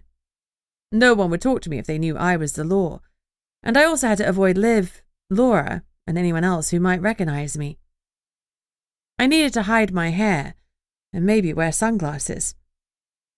I was already dressed close to the local norm, but I was wearing a button-up shirt and my nicer boots, so I needed to run home and change. I had time. The market wasn't going anywhere. I raced home a shade over the speed limit, parked up and texted Sydney to let her know I was still using her car but wouldn't be too much longer. Then I barreled into my house to greet my pets. "I missed you guys," I said as I cuddled Fluffy and stroked Shadow as much as he would allow. I could see from the tins on the counter that Mum had already fed them, so I opened the back door and let them out while I got changed. I found a baseball cap and sunglasses, then realized I'd looked suspicious wandering into a dark warehouse with those on. Instead, I applied some fake eyelashes and a heavy dose of makeup. I tied my long blonde hair into a bun and secured the cap, then admired the effect. Not bad. I put my badge in my pocket, changed into grungy jeans, and pulled on my extra tough boots. Disguise complete. I was good to go. "You guys stay here," I said to my animals as I locked the back door. "I won't be long, but taking you would kind of undo all my disguise work." I headed to the front door, and that's when Mum walked in. Everything in me froze. Elizabeth, I thought you were at work, she said. And I thought you weren't a monster. I didn't say it, though I wanted to. I was on my way out. Now was not a time to pick a fight with my mother. I had to change. I'm going on a stakeout. I managed. Well, that sounds exciting. Can I come? She looked genuinely excited, and I felt conflicted. It was nice that she was taking an interest in my work, but at the same time, the bus thing? You want to go on a stakeout? I asked slowly. Sounds more exciting than watching TV, and we get to spend some quality time together. I realized that no one would expect Officer Barrington to come in with anyone other than Sydney or Gunnar. Shopping with my mother was actually the perfect cover. Even so, she deserved to know what she was walking into. I'm going to the black market to interview people and try to pinpoint the cursor, I said firmly, looking to see if I'd scared her off. Oh, Liv invited me, but I declined. The High Priestess can't be seen in such places. A wave of relief flowed over me. Good. But she wasn't done. Still, I think it'll be fun. If anyone finds out, I can tell them I was helping with the police sting operation. I weighed up my options. We could pretend to be shopping, and she was good at shopping. Plus, I needed her because I hadn't got the slightest clue what anything was. I'd probably give myself away in a minute. Okay, but Liv and the other witches can't see us or we'll get thrown out. I need to talk to people and no one can know I'm a cop. Of course. I eyed her. Mum, you can't go dressed like that.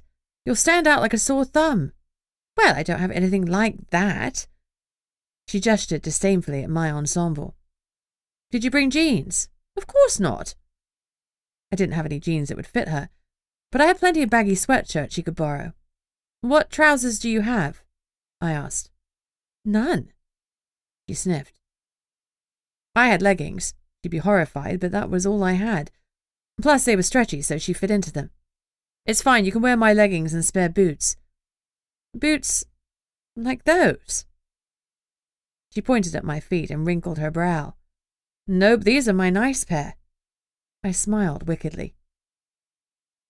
She took the leggings and sweatshirt and went to change. When she came out, her face was scrunched up in a rictus of distaste. I handed her Sigrid's old brown boots and she put them on. Her hair was still twisted up in a chignon. Well, that wouldn't do. Do you mind if I fix your hair? What's wrong with my hair? It's too nice. Fine, she grumped. A lot of the excitement had faded now that she realized she had to dress like a commoner. I pulled out the pins and finger-mussed it until it looked like she'd been out in the wind. Ow! She complained. I wasn't feeling especially charitable. If Connor's supposition was right. Not now, Bunny. There, I said gruffly. I'll go and look in a mirror. No, trust me, you don't want to look. Let's go. I picked up Arabella and put it in Mum's room, turned on the TV for Fluffy, and hurried my mother out of the door. We were going on a mission, and I didn't trust her as far as I could throw her. Chapter 29. I drove quickly to the warehouse and found another inconspicuous parking place. Remember, we are not going to draw attention to ourselves, I said. If you see anyone you know, hide. Pick up a book or bend down, something subtle like that. Okay, darling. Mum's colour was high. She really was finding this exciting. If I hadn't been thinking that she'd quite literally had me shoved under a bus, I might have been too. I'd been itching to have a real look around the black market. The brief glimpse I'd seen before had been tantalizing. There was a handwritten piece of laminated paper taped to the door with an arrow. Enter around the side. At least they had signs this time. The organization had obviously improved. We went to the side door. It was hidden from the road since it was at the end of the warehouse row. No one would see people using the side entrance. Clever. When we walked up to the door, Mum stopped me before I felt the buzz of magic in my teeth. There's a ward around it. Hold on. Great. Would we be denied entry because we didn't have a password or a spelled item? She closed her eyes and muttered for a moment, weaving her hands in the air. After a few seconds, she said with satisfaction, "Got it. Hold my hand and we'll get through." I grasped her hand. She pulled me forward. As before, all was silent until the door opened, and then the roar of many people in a small space rumbled over us. Mum closed the door. We were in. I scanned the crowd and saw some familiar faces, but no one I knew well. Nobody was looking at me, but even so, I pulled my cap down a little further. We started to work our way up and down the rows. The first booth had nothing but packaged herbs. I had no idea what they were for, but Mum explained when she saw something. "Oh my, how much for this?" she asked the vendor. The vendor squinted at it. "Balm of Gilead is 40. Mum reached into her pocketbook and pulled out 2 20s. The vendor's hood fell back as he took the money. "Hey, you look familiar," I said, trying for casual. "Do you know Jeff?" "No, well, Jeff keeps to himself." The answer was terse and abrupt, not inviting any further conversation. We walked to the next booth. "This was incredibly cheap," Mum said happily. "It grows in North America, so it's twice as much at home." "Good stuff," I said aloud. "Did you push me into a bus?" I said in my head. It was harder to concentrate than I thought it would be, and I railed at myself. I had to focus for Fluffy's sake. We needed to find the cursor and stop them. If anyone else was cursed, they'd get the remaining alpine azalea, and Fluffy would be shit out of luck. The next few booths were also dead ends, but the corner booth was selling grimoires like Jeff's had. Mum started examining the volumes, which gave us an excuse for loitering. "Hi," I said to the stallholder. "I was here the other day looking for a grimoire at Jeff's booth. I wasn't sure about buying it, but now I can't see Jeff anywhere." "What was the grimoire?" The vendor looked at me suspiciously.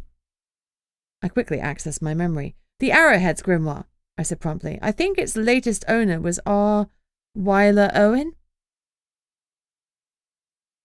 Mum, who was scanning through a book, slammed it closed. The seller and I both jumped. "This is a fake grimoire," she protested loudly, glaring at the man. She wagged her finger at him. "You shouldn't sell false wares. They could be dangerous to the uninitiated."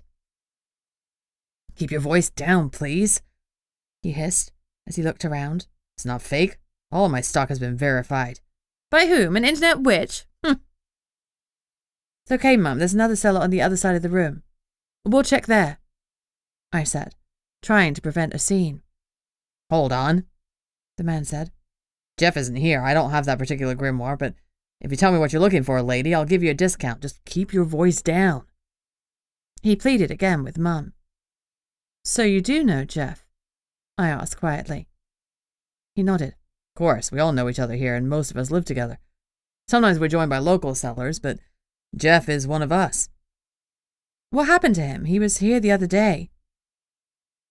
He lowered his voice further. "Rumor is that he was cursed." "Cursed?" I grasped at my non-existent pearls, like I'd seen my mum do many times. "Is he all right? Who did that to him?" The guy looked around again. "I heard that he pissed off a local. Didn't pay the protection fee." "Protection?" I asked dumbly. Portlock didn't have gangs or mafia that I knew of. He shrugged. "Well, that's what I heard." "Gosh," I said, wide-eyed. Mum had been looking at the books while we spoke. When it was clear he had no more information to offer me, she thrust an old and dusty tome at him. "We'll take this one." The man blanched. "Well, this is over 1,000 years old. I didn't intend for it to be out on the table." He frowned. "How did it get there?" "How much?" Mum insisted. "Or I can talk louder about that fake grimoire." He gulped and looked shifty. He was going to quote something outrageous. 10,000. "And with discount?" She was ruthless. 9,800. Now he was sweating. "Do you take Visa?" He blinked. It's cash only." "Well, I have cash, but pounds rather than dollars." "That's fine."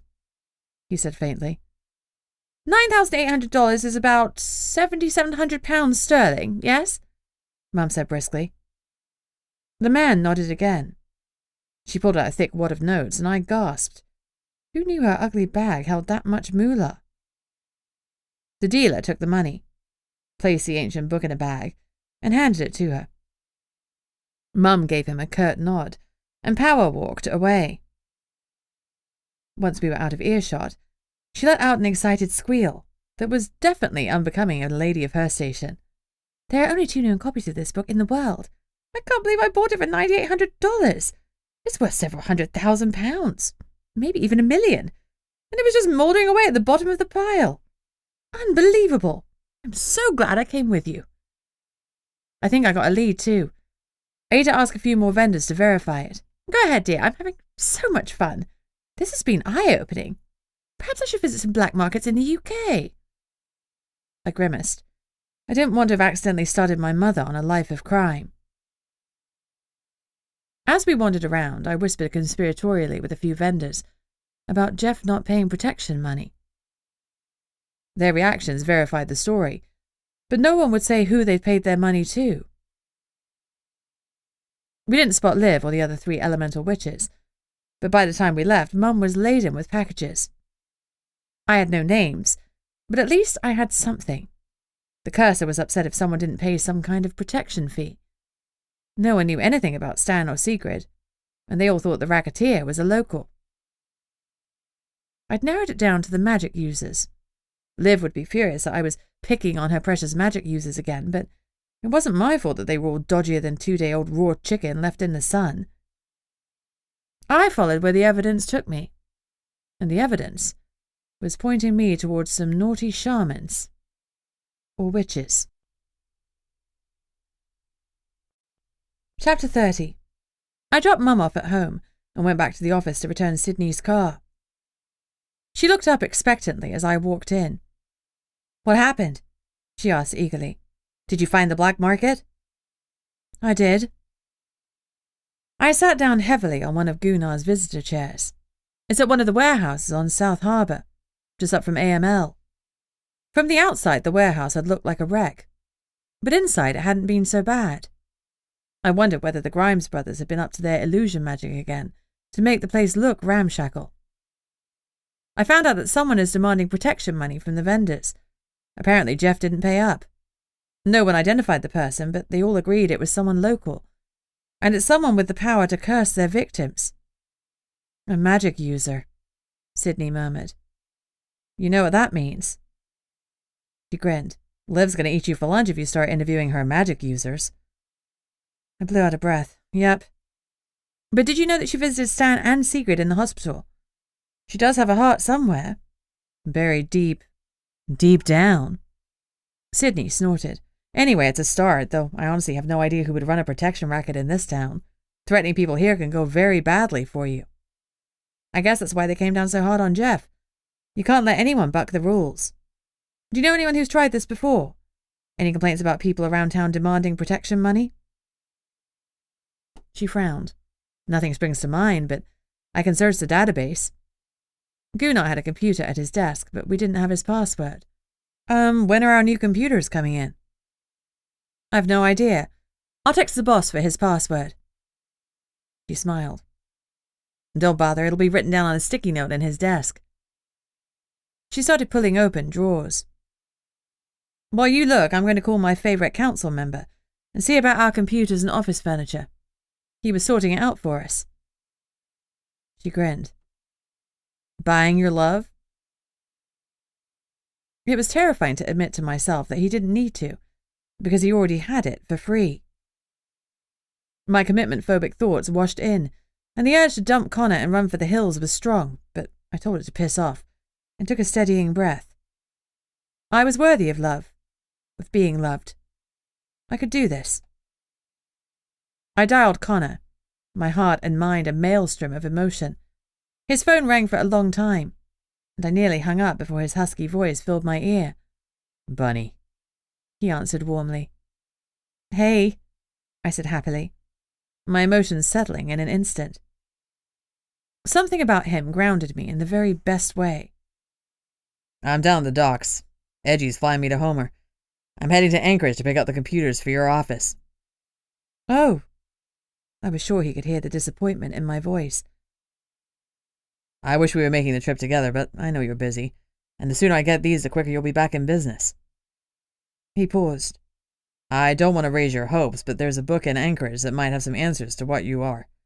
That's why I'm going myself rather than sending Margrave. This is too sensitive to farm out to anyone else.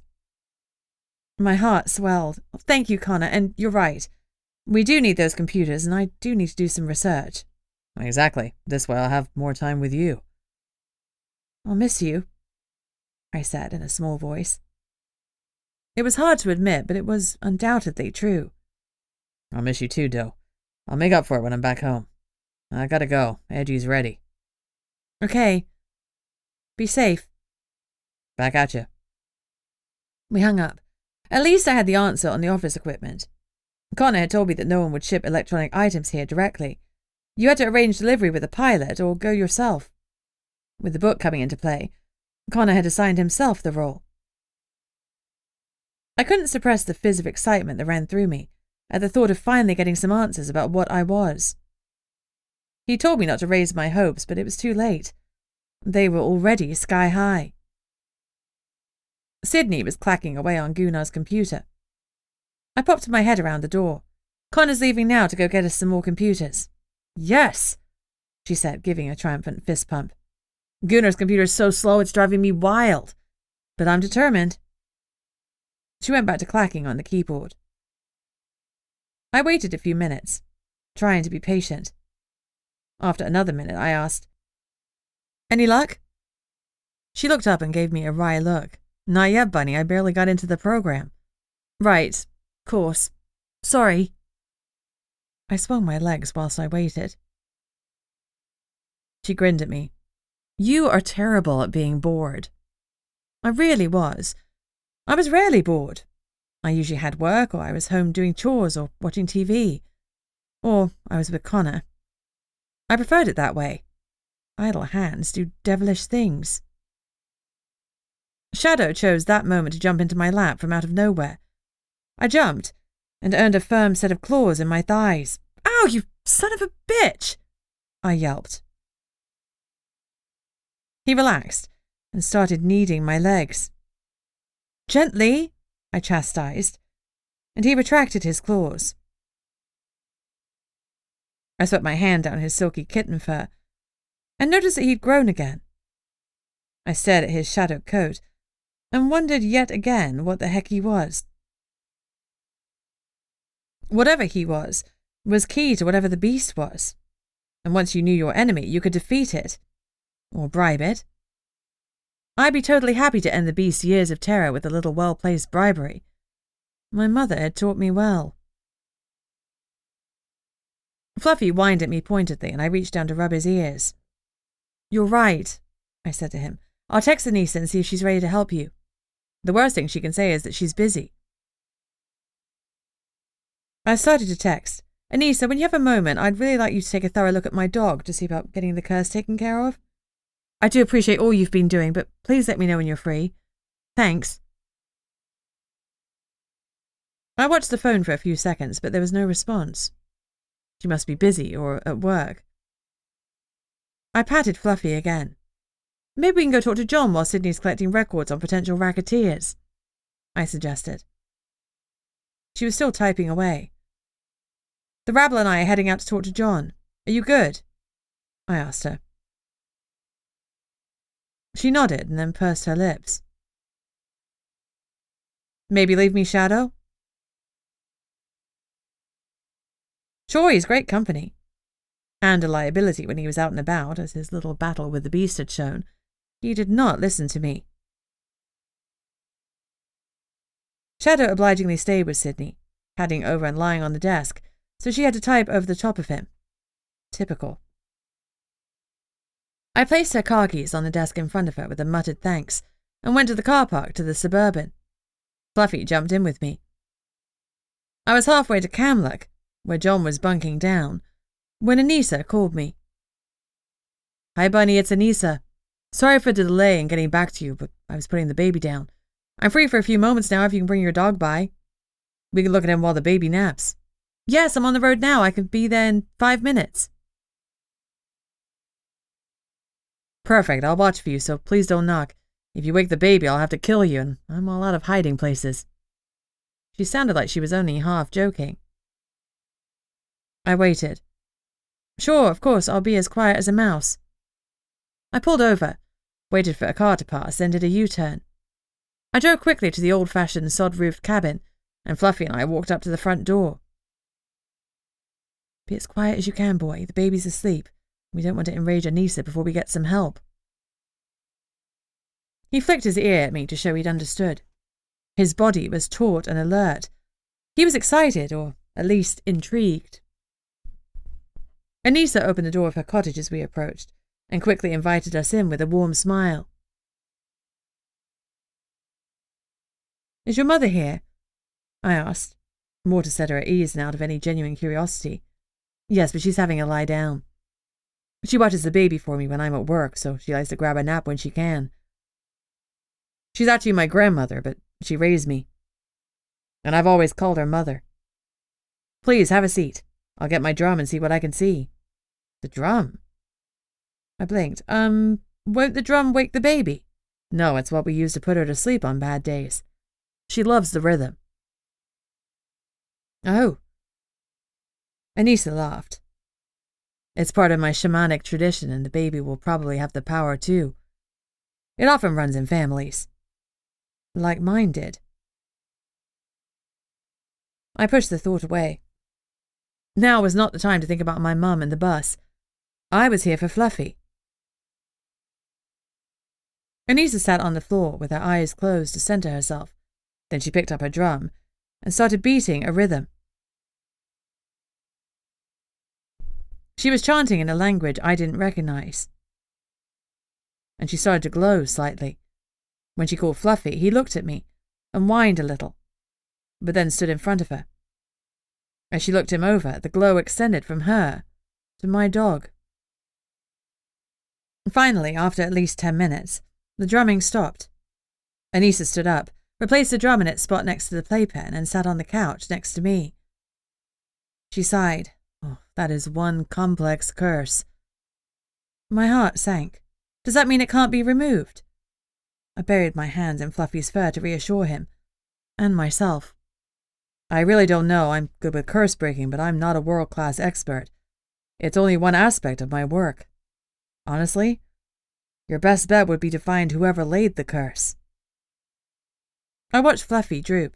We don't know who did it, and even if we did, it was almost certainly done back in London. You said it was old? I'd say a good 2 or 3 months. I'll speak to the elders. They might have some ideas. I'd appreciate it. I can tell you one thing, though. The curse involves an element of transformation. Do you know anyone who specializes in that? I didn't, but Connor knew people. And Liv definitely knew people.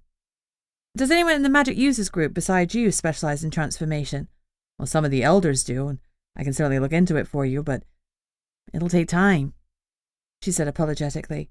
I'm not saying I can't do it, but I'll need to do some research first. I tried to keep my disappointment out of my voice as I thanked her. Fluffy seemed dejected as he jumped in the SUV. He immediately lay on the back seat with his head on his crossed paws and stared at the fabric. I felt bad for him. We both had high hopes that Anissa could remove the curse, but instead, we had more questions. And I had no answers. Chapter 31. I turned the vehicle back towards Camlock logging. Until the cursed vendor, Jeff, came round, I was still waiting on Sydney's research, so I might as well continue with my other task of speaking to John. I put him off for days, and now it was time. I didn't want to hear whatever message he was here to deliver, but avoiding it wouldn't make it go away. I wondered if Octavius was going to use threats or bribery, and braced myself for both. I pulled into the main car park by the warehouse. The bunkhouse was back there somewhere. Connor had told me about its existence, though I'd never been there. Fluffy followed me, still visibly moping. I found what I thought was the right building and knocked. I heard steps approaching, and the door opened. Funny? John said with surprise. I probably should have texted and let him know to expect me. Hi, I hope you don't mind me dropping by, but I feel bad that I've put you off again and again. I was close by, so I decided to stop in. No, it's fine. Come in. Even as he said it, alarm bells were ringing. John did not look fine. He looked wrecked. His hair was lank and greasy, and he looked exhausted, which is pretty hard for a vampire to do. I'd gone days with hardly any sleep, and I still looked fresh-faced and ready to go. Vampirism had some upsides. Good to see your dog looking so much better than he did in London, he commented, looking at Fluffy. He was in a complete state. I grimaced. When I'd rescued Fluffy from a bin near my house in London, I'd lied to John and told him I'd had my dog for years. Obviously, I'd been talking out my arse. Firstly, Fluffy was young, and secondly, he was visibly undernourished. No pet of mine would ever be in that state. John had let the lie go, though he'd obviously not bought it. He led the way into the barracks, and Fluffy and I followed. The building was basic but usable. There was a common area with a kitchen, sofa and TV, and some doors off the corridor led to bedrooms and bathrooms. It wasn't a place you'd want to stay for long, but it was better than nothing. And there were no windows, so it was far safer for a vampire than the Portlock Hotel. John ushered me into the communal living area. I sat on the sofa, and Fluffy sat down at my feet. As John took a seat, he seemed to fold in on himself. I looked at him, alarmed. Are you all right, John? I asked with concern. He smiled wanly. Oh, I'm fine. He was far from fine. Guilt coiled in my stomach. He'd been trying to see me for days. I know I've been putting you off and haven't been a good friend, but I'll never forget what you did for me. You helped me when no one else would. Whatever you need, I'm here for you. That seemed to flick a switch in him. He leaned forward, put his head in his hands, and started to cry. Crap, I was so not the person for this. I was terrible with my emotions, let alone someone else's. I walked over, perched on the arm of his chair, and rubbed his back. There. Let it out, I murmured. His shoulders shook. Whatever was wrong, it was breaking his heart. It was several minutes before he brushed the tears from his cheeks. My wife died, he said dully. Oh God, John, I'm so sorry. Was it sudden? Sudden but not wholly unexpected, I guess, he said. She'd been ill for a long while. Gwen was human. She had cancer, so they couldn't turn her, but as long as I obeyed the king, he kept her in cutting-edge trials and programs. She didn't have much of a chance, and it killed her to see her illness being used to make me do things I wouldn't ever do otherwise. Horrible things. I think I've reached my limit when I met you. I needed to know I wasn't a monster, even though I felt like one. Saving you was saving me, too. I squeezed his arm, but didn't interrupt. He was silent for a moment before he continued. Gwen could see that it was killing me, too, I guess. I loved her enough to do heinous things to keep her alive, and she loved me enough to do a heinous thing to stop living. His voice caught. Yesterday she took her own life, to free me from Octavius. Now I have no reason to go back. God, John, I'm so sorry. I had nothing but the empty platitude to offer. I tried to imagine it.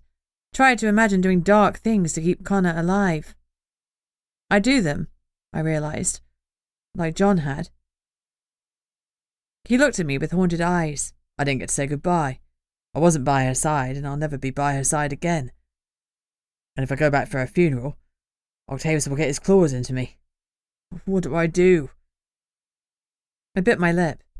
Gunnar could do some paperwork like he had for me, and get John transferred to Portlock. Connor would take him in, no questions asked.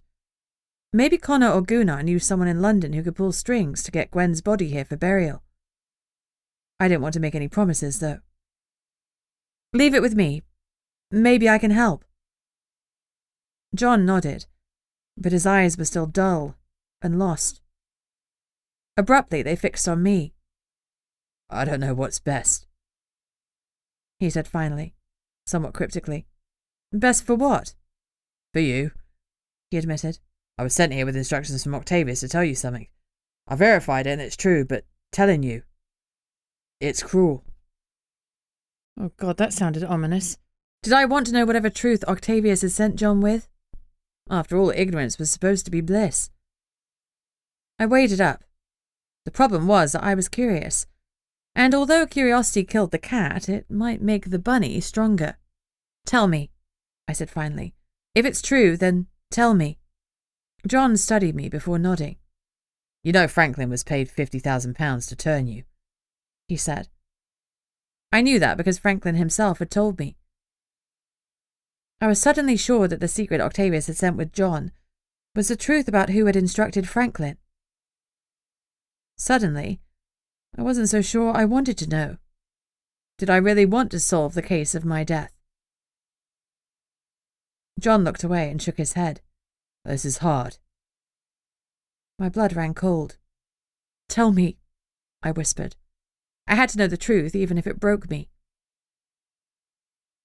He stared at me for a moment, opened his mouth, and slayed me all over again. I'm sorry, I double-checked. The money, it came from your parents' bank account. Chapter 32. Fluffy was barking wildly, but I barely registered his agitation. My parents? My mother, who was currently pottering around my house, who I was pretty sure had shoved me under a bus. My mother with her worthless ped daughter. Well, I wasn't ped now, was I? Finally, they could be open about magic with me. They'd wanted me to stay in London in Octavius's conclave for 100 years, and instead, I'd run all the way to Portlock. I gave a dark smile. I was a useless ped daughter, and yet, somehow, I'd still managed to muck up their sick plans. It gave me a sense of grim satisfaction. Bunny? John said softly, looking concerned. Ah, I was smiling. That probably wasn't a normal reaction to being told your parents had paid someone to attack and kill you. I'm okay, I said evenly. I wasn't, but John had enough shit on his plate without me adding to it. If anything, he now looked even more distressed. I struggle with telling you, and I'm still not sure if it was the right thing to do. The fact that Octavius wanted me to tell you should have been reason enough to keep quiet, but if I were in your shoes, I want to know. You did the right thing, I reassured him. I needed to know, and I'm going to handle it. The truth always comes out. Thanks for telling me. I really do appreciate it. I should go. Leave you to your grief. And me to mine. I stood up. I'll speak to Connor about getting you a job and a visa or whatever we need to keep you here. Don't worry on that score. I won't let Gwen's sacrifice be for nothing. Octavius doesn't get to keep you. He pulled me in for a hug. Thank you, he murmured. I've got you, I promised, patting his back. He showed me to the door and I kept my composure, even managing a jaunty wave as I walked to the SUV. He wouldn't buy it, of course, but Mother had taught me to care about appearances. One shouldn't bawl in public. Fluffy and I jumped in the SUV. He kept looking at me, as if I was about to explode, and he wasn't far off the mark. The punch of knowing that my parents had paid money to sacrifice me, the despair that they'd never truly loved me, and the rage that they had made such a huge decision for me, boiled inside. The fire I carried within me was reacting to the maelstrom of emotion, and I was sweating with trying to contain it. I drove out of Camluck and headed straight to the water. I'd have to let the fire go, and I couldn't do that in a heavily forested area. I drove erratically, barely conscious of the road. Finally, I stopped the car, jumped out, slid down the embankment and ran onto the beach, Fluffy by my heels. I had the presence of mind enough to check for witnesses or boats, but seeing no one, I pulled the fire from my chest and let it out with a guttural scream. The fireball that launched out of me looked like a nuclear flash, but it totally emptied the rage from my body. emptied me completely. I stood with my hands on my knees, panting. No wonder I demanded that people call me Bunny. On some level, I had known that my parents were keeping something from me. They didn't have my trust and love any more than I had theirs, which is why I'd rejected the name they'd given me. They hadn't deserved to carve their mark on me. And that was why I clung to the name my Nana had given me. She had loved me. Of that I was sure. My parents had ordered me to be turned into a vampire without my knowledge or consent. It would take a long while for me to absorb that. My phone rang. I pulled it out of my pocket and saw that Connor had rung repeatedly. In my daze, I hadn't even registered its blare. I answered the call.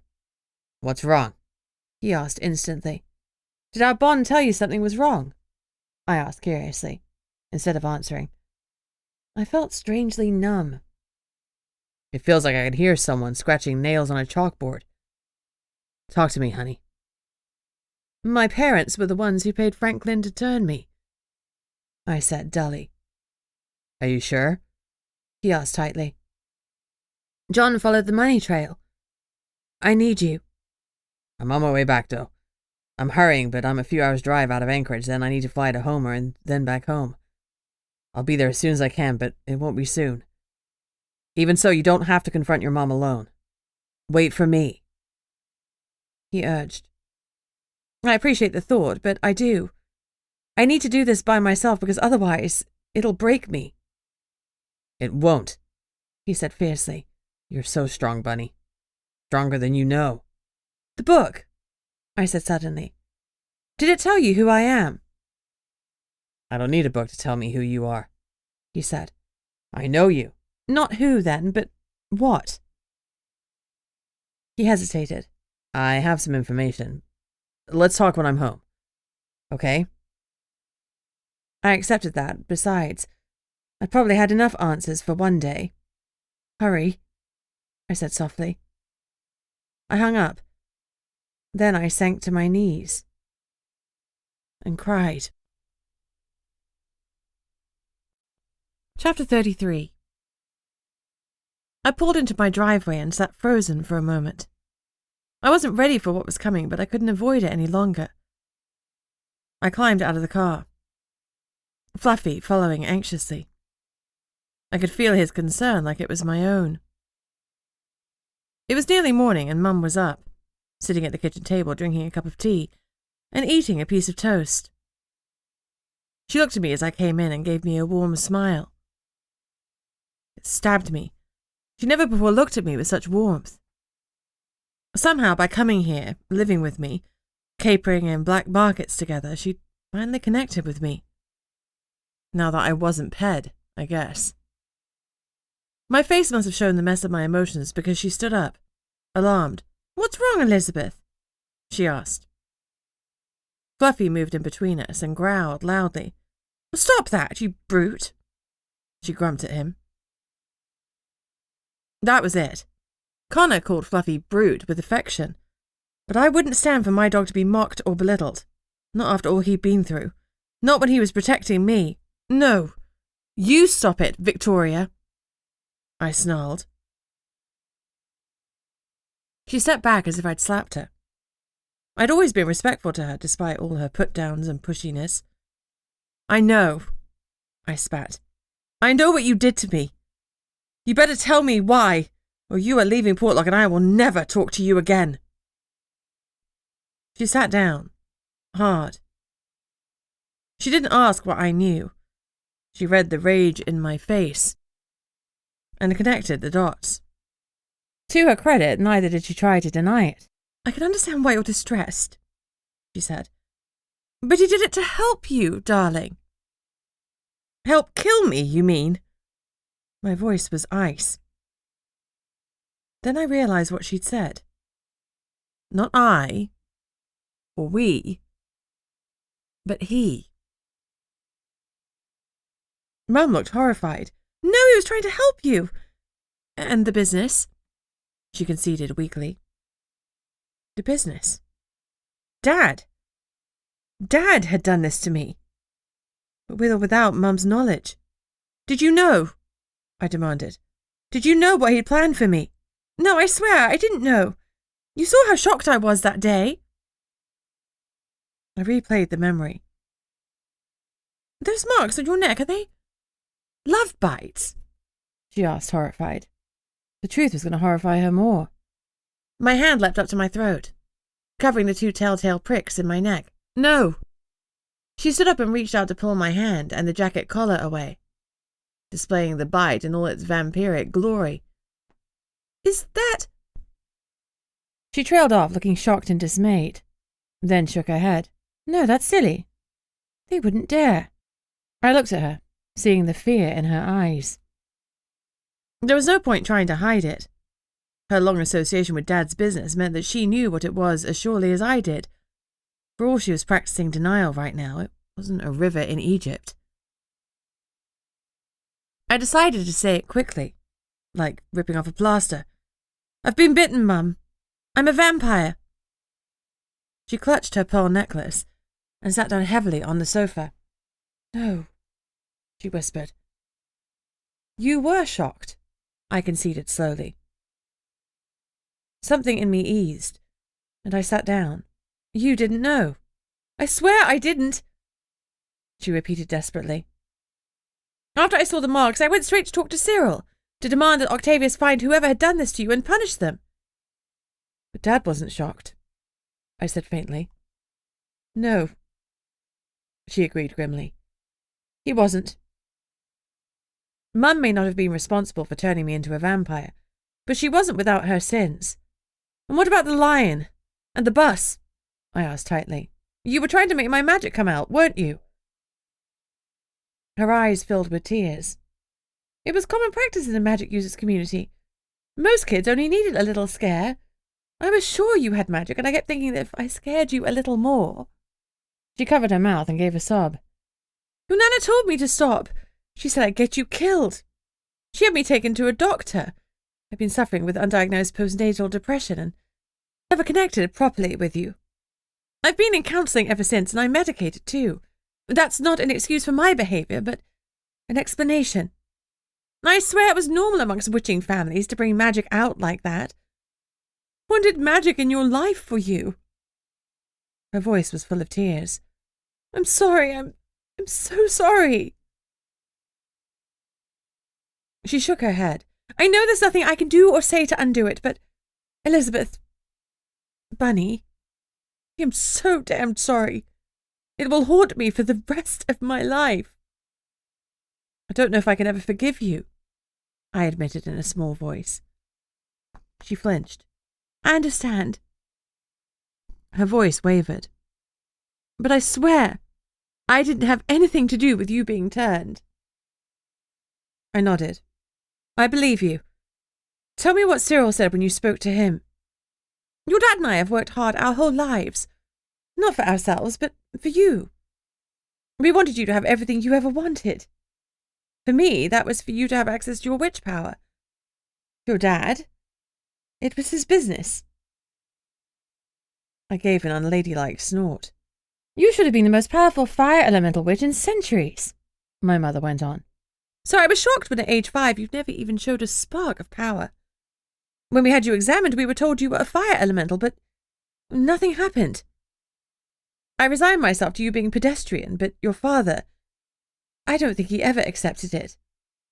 He couldn't make me a witch, so he made me a vampire instead. She looked lost. I didn't know until afterwards. Dad thought that you being in the conclave would give you the things that we couldn't. Immortality, for one. You'd be in an amazing position to take over the company when we retired because you'd already have a relationship with the king. And I think he hoped the attack might trigger your powers, even if it meant you couldn't then be turned. I frowned. What do you mean, couldn't be turned? Witches can't be turned into vampires because the two magics aren't compatible. A witch attacked by a vampire inevitably heals or dies. They don't turn. Except that I had. I didn't say that to Mum.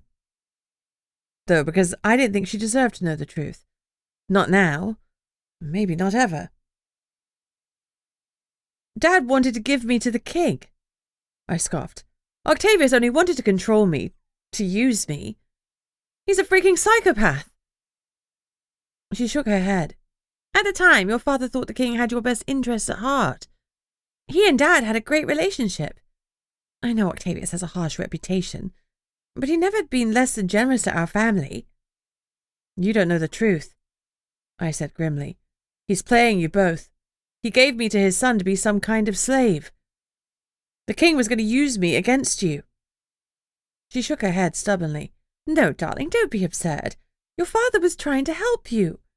You'd left home and you were struggling so much. Then you started waitressing. You had a university education, powerful, rich parents, and a dead-end job. You were wasting your life. Dad wanted to fulfill your potential. It was my life to waste, I protested. As for fulfilling my potential, I was trying. I had 0 skills and the most worthless degree ever, but I had plans. I needed time. I'm only 23 and now I'll be that forever, thanks to Dad. I was shouting. I rarely yelled. Usually I ignored a lot of things and did my own thing quietly, but now I was done with being diplomatic. I know, I'm sorry. And after I saw the... She gestured to my neck. I spoke to your father. He realized it had been a mistake, but it was too late. Octavius tried to strong-arm your dad, using you as leverage, which was why we couldn't help you escape. Octavius said he could have you killed and remain within the law if he did. I shook my head. Mum clutched my hand, forcing me to look at her as she continued. If you want the truth, then you need it all. There is a prophecy about you, which was why I tried so hard for all those years to raise your magic. The prophecy told me you had magic. I knew you had to have it to survive what was coming. I snorted. I don't believe in prophecies. Though my connection with Connor had forced me to accept that fated mates were a real thing. And if fated mates were real, was the idea of a prophecy so far-fetched? Believe in them or not, official prophecies are recorded with the coven. This was made when you were born. You can check the records. Fine. I folded my arms. All right. What did it say? She licked her lips. It said, when the flame-born guardian descends to the night, the veiled city's mysteries will unfold. Thrice shall the cursed wolf's mournful howl sound, heralding the coming of the shadow beast. Love shall be her beacon, and with its power, the city might endure the destruction that comes. The veiled city probably referred to Portlock, though it was definitely a town, not a city, and the shadow beast almost certainly referred to the beast beyond the barrier. I blew out a harsh breath.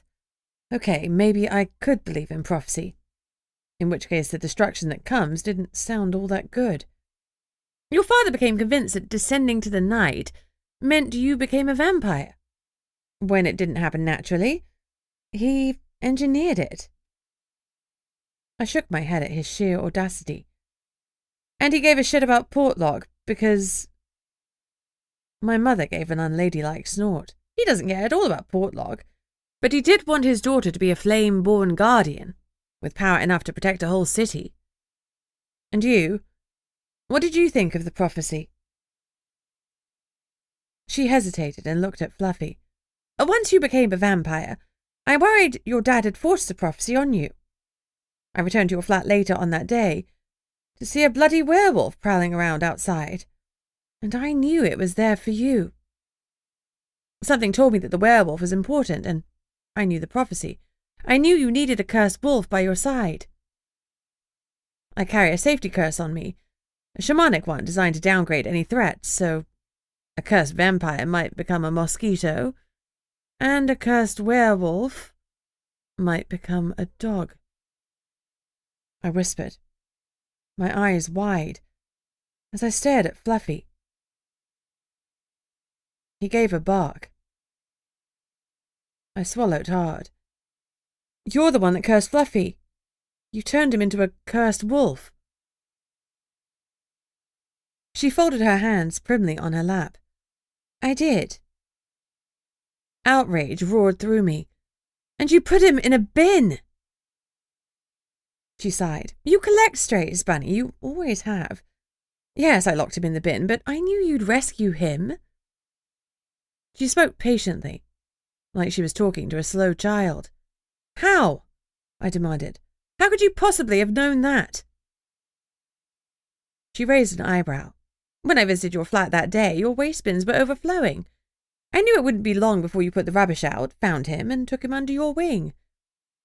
If your father wasn't above a little manipulation to make your prophecy come true, then I decided I could do the same. I felt sick. She'd risked Fluffy's life on my cleanliness. We were lucky he hadn't died.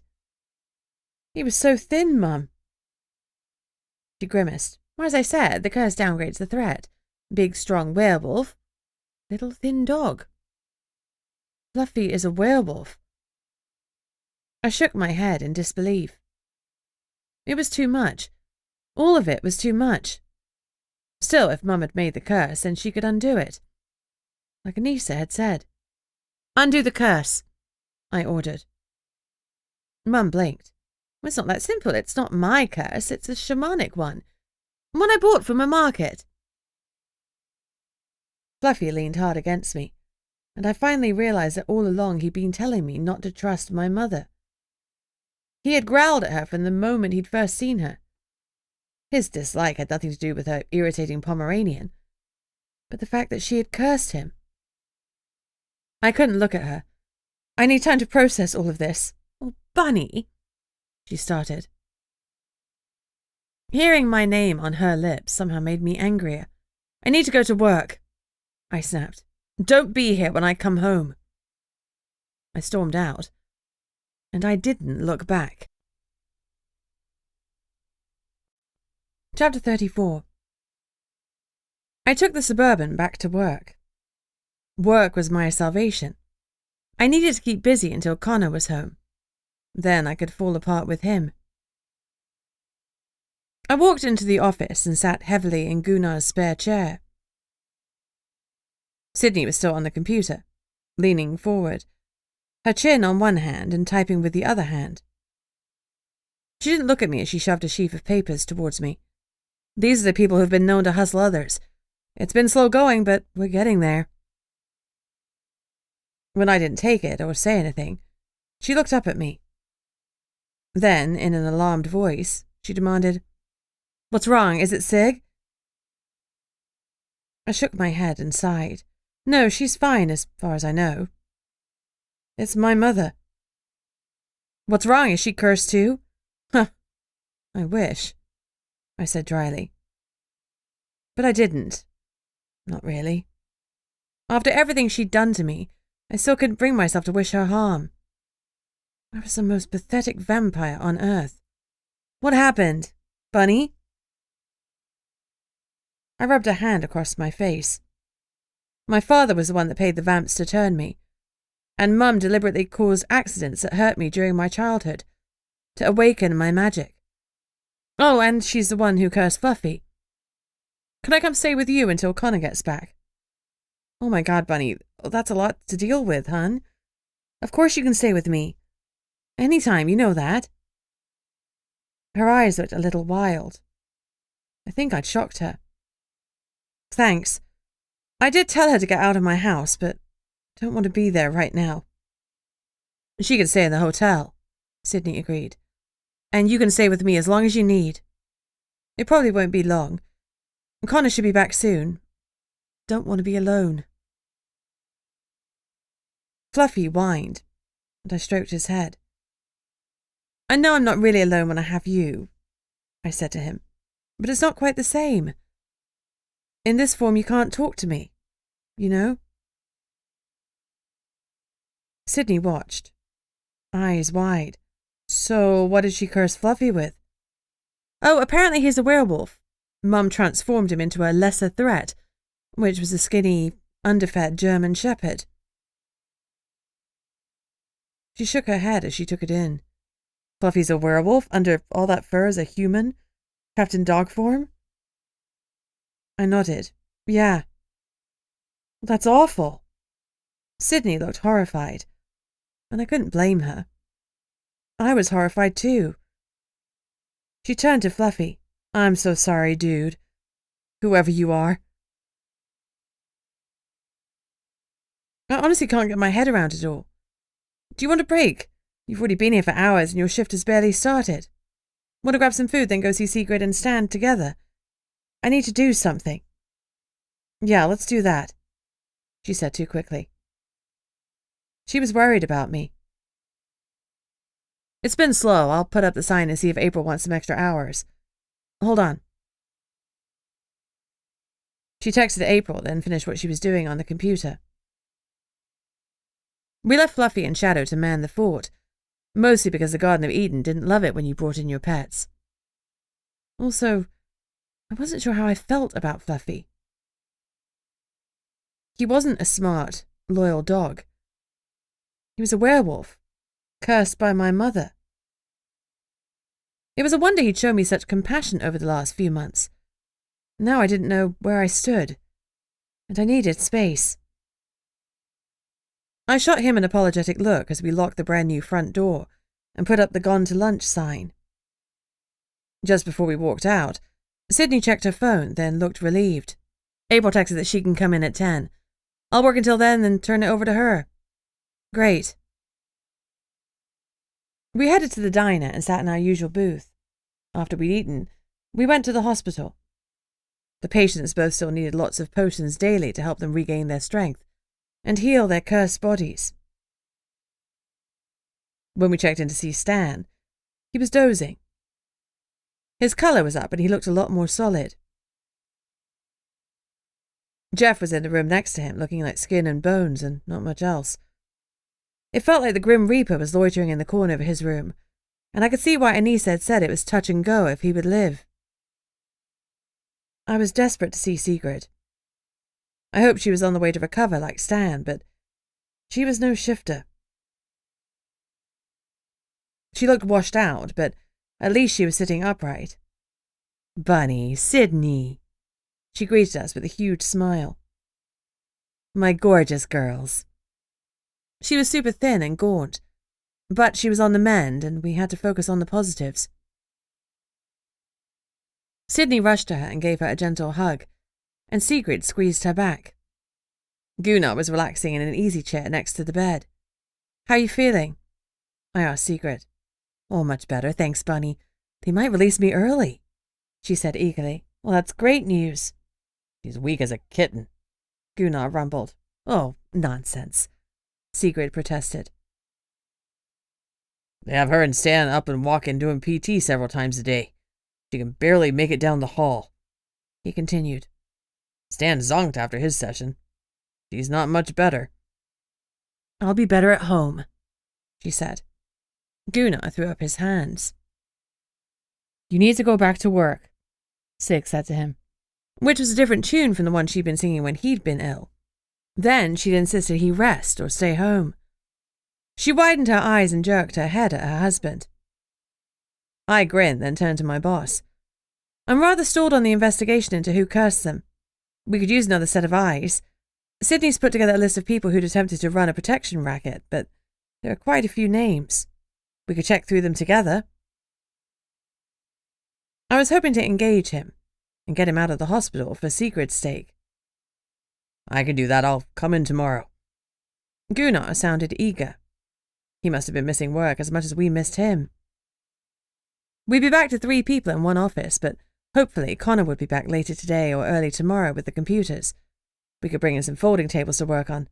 Hell, I'd have worked on the floor at that point. I got my own cuddle with Sigrid, but, as always, she saw too much. Everything okay? She whispered. I smiled. Everything will be fine. Well, that's not the same thing. No, I agreed blandly. It's not. She fixed me with a firm look. You talk to me or Gunnar when you're ready. I nodded. We talked for a few more minutes, but it was obvious that Sigrid was racked by exhaustion, so we soon made our excuses and left. Sydney set me up in her house and went back to work. I took my list of racketeers and started making appointments to see them during my next shift. It wasn't the most exciting part of police work, but it might help me to find the cursor. I wished I'd brought my fire elemental tome with me because it would have been the perfect time to look through it. I watched TV for a bit, then finally crawled into Sydney's spare bed and fell into a restless sleep a couple of hours later. Before my eyelids closed, I wished I had Fluffy with me. Chapter 35. I was awoken rudely by the ringing of my phone. I stared at the screen blearily. Liv. I swiped to answer, still yawning. Your mother isn't answering her phone. I need her to meet us at the first gem site, she said without preamble. Liv's wasn't the voice I wanted to hear when I woke up, but I got it. Mum must have either crashed hard after our fight or turned off her phone. I'll find her, I promised grimly. After all, the gems were the real reason she come to Portlock. When and where? Liv had changed the rota of elemental witches who were in charge of the gems and was keeping them warded. Although I'd known all of the previous gem custodians, I didn't know the newly appointed ones. Water, Dakota Caples, 666 Nordic Avenue. 666? Really? She huffed. Really? Then we'll go to the fire gem. I need your mother in 2 hours. She hung up. I sat up in bed. I didn't want to talk to my mother, but at least the phone was a good buffer. I dialed her number and let it ring. Nothing. God's sake. I googled the Portlock Hotel's number and rang it.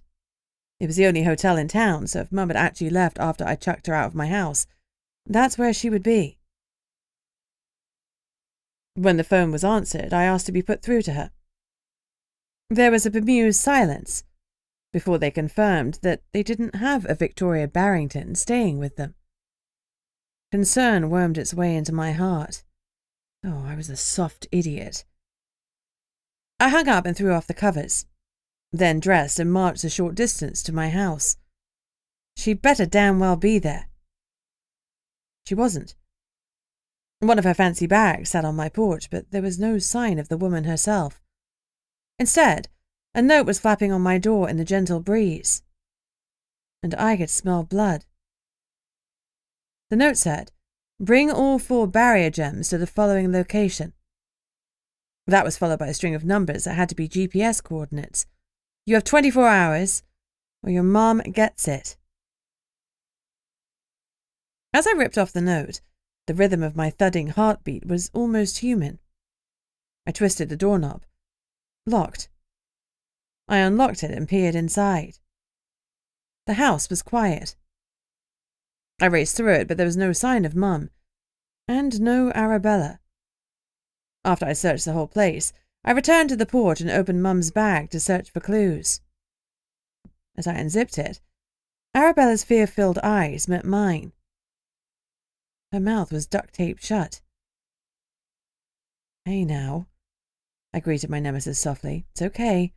Let's get you out of there." Apparently, the kidnappers hadn't been in the market for a yapping dog. I removed the tape as gently as I could, but even so she whimpered and trembled as I apologized profusely. I looked through Mum's bag. She'd only packed a few things, so she'd obviously expected to be invited back to mine fairly quickly. But she had been moving out like I'd asked. And someone had snatched her right off my damned porch. Chapter 36. I wanted to scream or cry, to do something. But I stood frozen with the bloody note in one hand and a terrified Pomeranian in the other. When I set Arabella down, she raced into Mum's room and went directly under the bed. I didn't blame her. I pulled out my phone. I needed all hands on deck, but first, I had to tell Liv that Mum wasn't going to make her party.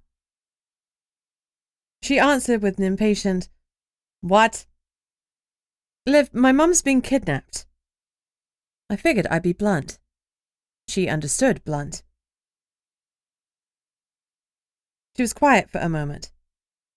I think I'd actually managed to shock her. "Oh."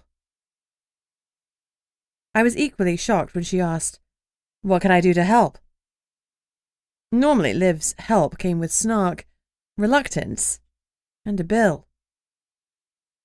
"I don't know," I said, "but the kidnapper demanded I take all 4 gems to a specific location. If you do that, the barrier will go down." "I'm aware," I said dryly. "Any ideas?" "I'll think about it." Click. I loved her goodbyes. I called Gunnar and Sydney next, and they said they pulled together a search party while I came up with a plan. I checked the time and saw I had a text from Connor. I could breathe again. "Just landed, floating into North Harbor." Finally, North Harbor was bringing me something good. I sprinted out of my house to meet him. I needed Connor like I needed air, and I doubly needed his solid presence to get me through this. He was helping Edgy unload when I flew down the ramp. He looked up, his smile like sunshine that warmed every part of me. He put down the box he was holding in time to catch me as I launched myself into his arms. "Hey, Doe," he said before wrapping his arms around me. "Connor, someone kidnapped Mum." The tears began. Part of me was shocked at how I felt after all she'd done to me. I shouldn't have cared that she was in danger. She was a stranger in a lot of ways. She'd hurt me many times through the years, and she'd even cursed Fluffy. I should hate her, but at the end of the day, she was still my mum. He clutched me tighter. "We'll find her. Don't worry." His words calmed me immediately. I knew Connor wouldn't stop until he'd fulfilled his promise. I clung to him for a minute more, then it was down to business. We carried the boxes for the Nomo's office and put them in Margrave's idling truck. Connor hadn't just brought back computers, but also 2 desk chairs. Desks were being made in town with some lumber he'd donated. In the meantime, someone from the mayor's office was bringing in folding tables and chairs for the tiny lobby. Connor took me to the office. Sydney was already in. Fluffy was gambling around her heels, and Shadow was giving a lazy stretch. Sydney had only left for the office when she'd received my panicked call, and considering she was pulling back-to-back shifts, she was looking great. Better than me. I hadn't showered or combed my hair. I must have looked like a madwoman flying down the dock at Connor, but I'd had more pressing concerns. "Bunny, how are you holding up?" my friend asked anxiously. "I'm all right," I lied. "Thanks for helping." Gunnar started calling people to help search, and I'm making a list of possible suspects, mainly barrier protesters and the old gem witches. Someone wants our barrier down. I nodded, suddenly exhausted. The constant fear about the barrier, my mum and her revelations, and the problems with the gems were wearing me out. I'd solved who'd stolen the gems a week earlier, but the problem was still going on. There had to be another way forward that meant we weren't dependent on those cursed things. Curses here, curses there, curses everywhere. I sat down heavily on the floor, and suddenly I couldn't get up. Fluffy barked loudly, and Connor and Sydney were looming over me. "What's going on?" I asked. "Why can't I move?" But then I couldn't talk. Connor snatched me up and ran through the front door. That was the last thing I remembered. Chapter 37. I woke up to see Anissa's face leaning over me. I gasped and tried to move back, but I was lying on a bed and couldn't go anywhere. "Drink this, Bunny." She was holding blood in a hospital cup with a straw. Well, that would be a new experience. I tried to push it away. "Drink it, Bunny, damn it," Connor growled from my other side. I turned my head, and he was standing over me as well. I realized it wasn't anger that had sharpened his tone, but fear, and that scared me enough to drink. I drank the blood fast, even though I couldn't hold my nose, and there was no point when you were drinking through a straw. I finished it with a grimace. What happened? I asked. My head felt muddled and hazy. You were cursed, Anissa said grimly. Was it the same curse? I looked down at my limbs, but it didn't appear that I had started wasting away. How long have I been here? My voice cracked. An hour, Connor answered. Relief filled me. I hadn't let my mum down. I still had time to find her. Not the same curse, Anissa confirmed. Seems to be a curse to send you to sleep. Sap your energy. That's how I'd felt. Sapped, limp, wrung out. I'd experienced true weariness since I'd been turned. Daylight exhaustion was a real thing. But this tiredness was far greater. Has to be the kidnapper. They don't want you on their case, Connor snarled. Why give me an ultimatum that I can't follow? I asked, confused. Did you touch anything or eat or drink anything new or strange? Anissa asked. No, nothing. That bloody note. I touched the note that was on the door. I groaned. Oh, it's in my jeans pocket. I hadn't worn gloves. A rookie error. Anissa retrieved a plastic bag full of my clothes from next to the bed, then pulled out my jeans and waved a hand over the pockets. This is the source. Her hand blazed brightly for a moment, and I felt pressure in my ears. Not a strong curse, but effective. I've neutralized it. Thanks, Anissa, I said. Connor's statement about the kidnapper had started my brain racing. If Mum's kidnapper is cursing me, that probably means the kidnapper and the cursor are the same person. Or two people working together, I mumbled. I scooched back in the bed and sat up. I have to get out there. Time is ticking. No, Connor said firmly. You need to stay here until Anissa clears you. I looked at Anissa. Am I curse-free? She nodded. But you're going to need more blood and some rest, or you'll be here a lot longer than a few hours. Hours? Hours to heal up is better than days, so lie back and relax. I'll bring you more blood in 30 minutes. I felt the first stirring of panic. Mum had less than 24 hours, and I had to find her. Connor, brilliant as always at reading me, said, Gunnar has a search party out. They're looking everywhere. Homes, businesses, the woods. They'll find her. If it's the cursor, we'll never find her. We don't have any clue who it is, I protested. Sydney has a list of possible suspects. Whoever this is, they made a mistake when they asked for the gems. She and Gunnar have narrowed down our list of people who are against the barrier. I shook my head and started to swing my legs over the edge. No, this is like before. Because it seems to be about the barrier doesn't mean it is. The gems are valuable and powerful, and they're also possessed and evil. Check the new gem witches first. Maybe they're being possessed like Winterstein was. Connor picked up my legs and swung them back into the bed, then whipped out his phone and texted someone. He waited a second until his phone vibrated with a return message. Sydney's on it and Thomas is helping. That calmed me a little. Sydney would do anything to help my mum because she was my mum. But Thomas was a true hunter. If anyone could track her down, my money was on him. Okay, thanks. I looked around. Where's Fluffy? Sydney has him in shadow at the Nomo's office. I talked to Mum, I blurted out. She told me everything. You were right about the bus. Connor's jaw worked, but he held his silence as I continued. My dad ordered me to be turned into a vampire, and my mum cursed Fluffy. I turned to Anissa. She said it was a transformation curse to change a threat into a lesser one. She said it would turn a blood-sucking vampire into a mosquito or a werewolf into a dog. I continued. She can't undo it. She said she's not a curse breaker, nor was she its maker. If she can get the spell from the person that designed the curse, do you think you could break it? I asked Anissa. My heart was in my throat. She cocked her head as she thought about it.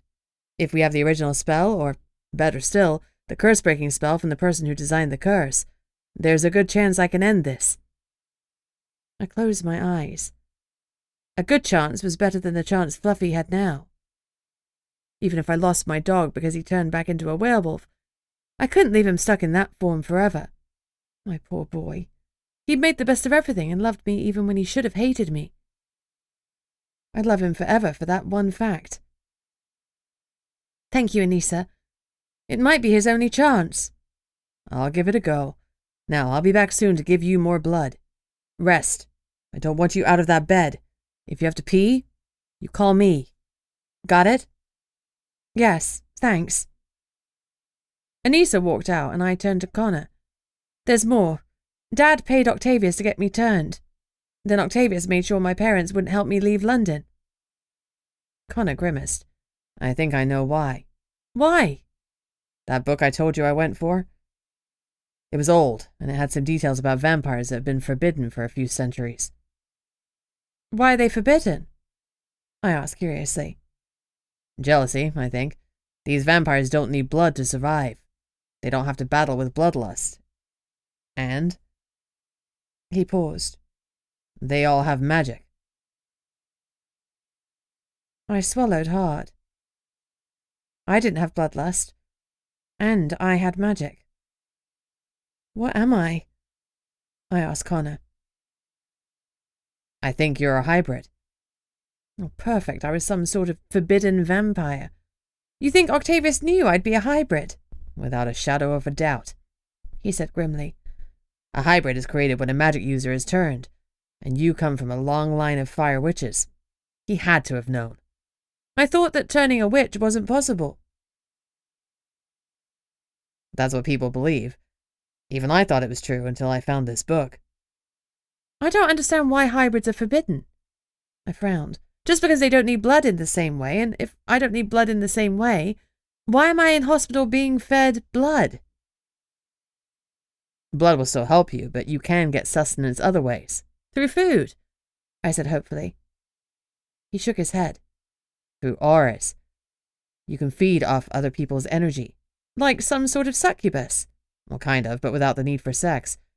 You can feed off anyone's energy. How? He shrugged. Well, the book wasn't clear on that. So again, tell me why I'm in hospital getting filled with blood? Because we can't afford for anyone to realize that you're a hybrid. Why? Why are they so dangerous? According to the book I found, the magic and the vampirism combine. You remember I said that older vampires get extra powers? Yes, like you can compel. Right, well, hybrids get their extra powers when they're much younger. And you stop being vulnerable to the sun, too. What? I asked, eyes wide. In a year or two, you may not need that charm around your neck. That's why hybrids are forbidden. No vulnerability to the sun, no bloodlust, extra powers when they're much younger. You're a threat to the status quo, and the older vampires who are in power have plenty of reasons to keep things the way they are. A new breed of super vampire could threaten to take over. Also, the book says that there were a lot of failed magical turnings the last time someone tried this. Those failures made the magic users turn against us vampires, and we don't want or need another war between us. Forbidding hybrids being made is self-preservation. What happens if the Vampire Council finds out I'm a hybrid? He looked at me, somberly. They'll have you killed. Chapter 38. Anissa allowed me to leave 2 hours later. I'd had so much blood I was sloshing, but it had done its job. Whatever made a hybrid vampire tick was ticking away inside me and clearing the remnants of the curse from my system. Connor stayed with me the whole time, and I filled him in on everything that had happened, including the crazy-ass prophecy that might not be totally crazy. He wasn't thrilled at the idea that one day I'd be squaring off with the beast beyond the barrier, but then neither was I. Once I was released from hospital, he drove me back to the office so I could find out how the search for Mum was going. The folding tables and new computer equipment had been set up, and we had our own workstations again. Fluffy bounded over to me and checked me out. I rubbed his head. I'm fine, buddy. Newly uncursed and ready to go. He barked. Shadow lifted his head from Sydney's lap. looking at me with golden eyes, then snuggled back down. Typical. What's the news? I asked Sydney. We've cleared a quarter of our search grid, but nothing yet. We have 3 more suspects to interview in the next hour. Did you call in the new gem witches? She nodded. Yes, they came in. No red flags. I suppressed the urge to point out that we hadn't had any red flags on Elsa Winterstein until after she'd gone supervillain on us. What about the old gem witches? Costas, Vitus, and Adelheid were still rumbling around Portlock. I talked to them all, Sydney assured me. Nothing stood out. And the black market, has anyone been there? She shook her head. It's gone. What do you mean, gone? The market left Portlock and is on its way to the next supernatural town. How can that be? It was only here for a week. They only ever stay a week. Helps prevent them from being shut down. That had been my backup plan. I was sure someone at the market knew something about the cursor. Now I didn't even know what town it was heading to. Laura had called Gunnar when Jeff was cursed, so maybe my boss still had her number in his phone. I called him, and he answered on the second ring. Bunny, how are you?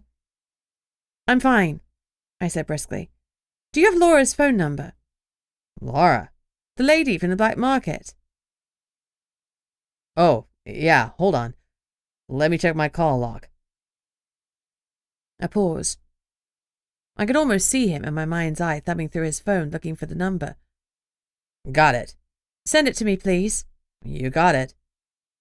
A few seconds later, a text pinged with the number. Now to find out if she'd speak to me. I thought for a few seconds, then sent a text. Laura, this is Bunny Barrington from Portlock. We helped with Jeff when he was cursed at the black market. I really need to speak to you. Do you have a time I can call? I stared at the screen as though that would make her text back faster. I got lucky for once, though, and she answered quickly. Sure, I'll call you later if that's okay. I don't know when I'll be free. I thanked her. But now I had nothing constructive to do. When Mum and I had searched the black market, Laura hadn't been there, or we hadn't seen her. But she seemed to be in charge.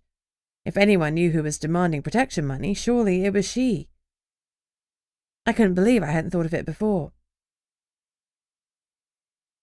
There'd been too many distractions.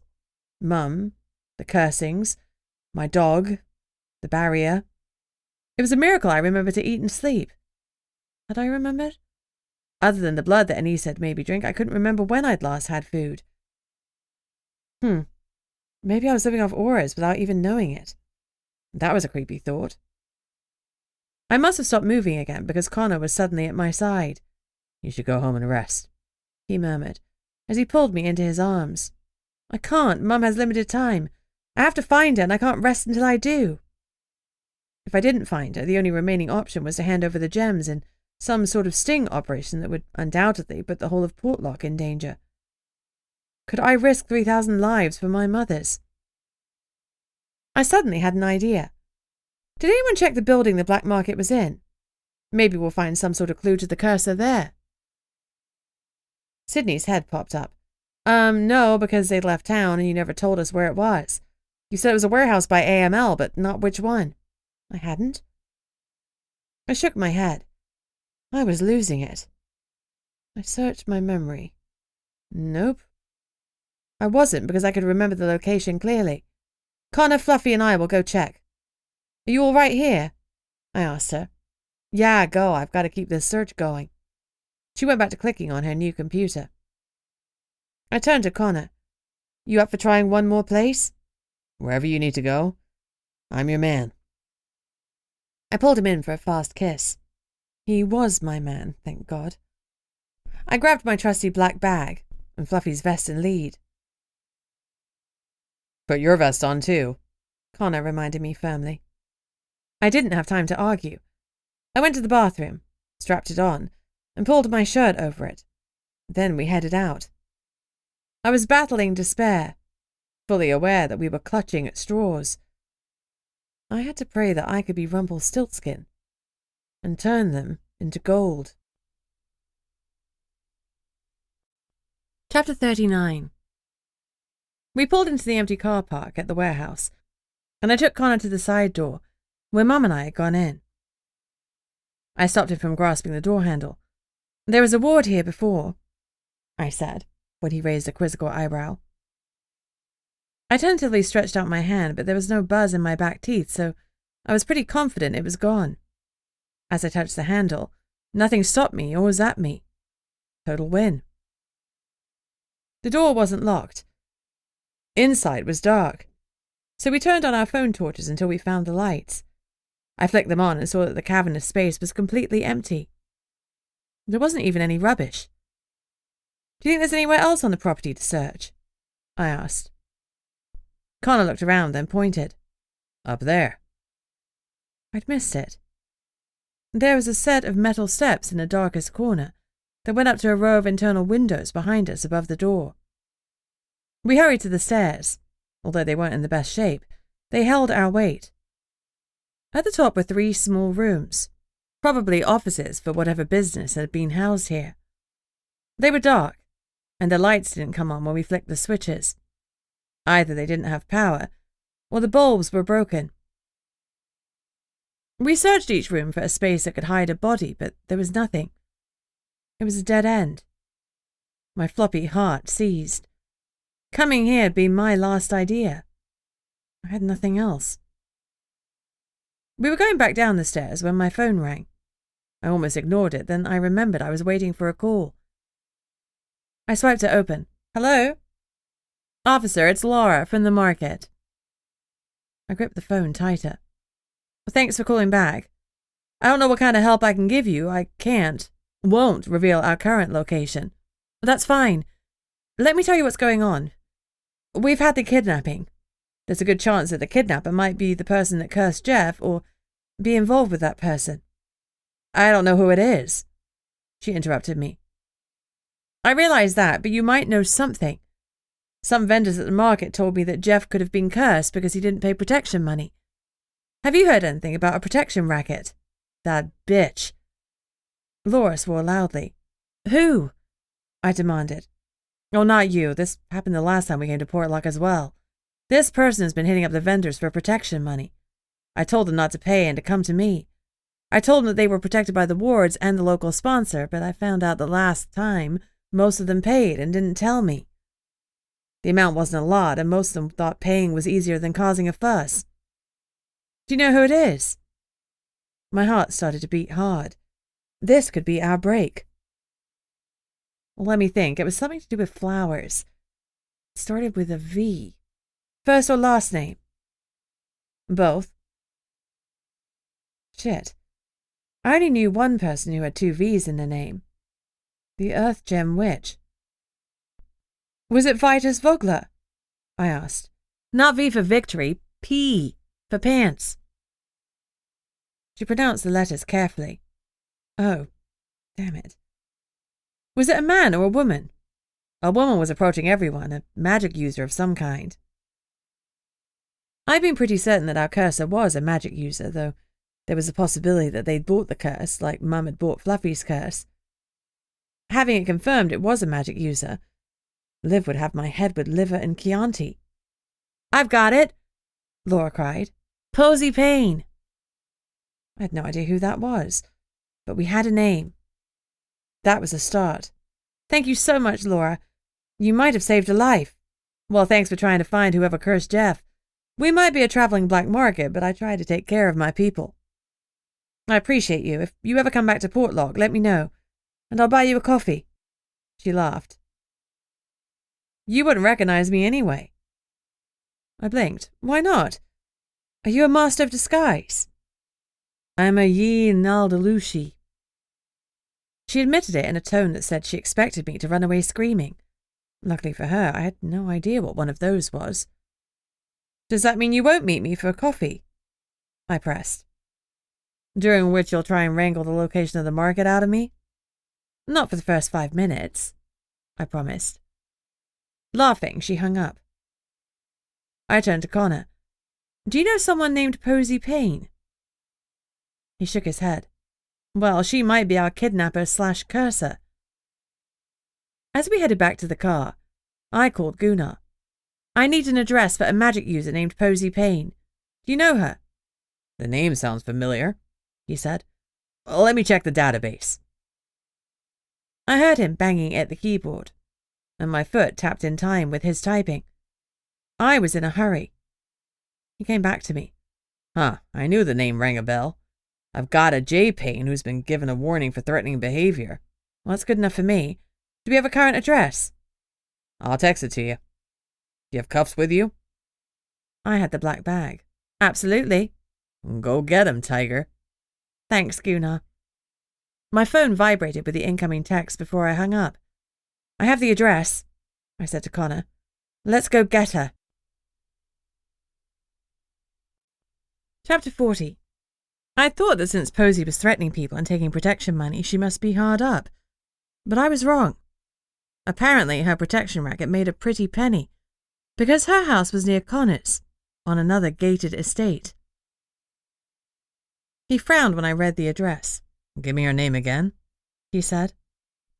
Posy Payne. I don't know it. I wonder if she's related to Josephine Payne.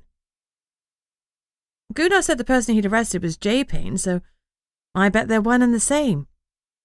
I suggested. Josie Payne, Posy Payne. It's not much of a stretch. You're not friendly with Josephine, are you? This could be awkward if you are. No, she's been a right pain in my bahoochie. I'd grinned. I'd heard that particular bit of Scottish slang when I was at university. Though Connor may be of Scottish descent, he was as American as they come. What has she done? I asked. Oh, the usual. Tried to stop me from building, then tried to stop me from putting the fence around my place. He sighed. I had to put up the fence because she'd sent her 2 large dogs to crap on my lawn to punish me. Punish you for what? Building my house on my property. She said I obstructed her view. But you're the top of the hill. I was obstructing her view of the hill. Well, that sounds ridiculous, I scoffed. I didn't even see another house near you. Well, she's not that close. I'm always in the center of my 10 acres, and she has 5. We're plenty far apart. I shook my head. We drove up to Connor's road, but where you turn right to go to his estate, we turned left. When did you build your house? When I got there the first time, I thought it looked fairly new. 3 years ago. Where'd you live before? I asked nosily. He smiled. The cabin by Camlock. Connor had taken me there to keep me safe, after I was shot by the crazy murderess, Virginia Tide. It was a one-room place with a twin bed, a chair, a table, and a fireplace. I didn't think it even had running water. How long did you live there? I figured he'd stayed in the cabin while he built his fancy mansion. How long would that take? 6 months? A year? I couldn't imagine living there for a year. I lived there for about 37 years. Give or take. My jaw dropped. 37 years? Where'd you go to the loo and shower? He laughed. Well, there's an outhouse, and I showered at the bunkhouse. I can't believe you lived there that long. It's so small. He shrugged. I grew up a long time ago, Bunny. People lived in confined spaces like that for millennia. It was perfectly adequate. I shuddered. Well, I prefer your new place. He laughed. I do too. I guess I got tired of living like that, and I was always worried my father would call me back. I finally stopped worrying and decided to start living. I'd have to unpack all of that later because we were pulling up to Josephine's gate. I hadn't thought this through. If she didn't let us in, what could I do? Get a warrant, I suppose, then I could break in legally. There was a speaker box next to the gate. Connor rolled down his window and pressed a button. We waited. It was a few minutes before there was a response. "What do you want?" a woman's voice demanded. It's Connor Mackenzie and Bunny Barrington. We wish to speak to you. Will you let us in? I'm not letting any vampires in, she sneered. Go away. Miss Payne, this is Officer Barrington. I need to ask you a few questions. Would you please let me come up to the house? No. Then you leave me no choice but to come back with a warrant. If I do that, I'll arrest you and take you to the Nomo's office. You can try. She laughed. Now kindly screw off. We had no choice. Connor was with me, but I needed another council member to sign off on an arrest warrant, so we'd have to go back to town and come back. I looked at Connor, but I didn't need to say anything. He turned the truck around and we headed back to town. As we drove, Connor called someone and ordered a vampire to get to Payne's residence, stat. Relief swept through me that we'd at least have some eyes on the building. She wouldn't be able to do a runner. I called Gunnar on the way to the office, chafing at the delay. I'd been too eager. If Josephine knew Posey Payne, or was Posey Payne, I tipped our hand and put Mum in even greater danger. All because I'd been too impatient. I'd messed up, and she might suffer for it. Gunnar, she refuses entry. I'm going to need a warrant. Can you get that ready for me? I have Connor with me. I'll call and see if I can find another council member to sign off. Sure thing. Thomas said he was going to swing by to see our Sydney. I'll tell him to wait. Sydney? He bellowed in my ear. To be fair, he probably pulled the phone away from his mouth, but it was so loud he almost deafened me. I heard Sydney's voice. You bellowed, boss? Yeah, type up a warrant for Posey. Josephine! I yelled into the phone. No need to be so loud. I can hear you, Gunnar said, and I rolled my eyes. Then he said to Sydney, For Josephine Payne, a.k.a. Posey Payne. Got it, boss. And if Thomas shows up, tell him I need him to sign off on it. Connor's on his way to sign as well. Got it. Done, Bunny. See you soon. Everything's gonna be okay. Yeah, I grunted. I was grateful that he didn't ream me out for my mistake, but at the same time, I wasn't ready for reassurance. En route, I said briskly, and hung up. What's a ye Naldalushi? I asked Connor, as we jostled down the road to town, hitting pothole after pothole. Connor raised an eyebrow. A skinwalker. And one of those is... A smile turned up his lips. I forget sometimes how little you still know. Yeah, rub it in. I'm sorry, I didn't mean to. I like sharing my world with you. A Yi Naldalushi, or skinwalker, is a type of shapeshifter, but their change comes from a native form of witchcraft. They can turn into many shapes and forms, not just one. She said I wouldn't recognize her next time I saw her. Connor tapped his fingers on the steering wheel. Interesting. I've heard it said that skinwalkers can change their human appearance, but I haven't ever seen one to know if it's true. They are distrusted amongst the paranormal community, because they could make themselves look like anyone. He looked away. So maybe not just the ability to look like anyone. They deny that ability, but that comment from Laura says otherwise. It may be why she wasn't worried about dealing with you and Gunnar when the vendor was cursed. She knew we wouldn't find her again. He nodded. I'd say so. We arrived at the office in a skid of wheels. Thomas's truck was already parked up, thank goodness. Hopefully we could grab the damn warrant and arrest Payne before she did too much damage. If she harmed my mum in the meantime, it didn't bear thinking about. Mum may have betrayed me in the worst possible way, but she was still my mother. If Payne harmed a hair on her head, she was going to be very, very sorry.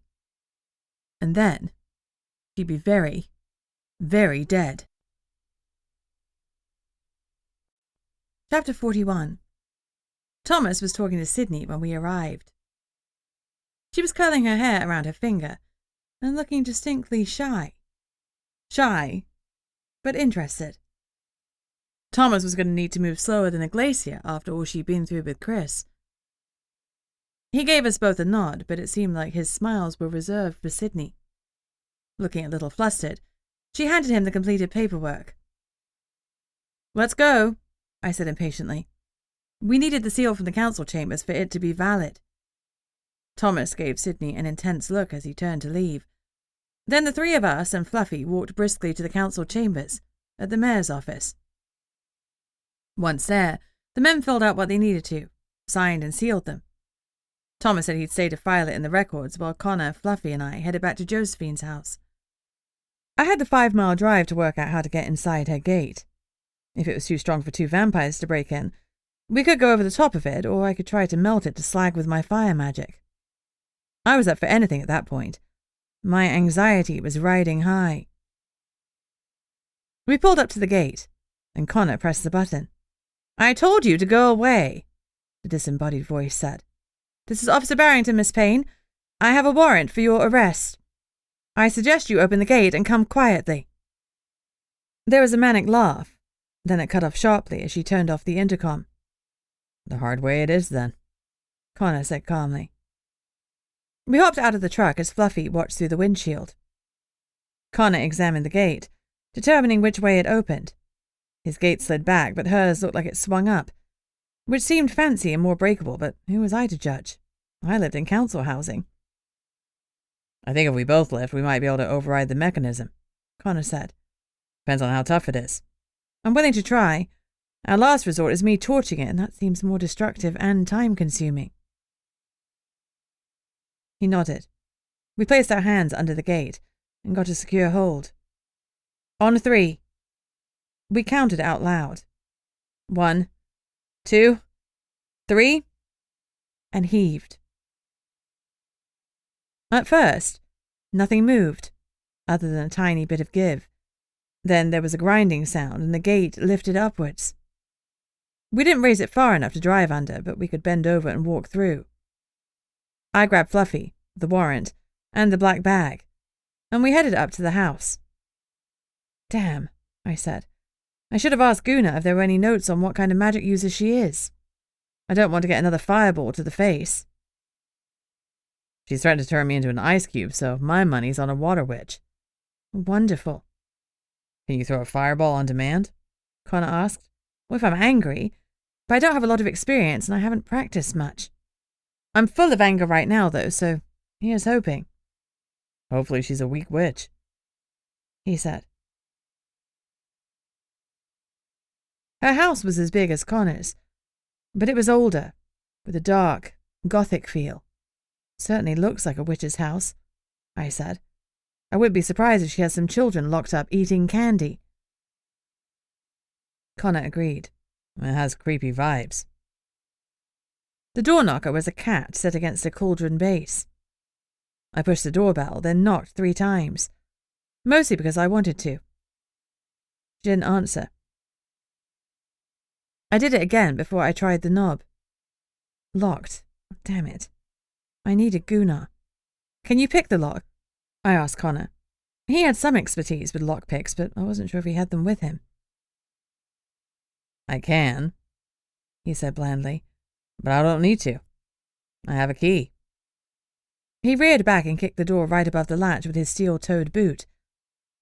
It exploded inward with an ear-splitting crack, then banged into the wall. "Nice key." I grinned. "It's a universal one," he quipped. I heard a gasp. Payne was 10 feet away from the door. "You broke my door. I'm calling the cops." "Honey, I am the cops," I said flatly. Connor gave her a lazy smile. He was having fun. "I'm going to put an official complaint into the council," she harumphed. "You can't go kicking in people's doors. That's police brutality."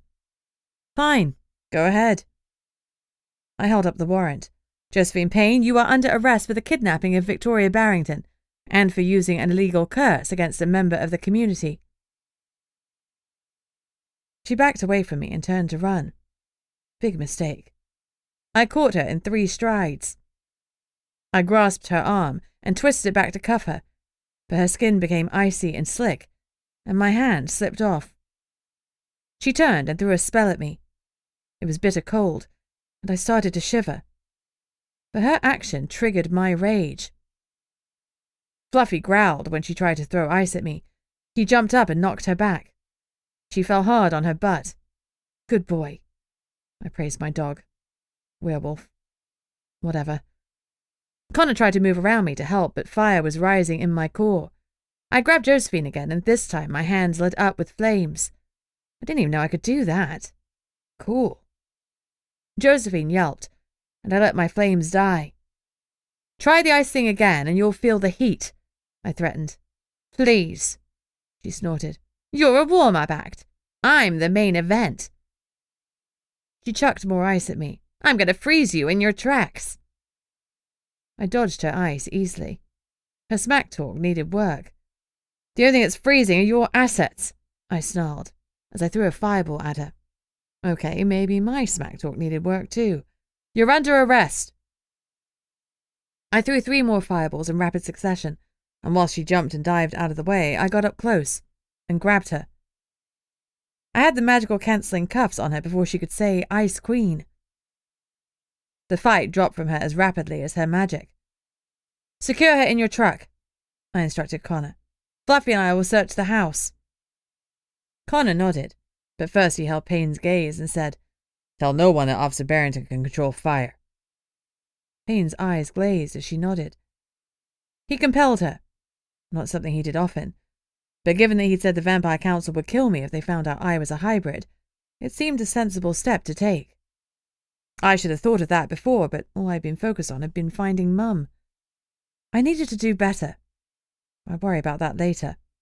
Now, I had to find Mum. I prayed she was here. The property was irritatingly large, and it took entirely too long to search every nook and cranny. Frustration raged through me. There was no sign of Mum, but what I did find was a lovely textbook of curses, with a couple of them tabbed. The one from the dock, and the one we'd found on Jeff. We had our cursor all right, but where was my Mum? Any sign of her? I asked Fluffy. Any scent? He looked at me, then very distinctly shook his head. If there was no sign of her here, she was being held somewhere else. I logged the book as evidence, bagged it, and took it back to Connor's truck where he and Josephine were sitting in stony silence. Her jaw clenched when she saw her book in an evidence bag, but she didn't say anything. I needed answers. Connor looked at me inquiringly, but I shook my head. He started the truck and took us back to the Nomo's office, where I hustled Josephine into the interview room. After reading her the Miranda rights, I started questioning while Fluffy kept an eye on her. Where's Victoria Barrington? She looked at me blankly. Who? I know that you demanded protection money from the black market storeholders. I know you cursed the people on the docks. And I know you cursed Jeff. You're in a sticky position right now, and the only thing that will help you is if you cooperate. So, let's do this again. Where did you take Victoria Barrington? She shook her head. You're a terrible cop, aren't you? I didn't kidnap that witch. I've no idea where whoever the heck you're talking about is. I stared at her for a long minute. She might be despicable and a terrible neighbor, but I had the distinct feeling she was telling the truth. Chapter 42. I had to make sure, and I didn't have time to play by the rules, so I turned off the camera. She looked a little nervous. I went into the back room, came out with the truth spell cuffs, and slapped them on her. She called Mum a bitch. Yes, Mum was a bitch, but I was the only one who could say it. Where's the kidnapped victim, Victoria Barrington? I demanded. I told you I have no idea. Asking again isn't going to change my answer. She really didn't know anything about the kidnapping. Are you working with anyone else? She shut her mouth. The truth cuff worked as long as you answered, but if you didn't. Have you ever cursed anyone? I asked. A garbled noise came from her, but no answer. Then she said clearly, I want my lawyer. I had my answer. She might be the cursor, but she wasn't the kidnapper. The interview was over. I removed the truth cuffs, let her make a call, then stuck it in a magic dampening cell. I couldn't question her further until her lawyer showed up, and if she didn't use the local one, that would take a while. I checked the time on my phone. I only had 5 hours before the kidnapper's deadline. Actually, I only had 3 because I'd need 2 hours to collect the gems if I was going to comply with their demands. Connor was waiting in my chair. Any luck? He asked. I shook my head. My breath felt like it was catching somewhere before it filled my lungs. He sat me in the chair and pushed my head between my knees. Breathe, Bunny. I gulped air, but it still didn't feel like it was going where it should have done. It took a few minutes before I could breathe normally again. Finally, I looked up at him. I've got no idea where to find her. I might need those gems after all. And let's plan for that. Call Liv. Get the witches together. I shook my head. If we take the gems, the barrier will fail. It'll have to be powered another way for a while, he said calmly, as if that were simple. Can I destroy the whole town for one person? The witches have contingency plans in place, Connor reassured me. And didn't you say that the witches had to take the gems offline to fix them? I nodded. Yes, but that would be for a short time. If I give them to the kidnapper, they'll take them forever. They'll be gone. So we plan ahead. Get a team to stop them. I nodded, but I was full of despair. It wouldn't work, and I'd be responsible for destroying everything. I couldn't do that, even for my mum. I needed to put this before the council. It mustn't be my decision because I was emotionally compromised and not thinking straight. Let's talk to the council. Can we get everyone together in an hour? He whipped out his phone. I'll get the mayor, Liv, and Calliope. You call Stan and Thomas and speak to Gunnar. I nodded and started dialing. I had the easiest three because I knew they'd show up. Stan was still in the hospital, but he said he'd come for an hour. He was as antsy as Sigrid to get out of the hospital. Gunnar would support me, and Thomas seemed to like me. His interest in Sydney might sway him to my side. Connor's conversations were longer, and I could tell that it was taking some persuasion to get his people to show. But finally they agreed to meet at the council chambers in 30 minutes. I was starting to think we could do it. Maybe. Bunny, you need to eat. I'm running you home, Connor said. I let him take me and my pets home so we could prepare. Once home, I fed the animals, including Arabella. I'd forgotten about her and had to clean up the mess. I felt bad because I wasn't that kind of pet owner.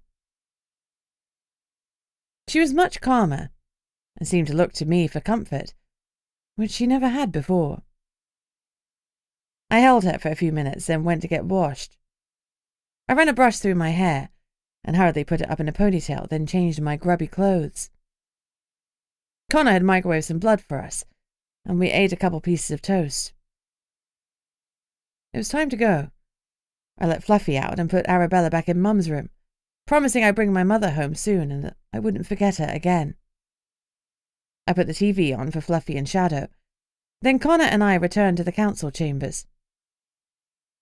We appeared to be the last to arrive, which was interesting. I figured everyone would drag their feet, so we must have sounded desperate. Since it was the council members, Sydney, Connor, and I, we sat in a circle while I explained. I started with the cursor and ended with the kidnapping, and my choices. So that's where I am. I have to collect the gems and give them to the kidnapper. Connor has an idea to trap them so we can retrieve the gems, and we need to set up whatever Liv had planned to take the gems offline for an hour or so. Liv spoke next. Yes, I have a plan. I need to gather up my key magic users and the 3 other witches I brought in. I need at least an hour. Maybe 2. She looked me in the eye. Listen carefully. The gems have to be back in an hour because it will take the 4 witches, your mother included, to get the barrier back up. If we wait much longer, it'll be a 2-day process to get it back, and we'll be at the mercy of the beast for that whole time. That made me sweat. I couldn't guarantee anything. I wasn't even sure if my mother was alive. Liv cleared her throat. We can't give in to threats, but we can make it look as if we are. We need to pretend to comply. But the reality is that we won't let the barrier fall. Not even for your mom. The other council members were silent. Finally, Stan, who was still looking ill, said, "Let's vote." "Those in favor say aye," the mayor intoned. "We'll go around the table." Stan, Thomas, and Gunnar voted aye. Calliope and the mayor voted nay, and I couldn't blame them. That left Liv and Connor to decide it. Connor voted aye, but I was sure Liv would say no. However, she must have been a gambler at heart because she said aye. I wasn't sure whether to be grateful or terrified. We were gathering the gems and putting the whole of Portlock at risk. Chapter 43. Now that I had the council's assent and a vague plan, it was down to timing. We had to collect the stones and meet the kidnapper, whilst Liv's magic users held up the barrier. Then I had to get Mum back in time for her and the other witches to reset the gems and return them to their places. And we needed enough time for the magic users to get the barrier back online. Simple. While I was cooling my heels, Connor and I popped home to get Fluffy. I hoped he'd be an asset in tracking Mum down. With my dog in tow, we headed back to the office to wait for word from Liv. Once Liv had her people in place, it was go time. My floppy heart was thumping with the stress of it all. Was I mad to do all this for a woman who'd shoved me under a bus? Probably. I'd contacted the new barrier witches so they'd be ready to hand over the cursed stones. We'd learned from before that the barrier would weaken after 2 gems were removed, but it would still stand, so I had to time this right. The longer the barrier stood on its own, the better. I could collect 2 gems and snatch the others at the last possible moment. First, I had to contact the kidnapper. But how? I still had the threatening note. I reread it, hoping my memory was wrong, and there was a contact number listed. There was nothing. I checked my phone. We had only 3 hours left, and I'd promised Liv 2 hours to get everyone in place. I couldn't do anything until then. I paced and planned. When I couldn't stand it anymore, I uploaded the coordinates to look at the meeting place, something I should have done immediately because it might hint at Mum's location. I almost slapped my forehead at my stupidity. Once the numbers were loaded, I zoomed in on the location. It was the funeral home, the location of the first black market, and the first serious curse. Mum could be there now, in the dark depths of the basement. I sat up straight, startling Connor and Fluffy. What is it? Connor asked. The funeral home. Mum might be there. We should check it out before we take the gems. Going to the area early could rile the kidnapper, he pointed out. Oh, I know, but I can't risk Portlock by removing the gems when we might be able to rescue Mum without the gemstones. We drove there in Connor's brand new truck. His last one had been torched by Aoife's father, and that gave me an idea. As we parked, I summoned the Banshee. Aoife Sullivan, I called. I need you. Desperation leaked into my voice. The teenager appeared in an instant, an apparition all in white. My mum's been kidnapped, I said. I think she might be in the funeral home, but we don't want to risk pissing off the kidnapper for nothing. Can you go in there and look for me? Aoife considered me, before giving me a thumbs up, and winking out of sight. I looked around as we waited. The car park was deserted, and the building was dark. A few moments later, Aoife reappeared and nodded. Is she okay? I asked anxiously. Aoife gave me another thumbs up, and I sagged with relief. Okay, we need to get inside. Can you show us where she is? Aoife nodded again. You want to use your universal key? I asked Connor lightly. Discretion is required for this one. He pulled out a lockpick kit, and I raised an eyebrow. He shrugged. What? The universal key isn't always appropriate. Why didn't you do that at Payne's? He grinned. Because she's been a pain in my ass for a couple of years, and kicking down her door was very satisfying. I couldn't argue with that. Connor patiently raked the lock and had the door open in a couple of minutes. Aoife floated ahead of us as we ran down to the space where the black market had been. Luckily, the doors down there weren't locked. Fluffy raced ahead with Aoife, his nose down. He had a scent. My heart gave 2 quick beats. After all Mum had done to him, he was still willing to help me find her. Connor flipped on the lights, and we hurried after Aoife and Fluffy. We didn't have to go far. Mum was tied up and gagged in the far corner behind stacks of tables and chairs. She looked at us wild-eyed and shook her head. I stopped, called Fluffy back, then held out an arm to stop Connor. I'd run into booby traps before at Skylark's kidnapping, but there were no strings, no rigged shotguns, nothing that I could see. I looked at Mum and she raised her eyes. I followed her gaze. Above her was an elaborate design. Now that I'd paused to pay attention, I could feel that subtle hum in my teeth and smell blood, past its prime and rotting. To top it off, there was a weird tugging at my guts. I thought it was panic, but it wasn't. It was dark magic. I pointed up. "Do you recognize that?" I asked Connor. "I'm not a witch," he said, "but it looks sort of familiar." He took a picture with his phone and texted it to someone. "Who did you send it to?" I asked. "An old friend who studies the paranormal, especially signs, symbols, and things like that." "The last time I saw a curse like that, I had to disrupt the lines, and it failed."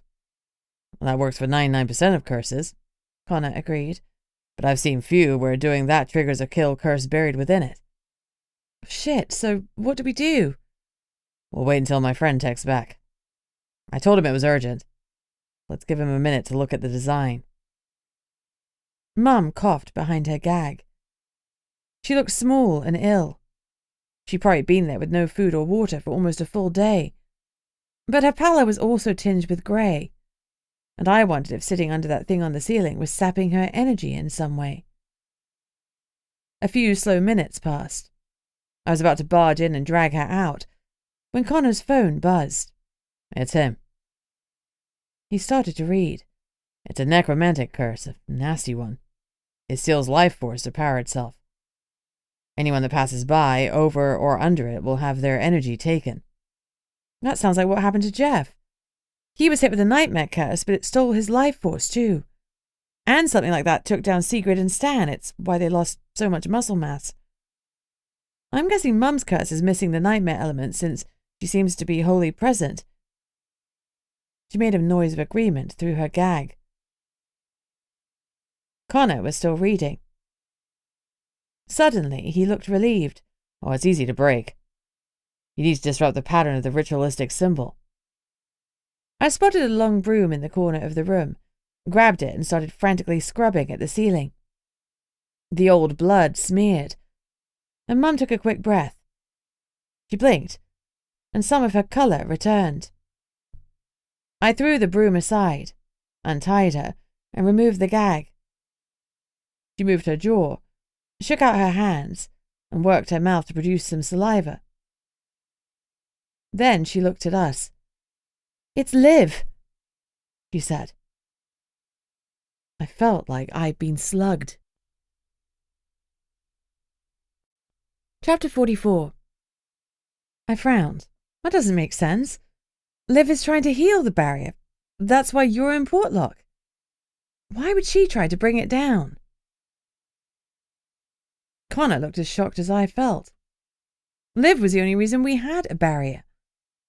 If she'd gone to the dark side, we were all screwed. And I didn't get why she needed this elaborate game.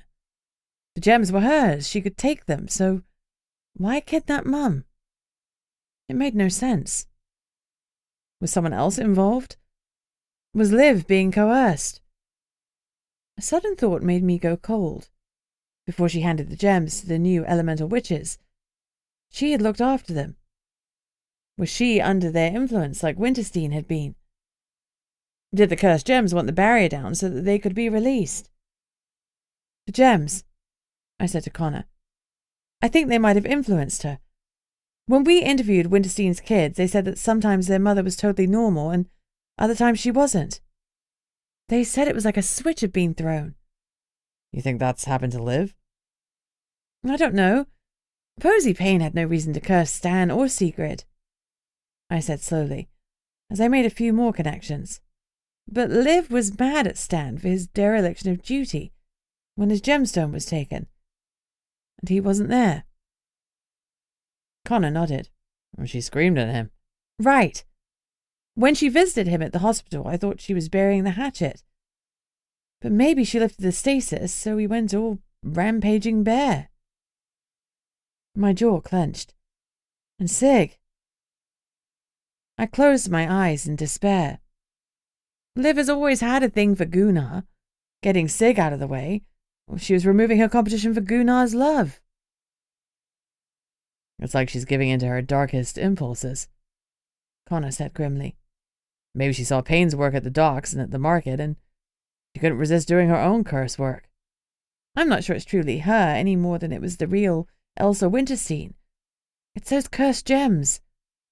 We have to do something about them. I looked appealingly at Aoife. We have to get the banshees out of the stones. Can you help us? Will you help us?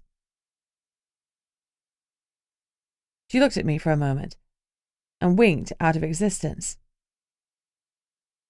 Aoife? I called. No response. Was that a no? My hands were shaking, and I tried to make them stop.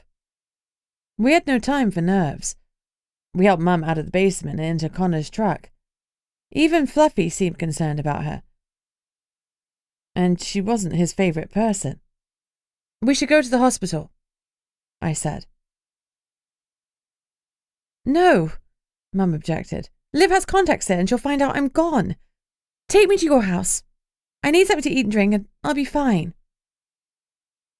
I looked at her in the rearview mirror. She needed more than food and drink, but I suspected she was right about Liv. Okay, I agreed reluctantly. How is my Arabella? Mum looked scared. Did Liv hurt her? The concern was real. Liv routinely killed goats and chickens in her line of work, so a dog wasn't a stretch. She's fine, I assured her. Liv shoved her in your bag. Mum frowned. I think that's good Liv trying to curb the actions of the bad Liv. She could have easily added a kill curse above me too. She's talented enough, but she didn't. It was hard to argue with that, and if it were true, maybe all wasn't lost. Maybe our Liv was salvageable. It was Liv that called asking for you that made me realize you'd been kidnapped, I said slowly. And Liv has been pushing Gunnar and you to put other plans in place in case the barrier fails, Connor said suddenly.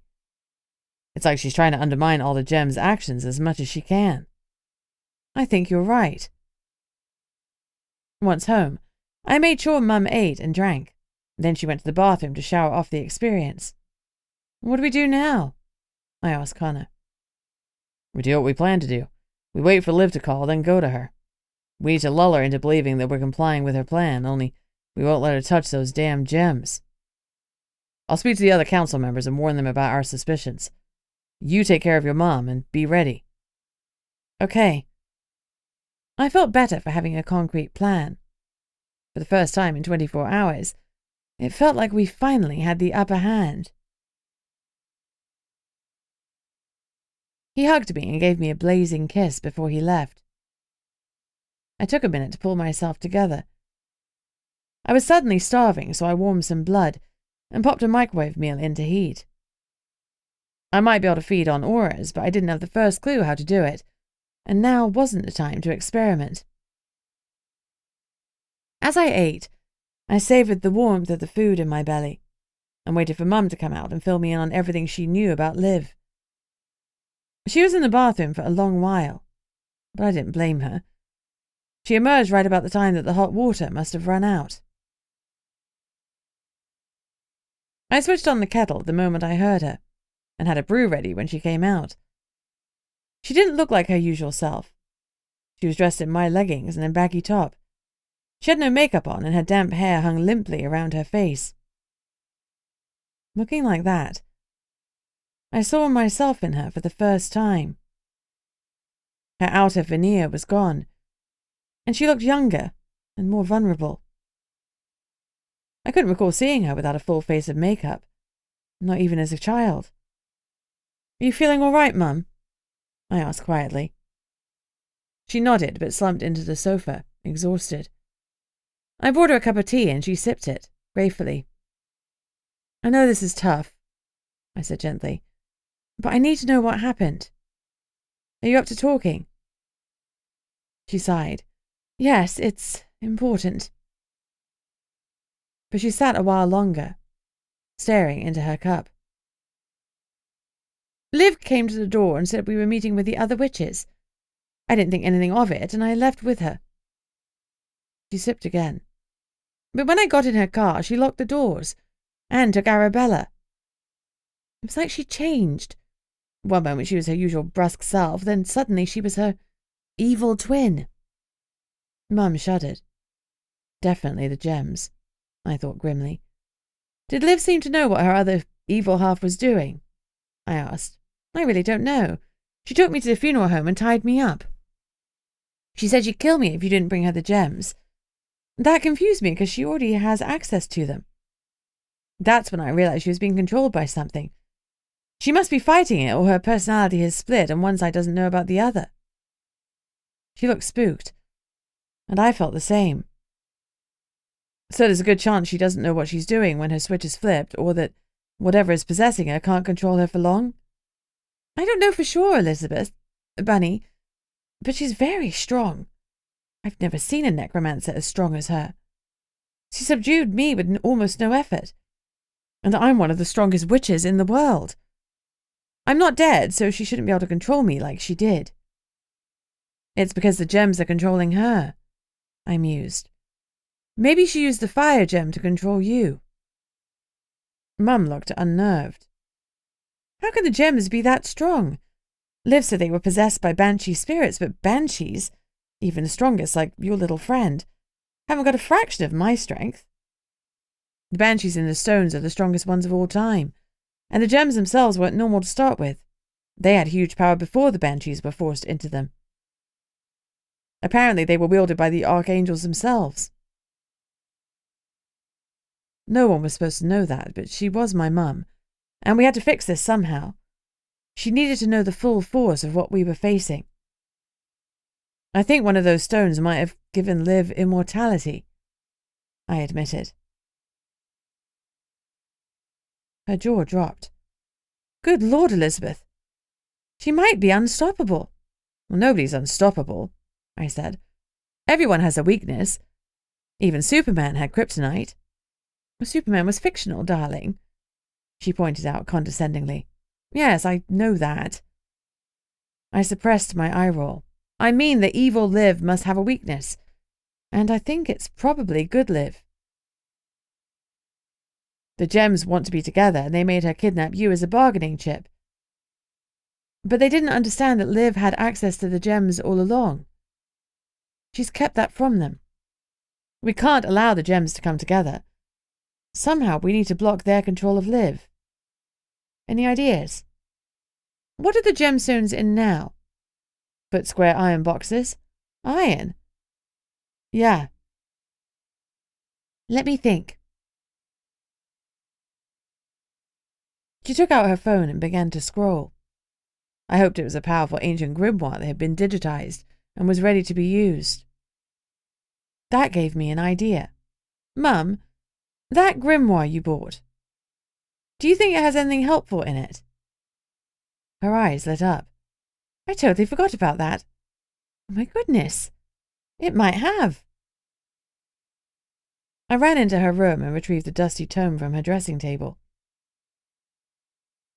It was open. She'd clearly been reading it in her spare time. I gave it to her. She'd understand it better than me.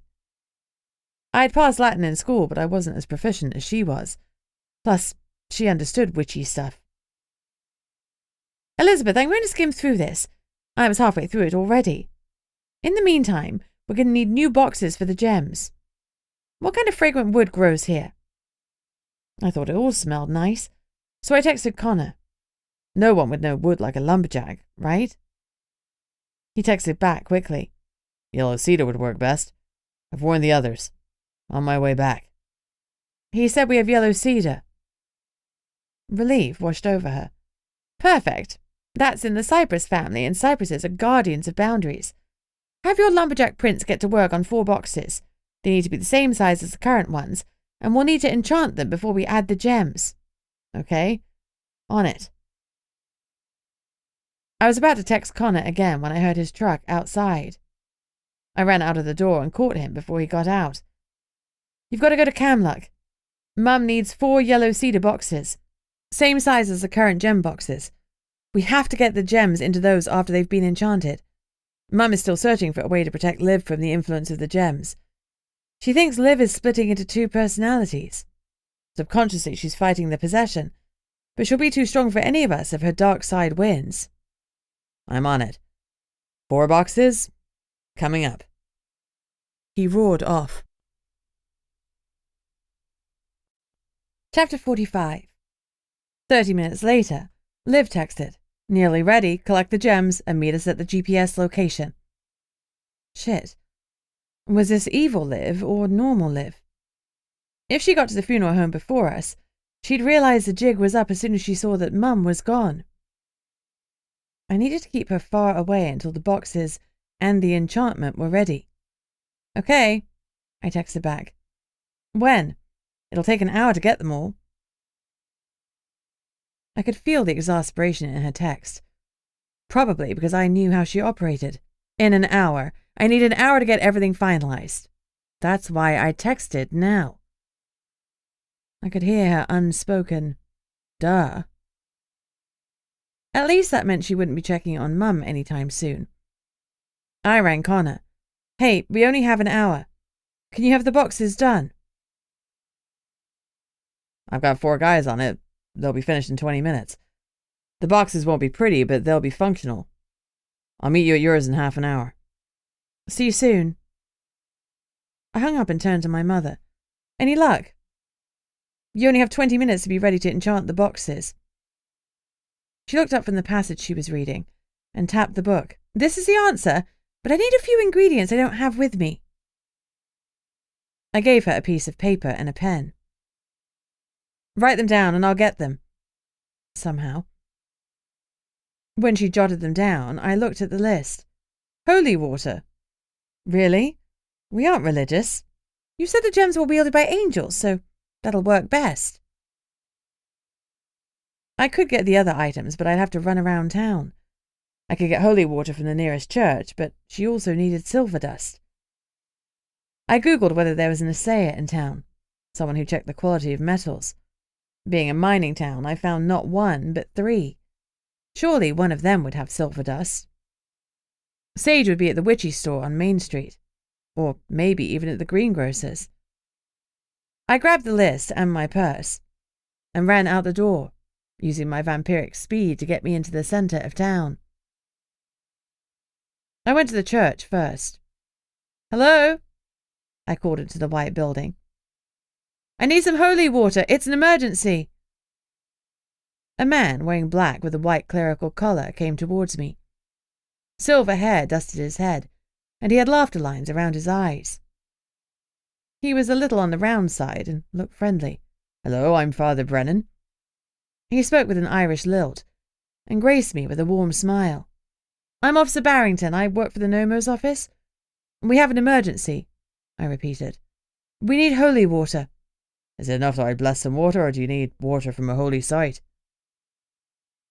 Panic rose in me. Oh, I have no idea. He gave me a comforting smile. Well then, let's give you water from a holy site, and I'll bless it too. Better safe than sorry. Oh, thank you. Come in whilst I get it for you. I'm a vampire. Can I come in? He grinned. Oh, you can. That's fake news, as they say these days. I followed him, and he rattled around by the altar. He retrieved a small bottle. That's from the Jordan River, he explained as he blessed it. Here you go. Should suffice. Thanks. As I took the bottle, I thought of Liv. Can you do an exorcism of a curse? Well, normally exorcisms are for demons, but I have a few rituals I could try if you have a need. What is possessing whom? We think a banshee spirit from the cursed gemstones powering the barrier might be possessing Liv. He blinked. Well, that's not good. No, it's not great. Can you help? I could do my best. Now? Now. Let me get a book and robe. He bustled off. Mum's plan might be enough to rescue Liv, but it was always good to have backup. While I waited for Father Brennan, I called the assayers. Thankfully, the second one I spoke to thought he had some silver dust. The priest returned, dressed in a robe and carrying a heavy book. He had some beads and a cross around his neck. I'm ready, he announced. Great. We have a couple more stops first. On the way to the assayer, we bought some sage. I banged on the assayer's door and hurried in. Silver powder, I panted to the lady behind the desk. He's checking the back now, she assured me. We mine chromium here and we get a little gold and silver, but it's not our main focus. I nodded and waited on tenterhooks. Please, I begged the universe. The assayer came out 2 minutes later. I found some, but it's not much, and it's not very pure. I'll take it. He handed it over and I paid, yelling thanks as I ran out. I was sure I'd seemed very rude, but me being rude was better than the entire town being dead. Father Brennan and I headed back to my house, where I gave everything to Mum. She blinked at the addition of a priest. Not a bad idea, she mumbled. One of her bags was open, and she was measuring and adding ingredients to a boiling pot as she chanted. I knew something was working, because I was itching uncontrollably, and my teeth were humming. The silver was the last thing she added. The assayer said it's not very pure, I warned her. Mum hesitated, then shook her head. It'll have to work. Let's hope there's enough. She dumped in the entire bag. It's the one ingredient where more is better. She chanted a few more words, stirred, then removed the mixture from the heat. Done, she said with satisfaction. Well, it looks perfect. Where are those boxes? Her timing was good, or Connor's was great, because I heard the roar of his truck engine and the squeal of brakes as he pulled up in front of my house. He and Lee Margrave hauled in the boxes. They were better than I'd expected, unfinished and without paint or stain, but sanded smooth and attractively made with hinge lids. Mum nodded at them, opening each one and using a cotton swab. She marked all the surfaces inside and out with a rune made from the concoction she'd brewed. Once she'd done, she checked the grimoire and chanted in Latin over each box. The runes flared as she completed them, and with each one I itched even more, so I knew the magic was working. Soon, the boxes looked like plain wood again. But now, they were ready to bear the gems. It's done, my mother said. She looked exhausted. She'd done all that after being kidnapped and cursed. As Sydney would say, Mum had some moxie. Connor and Lee took the boxes to the truck, and I left Shadow and Fluffy to take care of Mum and Arabella. We loaded up and headed out to place the gems in their new boxes. I had the names and addresses of the new gem witches in my phone. The closest was the Water Witch. Dakota Caples was a youthful-looking woman, with pale skin and long ash-blonde hair like mine. But where my eyes were emerald green, hers were light blue. She looked puzzled. I thought the witches were taking the stones to be recalibrated. They are, but we need to change the boxes because the iron is no longer working. These new ones should block the gem's ability to control people and strengthen the barrier. Okay, she said timidly. I should call Liv to check. She hesitated. But I guess it's okay since you brought a council member. Well, don't worry, Liv sent us. I wasn't lying. Liv had sent us. She just didn't know about the new boxes. It was important that we kept it that way. Come in. She stepped back and we followed her into her home. Like the first Water Witch I'd met, Dakota had a decent vault for the gem. It wasn't quite as good as 6-inch thick steel, but it was substantial and new, and having a secure spot for the stone made it easier to ward. She dropped the wards and I looked at Connor. It could try to possess me. Be ready, I murmured. He nodded. I took a deep breath and opened the box. Rather than touch the stone, I picked up the padded interior and transferred it into the wooden box. I could feel the gem in my head, telling me how strong we'd be together, what we could do. But it was water, the opposite to the element that burned inside me, and it was easy to ignore. Once it was in the wooden box, I slammed down the lid, and the pressure disappeared in an instant. We thanked Dakota and ran back to the truck. Connor tossed the now useless iron box into the back, and we set off again to follow the same procedure for the earth and wind gems. I was leaving the fire gem until last. Fire was my element, and I knew full well that it called to me.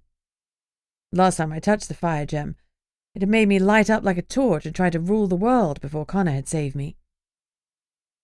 I'd burned him, though, and maybe that would save me this time. I couldn't hurt him again. We replaced the other 2 gem boxes and headed toward the last. As we pulled up to the new fire witch's house, I instantly felt the pull of the magical gem. Chapter 46. Rangel Baranov looked more like a bear than a witch. He could have given Mads Arctos a run for his money. He was hulking, with long, thick hair, and a big, bushy beard. He lived in a house that didn't seem big enough for his presence. The house was Goldilocks, and he was all 3 bears. "Mr. Baranov, I'm Bunny Barrington, and this is—" "I know who you are," he said brusquely. Most people knew Connor, and they were coming to know me too since I worked for the Nomo. I gave my spiel. "We're here to switch containers for the gems to prepare for the new barrier to be erected." "Yeah, so what do you want me to do about it?" Get a better attitude? Let us in, drop the wards, and we'll be out of your hair." He squinted at us. "You're lying about something," he said. "Some elements of this are need to know only. You don't need to know," I said firmly. I held up the box. "Here's the new box." He was still squinting at us, but after a moment or two he gestured for us to come in. He took us to a back room where a makeshift closet housed the gem. It reminded me of the closet at the first Fire Witches, but it was sturdier, built of cinder block with a steel exterior door. "Is it warded?" I asked before I approached it. "I'm sure it is." "Can you drop the ward so we can swap the boxes?" I asked. Baranov studied us for a long minute. Connor's irritation was visibly growing, and so was mine. We were on a tight schedule, and his delaying tactics were slowing us down. Finally, he nodded, reluctantly muttered some words, waved his hands, and announced it was done. The second the wards fell, the pressure from the fire gem nearly drove me to my knees. A sibilant hiss filled my ears. "Bunny, I've been waiting for you. We will take this world by fire and might." I shook my head and tried to push the thoughts from my mind. "Connor," I managed. The sound of his name spoken in such distress was all the clue that he needed. He opened the box and reached for the gem. A phone rang, but I was too far gone to register whether it was mine or not. I was motionless, fighting the voice in my head. All my thoughts were turned inward, as I struggled to ignore the urge to do the stone's bidding. A sound, a grunt, made me lift my eyes. Rangel Baranov was grappling with Connor. Apparently the Fire Witch had changed his mind about letting us have the gem. Was he being influenced the same as me? These darn gems were so dangerous. How they powered the barrier for so long was beyond me. I guess they had some sort of half-life and had reached a point of toxic decay. Baranov and Connor were fighting, but Connor was stronger and forced the Fire Witch to the ground. Trapped, Baranov lit up with fire magic. Connor scrambled back as the fire flew towards him. My mate. Instinctively, my own fire magic burned in my chest, and I tore the flames away from Connor and sent them back to the witch. He absorbed them effortlessly. I had power, but no training. And this was a trained fire witch. The gem's crooning echoed in my mind. Let me out, and together we'll leave nothing but ashes behind. Nope, no can do. I chanted silently over and over again, trying to block it from taking control of me. Connor's shirt sleeves were burned away, and some of his flesh had blackened. I could tell from his grimace that he was in severe pain. He'd healed with some blood, but we hadn't brought any. The witch's hands were a nimbus of flame. Livcott, you said you're thieves, he snarled. She's on her way. That meant his actions weren't the result of him being possessed. So I had a chance of getting through to him. Liv is being possessed by the stones. If I can get this last one in the box, it will save her. Help us, I begged. I could see from his face that he didn't believe us. Damn it. I ran towards him, hoping that my fire would be stronger than his. He flung fireball after fireball at me, but I let my body absorb them like he had done, until the magic in my blood felt full and satisfied.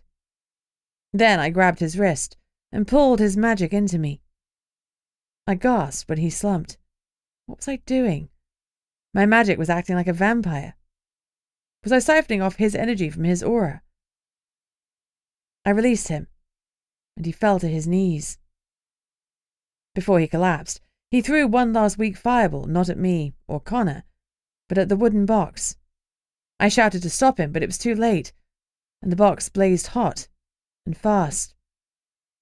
Connor and I stared in horror as it quickly disintegrated into ash, and Rangal passed out at my feet. I sat on the floor, utterly defeated. Got another box somewhere? I asked desperately. Connor shook his head. No. Got any more potion? Yeah, I think there was some left. How fast can you guys make us another cedar box? He shook his head. I don't know. There weren't any other boards prepared, and it'll take a long time if they have to mill a tree. If there's enough scrap lumber left, not long at all. Call them. I'll call Mum and see if there's enough potion left to prepare another box. Until then, we take the fire gem and run before Liv shows up and unleashes hell. We both got on our phones. Mum said we had enough potion, and she'd keep it warm. Connor hung up. They're going to try and make a box out of scraps, but it might be smaller than the others. I don't know if a foot square is important in magic, but I figure that we're good as long as it's big enough for the gem to fit inside. Hopefully. I'll carry it, Connor barked, grabbing the metal box that the jewel store resided in and shoving it under his uninjured arm. He slammed the lid shut, but even so I could hear the gem purring, promising me endless riches and servants to do whatever I desired. I clenched my teeth and tried to ignore it as we ran for the truck. Our best bet was to grab the potion and get some blood for Connor, then send Mum and Father Brennan to Camlock to prepare the new box. We'd take the gem so it could go in the box right away. But it was a race against the clock. We had to stop Liv before she stopped us. Permanently. Chapter 47. We screeched to a stop outside my house. Mum came out with her grimoire, a plastic container, a bag of blood, and a handful of cotton swabs. Father Brennan followed, carrying his own book. They climbed in the truck and Connor drove, gritting his teeth against the pain. Mum gasped at the extent of his injuries and shoved the bag of blood at him. His fang shot down to pierce it, and he drained it dry in a minute. Then we were off to Camlock. Hopefully the box would be finished by the time we arrived. That 10-mile drive felt like 1,000 miles, even though Connor was going as fast as he could on the winding road. We shot into the warehouse car park and he was out, racing towards the door. The fire gem was sitting on the seat in its metal box, and my head was pounding from fighting it off. Unfortunately, I'd forgotten about Mum's affinity for fire as well. Panic laced through me as I saw the faraway look in her eyes. She absent-mindedly put the pot of potion on the floor and reached into the back of the truck for the gem. "No, Mum! You have to fight it!" I yelled. She hesitated and looked at me, but then she turned back to the box. She was too far gone. I pushed her away from the truck, reached inside and grabbed another set of cuffs and the black bag I'd thrown in there. When I turned around, she was smiling at me, but her hands were covered with fire. "Mum, it's me, Elizabeth. You have to stop. Lower your flames." "We will not stop. The world is ours." Her voice was echoing like Elsa Winterstein's had done when she was under the control of the gems. I blinked, and my stomach sank. Whatever the problems between us, I didn't want to hurt her, and I didn't want to take her power like I had taken Rangel's. If I did that, I'd take everything from her, including her position as High Priestess, and I couldn't risk that.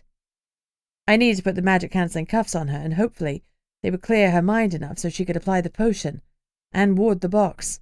"Mum, stop! I don't want to hurt you," I pleaded one more time. "You cannot hurt us. Together we are unstoppable," the gem said, through Mum's mouth. The stupid thing was arrogant, that was for sure. As I took a step towards her, she launched a fireball at my face. I let it hit me, let the magic sink in and add to my own, like I'd seen Baronoff do. She kept launching and I kept absorbing, until I was close enough to her. I thought of all I could do, and decided only one thing might work. I lifted my hand and slapped her. Hard. Her head snapped back and she gasped in outrage. Her now fire-free hand rose and touched her cheek. I'd built up a lot of hurt and resentment towards her, and, if I'm honest, slapping her was a tiny bit satisfying. She blinked, and her eyes cleared. Her hand fell away from her face, which bore a bright red handprint. I cringed. That was probably going to swell. I controlled my strength, but it had still been a mighty slap. She looked around. "Oh, my God. I'm so sorry, Bunny," she said. "I'll try and keep it contained," Father Brennan said. He had his book open and he started to chant in Latin. Connor chose that moment to come running towards us, with a wooden box in his hands. "Mum, you have to fight the stone," I pleaded. "I know it's hard. It's calling to me too. Use the potion. The sooner we get that bloody thing in the box, the sooner we can both relax." She nodded and picked up the potion container. Connor put the box on the bonnet of his truck, and Mum started painting the runes and chanting the words. She stopped and started a number of times, panting, clearly trying to fight the gem as she worked. It was the longest 3 minutes of my existence, but finally she stepped back. "Hurry, Bunny! I don't know how much longer I can resist it." "Me neither," I admitted. I wanted to put my hands over my ears and sing loudly, like a child, but that wouldn't help when the voices were in my head. But Father Brennan's chanting was doing something because it seemed easier to resist, and my head wasn't splitting with the effort. As I pulled the iron box out of the truck and set it on the ground, I heard an engine straining up the road. I glanced over my shoulder. It was Liv's sedan. "Hurry!" Connor yelled. My hands were shaking. I flipped open the lid and almost keeled over at the gem's strength. It was screaming in triumph at me, and I could feel it trying to pull my power forward as it had done once before. I had to lock it down or it would destroy the wooden box. Sweat was pouring down my back and into my eyes. I grasped the velvet lining to avoid touching the gem. Then I lifted it and laid it inside the wooden box. Liv's door slammed shut. She started screaming words in a language I didn't know, some kind of spell, and the decaying stench of her magic filled the air.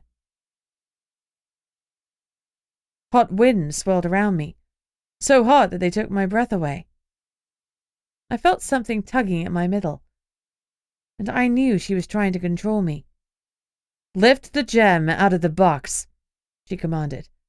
"Bunny, no," Connor shouted, barreling towards me. "Stop," she ordered him. and he froze where he was, his eyes furious as the necromantic magic held him still. "Lift the gem out of the box!" she yelled at me. The tug came again, but it was easy to push aside, and she seemed confused that I wasn't complying with her orders.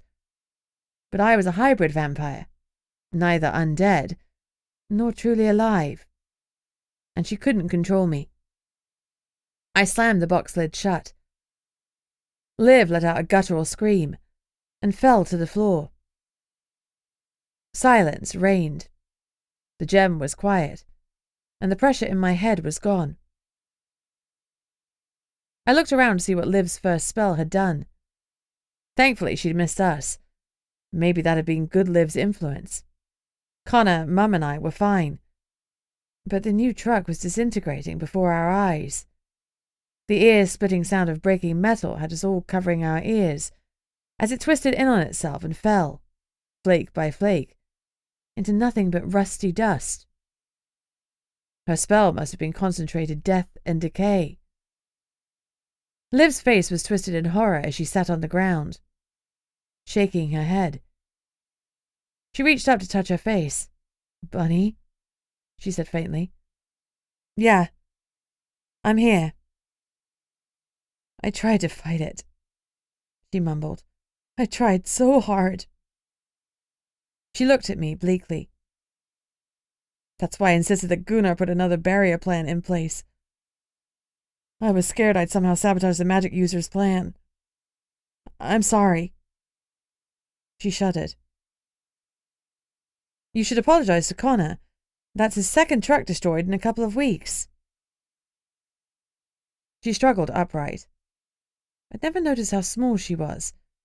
Her forceful presence made her seem 7 feet tall. But Liv was from an ancient time, and she was petite, only a couple of inches over 5 feet tall. Her usually perfect hair was wild and unkempt. She clutched her head. "What did I do? I know I cursed someone." "What do you remember?" "Bits and pieces." "Who did I curse?" "A couple of people," I admitted evasively. "Did anyone die?" She looked concerned. Maybe she did have a conscience somewhere. I shook my head. "No, we stopped you in time." "What did you do? How did you stop me?" I pointed to the 2 boxes sitting next to the heap of rust. "We put the gems in new boxes that block their control. I don't know how long they'll hold, but we're good for now." She nodded. I thought about doing something similar, but I think I was already under the influence before I could act on it. She stared at me suddenly. "I cursed you a note on your door." She frowned. "They wanted to kill you, but I managed to make it a weakening curse instead." She shook her head as if trying to clear it. Her hand shot to her mouth. "I cursed the black market mug," she blurted, eyes wide in panic. "Stan and Sigrid are okay," I relented enough to say. Liv's eyes slid closed. "No thanks to me. I visited them in hospital and removed the stasis spell from Stan. They deliberately let him loose to cause havoc. Gems were going to do the same to Sigrid, but she'd already been uncursed. There were too many doctors and nurses around." "How did you manage to just curse those 2? Anyone could have touched the mug." She shook her head. "No," she admitted. "I broke into Gunnar's house when it was empty. The dog went nuts, so I cursed him to sleep for an hour or 2 whilst I placed the curse on the mug. The nightmare curse was targeted at Stan and Sigrid specifically. I used their blood to make it." "And how did you get their blood?" I asked, trying to keep my voice level, remembering poor Loki's exhausted behavior before dinner. She opened her mouth and then slammed it shut abruptly. "I think I've incriminated myself enough, haven't I?" She looked suddenly weary, and I felt a pang of sympathy for her. She'd been through hell. Yes, she'd done bad things, but were they really her fault if she'd been acting under possession? "Let me check you over, my child," Father Brennan said to her. She huffed at him. "We both know I'm no child, Brennan." He smiled at her and chanted softly in Latin. She's clear, he said finally. I sense nothing foreign in her. Lucky me, she groused. Come on, we need to collect the other 3 elemental witches and get this shit over and done with for good. I need you to call your banshee friend. I stared at her. Did I really trust her? What if she was trying to trap Aoife the way Elsa Winterstein had wanted to? Was Liv really back to herself, and if she was, did that make her trustworthy? Connor's hand warmed my back. We'll watch and see, he murmured. As always, we were on the same wavelength. I nodded. We picked up the 2 boxes and packed into Liv's car like sardines. Either we were going to fix the town, or we were going to orchestrate everyone's doom. Chapter 48. Liv drove us to her funeral home. She held up a finger after she parked. Wait here, please. We looked at each other uneasily, but waited while she went inside. A few minutes later she emerged, with a small box that she handed to me. Inside it was a large gem. My blood ran cold. What is this, Liv? I asked. My voice was full of suspicion. A large, very expensive gemstone, she said bluntly. I got that. The gem was blue, so I assumed it was another sapphire, like the water gem. What's it for? I demanded. If she was planning on trapping Aoife, I would stop her, no matter what. I know you have no reason to trust me right now, but after falling under the control of the gems, I think the only recourse we have is to pull the banshee spirits out of them. They are too strong and too unpredictable in their current states. She took a deep breath. As you said, we don't know how long the new containment boxes will work, and I'm sure they won't control the barrier like the iron boxes did. We have limited time, and we need the gems to power the barrier, preferably without powerful evil spirits. We have to break the curses and free the inhabitants. I need this gemstone, the 4 elemental witches, and your banshee friend to do it. I couldn't make that decision alone, and we had no time to ask the council.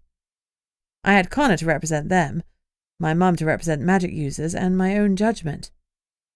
Did we trust Liv? I looked at Connor. Yes, he said simply. Mum nodded as well. So it was up to me. I weighed the choices. Liv knew the gems and their issues intimately, and we needed her whether or not she was trustworthy. She protected the town for years at her own personal cost, and I had to trust her to continue to do so.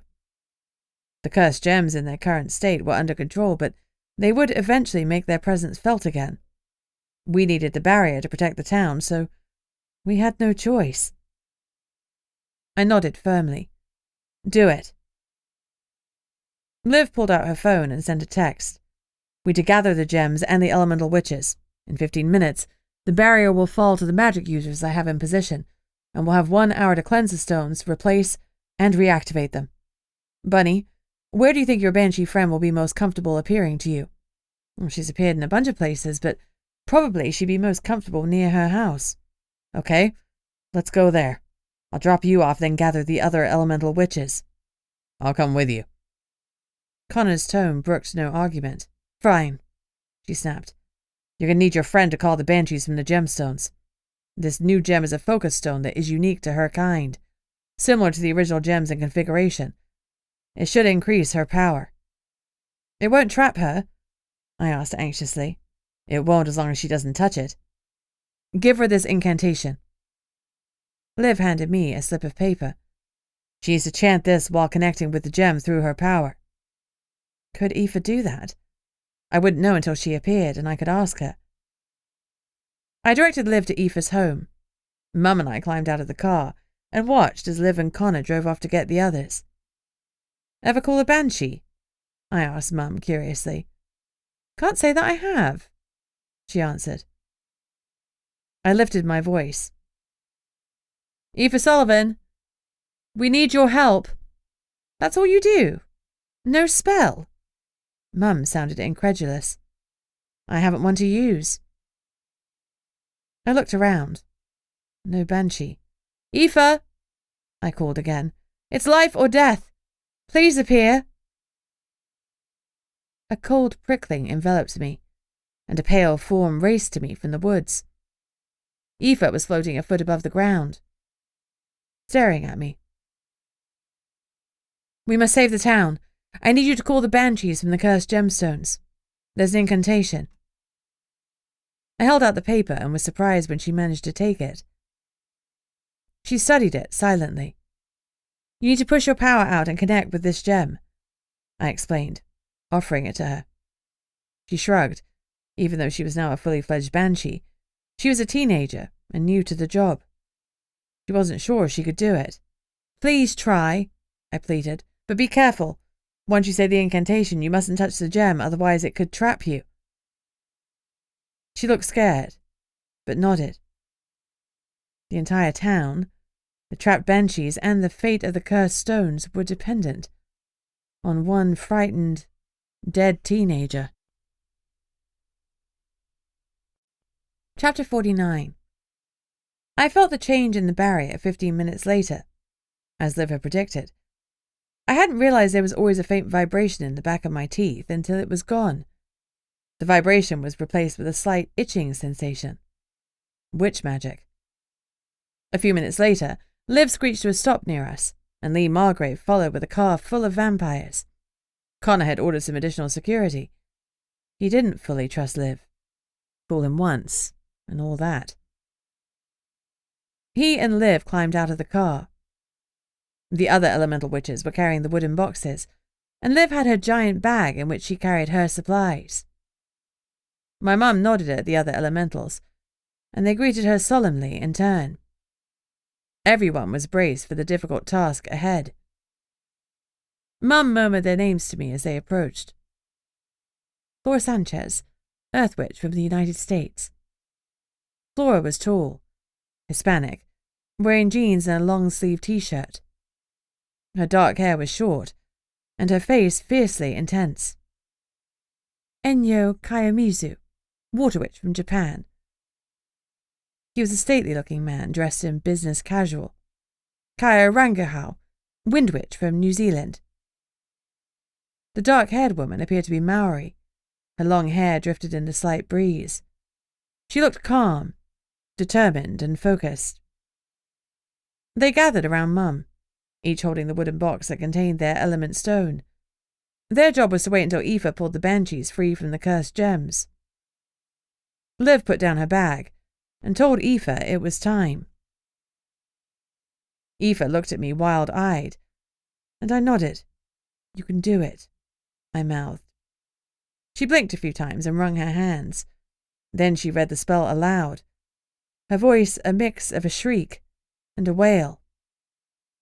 It was visceral and terrifying, and the hairs on my arms and head rose.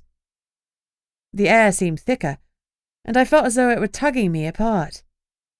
The sound of her cry ripped through us all like a storm. We sagged with relief when she fell silent, but as Liv opened each of the gem boxes, a new level of anxiety enveloped me. Any one of us, particularly Liv and the elemental witches, could fall under the stone's control if Aoife failed. She couldn't fail. She mustn't. Aoife reached her hand towards the huge, clean gemstone, but was careful not to touch it. Her eyes closed, and her voice changed to a full banshee wail as she intoned the final 3 words. "Come to me!" We covered our ears, hands grasped tightly to our heads, even though we knew full well we couldn't escape the sound. The gemstones glowed white, red, blue, and green, then pulsed brighter and brighter as Aoife's scream lengthened past words into the banshee howl. The light intensified until I had to look away. Abruptly, it went dark. I swung around to check on Aoife. Her wail had stopped, but she was still standing there. And she was not alone. Next to her stood 4 ghostly figures. Her face was solemn as the other banshees surrounded her. For a moment I feared they would attack her, but their faces were radiant with joy, glowing with the soft light. They smiled at Aoife and spoke words to her, but they were not for human ears, and we heard nothing at all. Aoife smiled and nodded, chest swelling with pride. She made a gesture, and the gem banshees winked out of existence. But had they gone for forever, or just for now? Aoife gave me a triumphant smile, raised her thumb, and then she also faded from view. The sapphire that had been the focus of Aoife's power had turned black, and as we watched, it crumbled into ash and dust. I hope Liv had been expecting her hugely expensive stone back. I jumped when she broke the moment with a barked order. "Don't stand there, we have work to do. Take the gem that represents your element," she commanded the witches. Each one took a coloured stone. Mum grabbed the giant ruby, the fire gem. I realised that it was still powerful, but it felt clean, like a new flame. It was no longer trying to control me, now it was an instrument infinite in depth, and incredibly pure. Liv positioned the witches with a compass. Earth to the north, wind to the east, water to the west, and fire to the south. She picked up her bag and stood in the middle. I'd never seen her reset the barrier. Her magic required death, and I shuddered to think what she would pull from her bag. First she took out some papers, and gave one to each of the witches. They seemed prepared and started mouthing the words on the page, practicing. Next she pulled out a cord like a regular piece of thin rope. She said something, probably an enchantment of some kind, and strung the cord around the 4 witches. I figured that must represent the barrier. She took a jar of something thick and dark red from her bag. It had to be blood. My nose confirmed it when she opened it. It was old, dead human blood, and I almost gagged. I wasn't going to ask where it had come from, but my mind flashed to the funeral home. Please, God, let it be from there. Lastly, she motioned to Connor, who went to her car, opened the trunk, and led over a pure white goat on a rope to the centre of the circle. The sacrifice. I shuddered. Liv poured the blood over the cord, making sure that every drop was gone, then went to the centre with her goat, and nodded to the witches. Each witch raised their stone with both hands, and held it above their heads. Starting with north and going clockwise, they spoke their incantations and poured forth their power. As each one completed their words, the itch under my skin got worse. The gems started to glow, increasing in intensity until the last witch had done their part. A beam from each gem joined in the air above the circle. Mum's was thin, thready. Liv raised her hands and chanted something in a strange language. She smiled at the goat, and it gazed back at her with adoration, its eyes glowing with light. It knelt before her, and without hesitating, she slit its throat. She held its loving gaze until the light faded from its eyes. "Hold steady," she called to the witches. "A few moments more."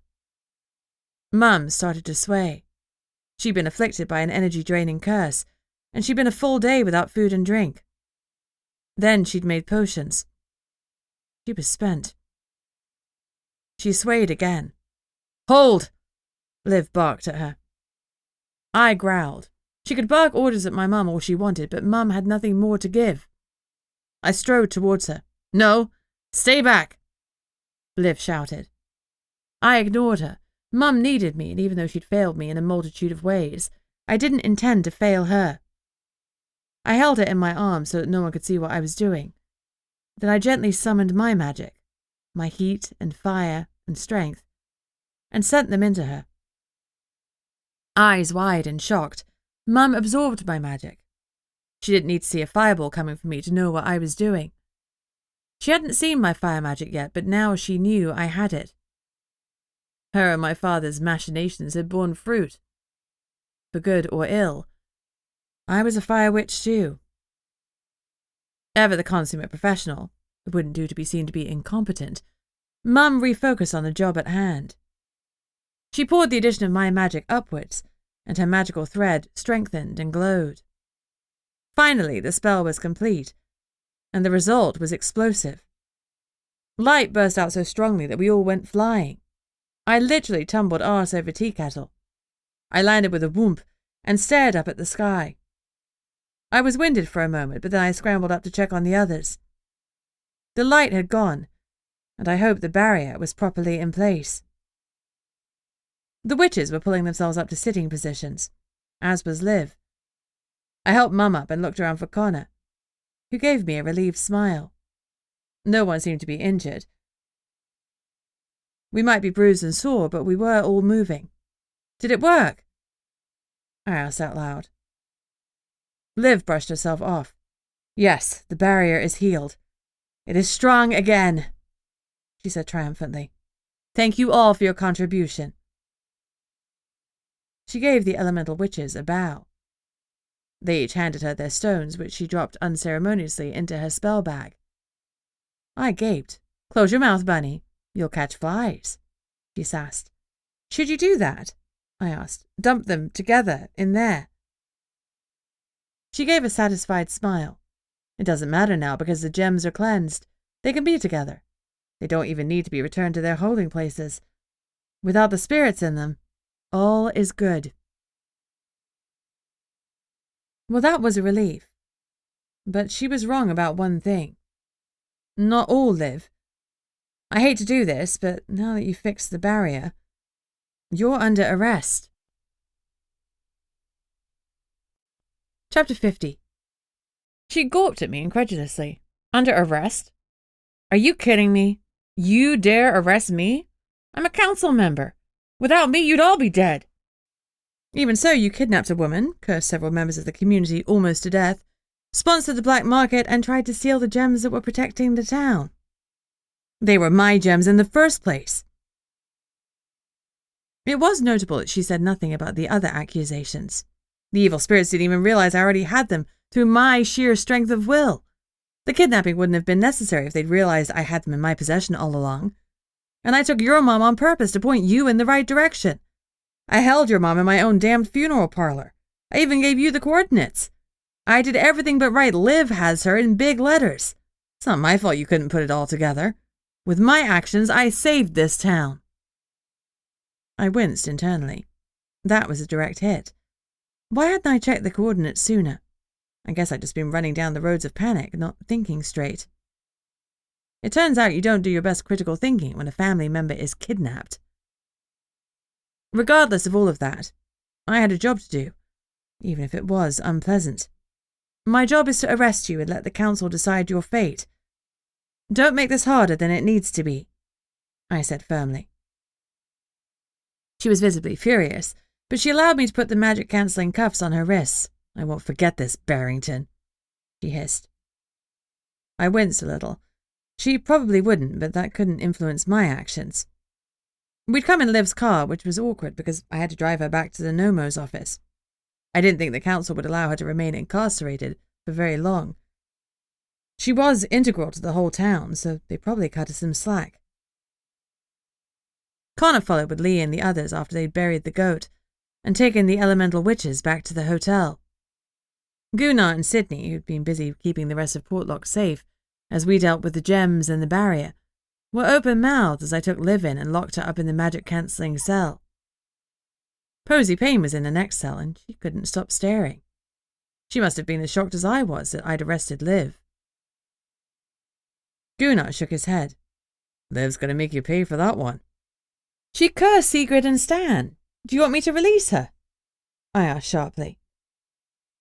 His head whipped round to stare at me, and his voice dropped low. Liv was the cursor? Yes, I confirmed.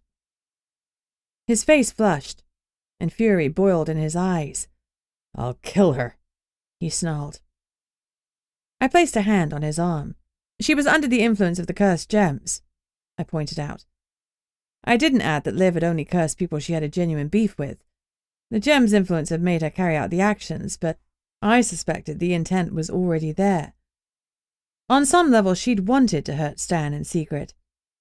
Stan for his disrespect, and Sigrid because she stood in the way of Liv getting with Gunnar. My boss ground his teeth. His fury wasn't going to die down easily. He stormed out of the door, and I figured he needed to walk it off. Meanwhile, I told Sydney everything that had happened, and we filled out so much paperwork that I could hardly see. Luckily, Connor came back to save me a couple of hours later. The barrier was up, Mum had been saved, and Liv and the gems were decursed. It had been a monumentally long day, and even now it wasn't done. Mum and I had things to discuss. Connor drove me home. Do you want me to come in with you? I do, desperately, but I need to talk with my mum first. I looked into his eyes and placed a hand on his warm cheek. You don't deserve to be thrust into my family drama. He chuckled. You have to face mine someday, so it's only fair. The thought warmed and scared me in equal measure.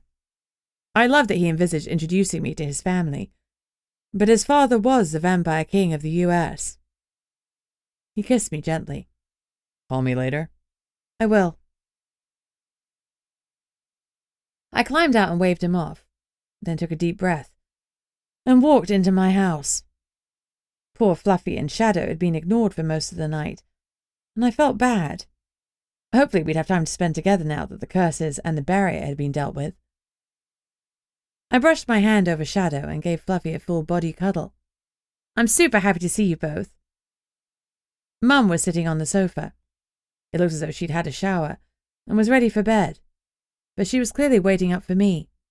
We need to talk, she said softly. Yeah, I agreed. Neither of us was quite sure where to begin. Finally, she spoke. Bunny, I'm so sorry for everything. I really am. I nodded. I think I believe you, but regardless of how sorry you are, what you and Dad did to me will take me a long time to deal with. Of course, I understand. She searched my face. But you do have magic. I do. And it's dangerous because it makes me a rare vampire. A hybrid.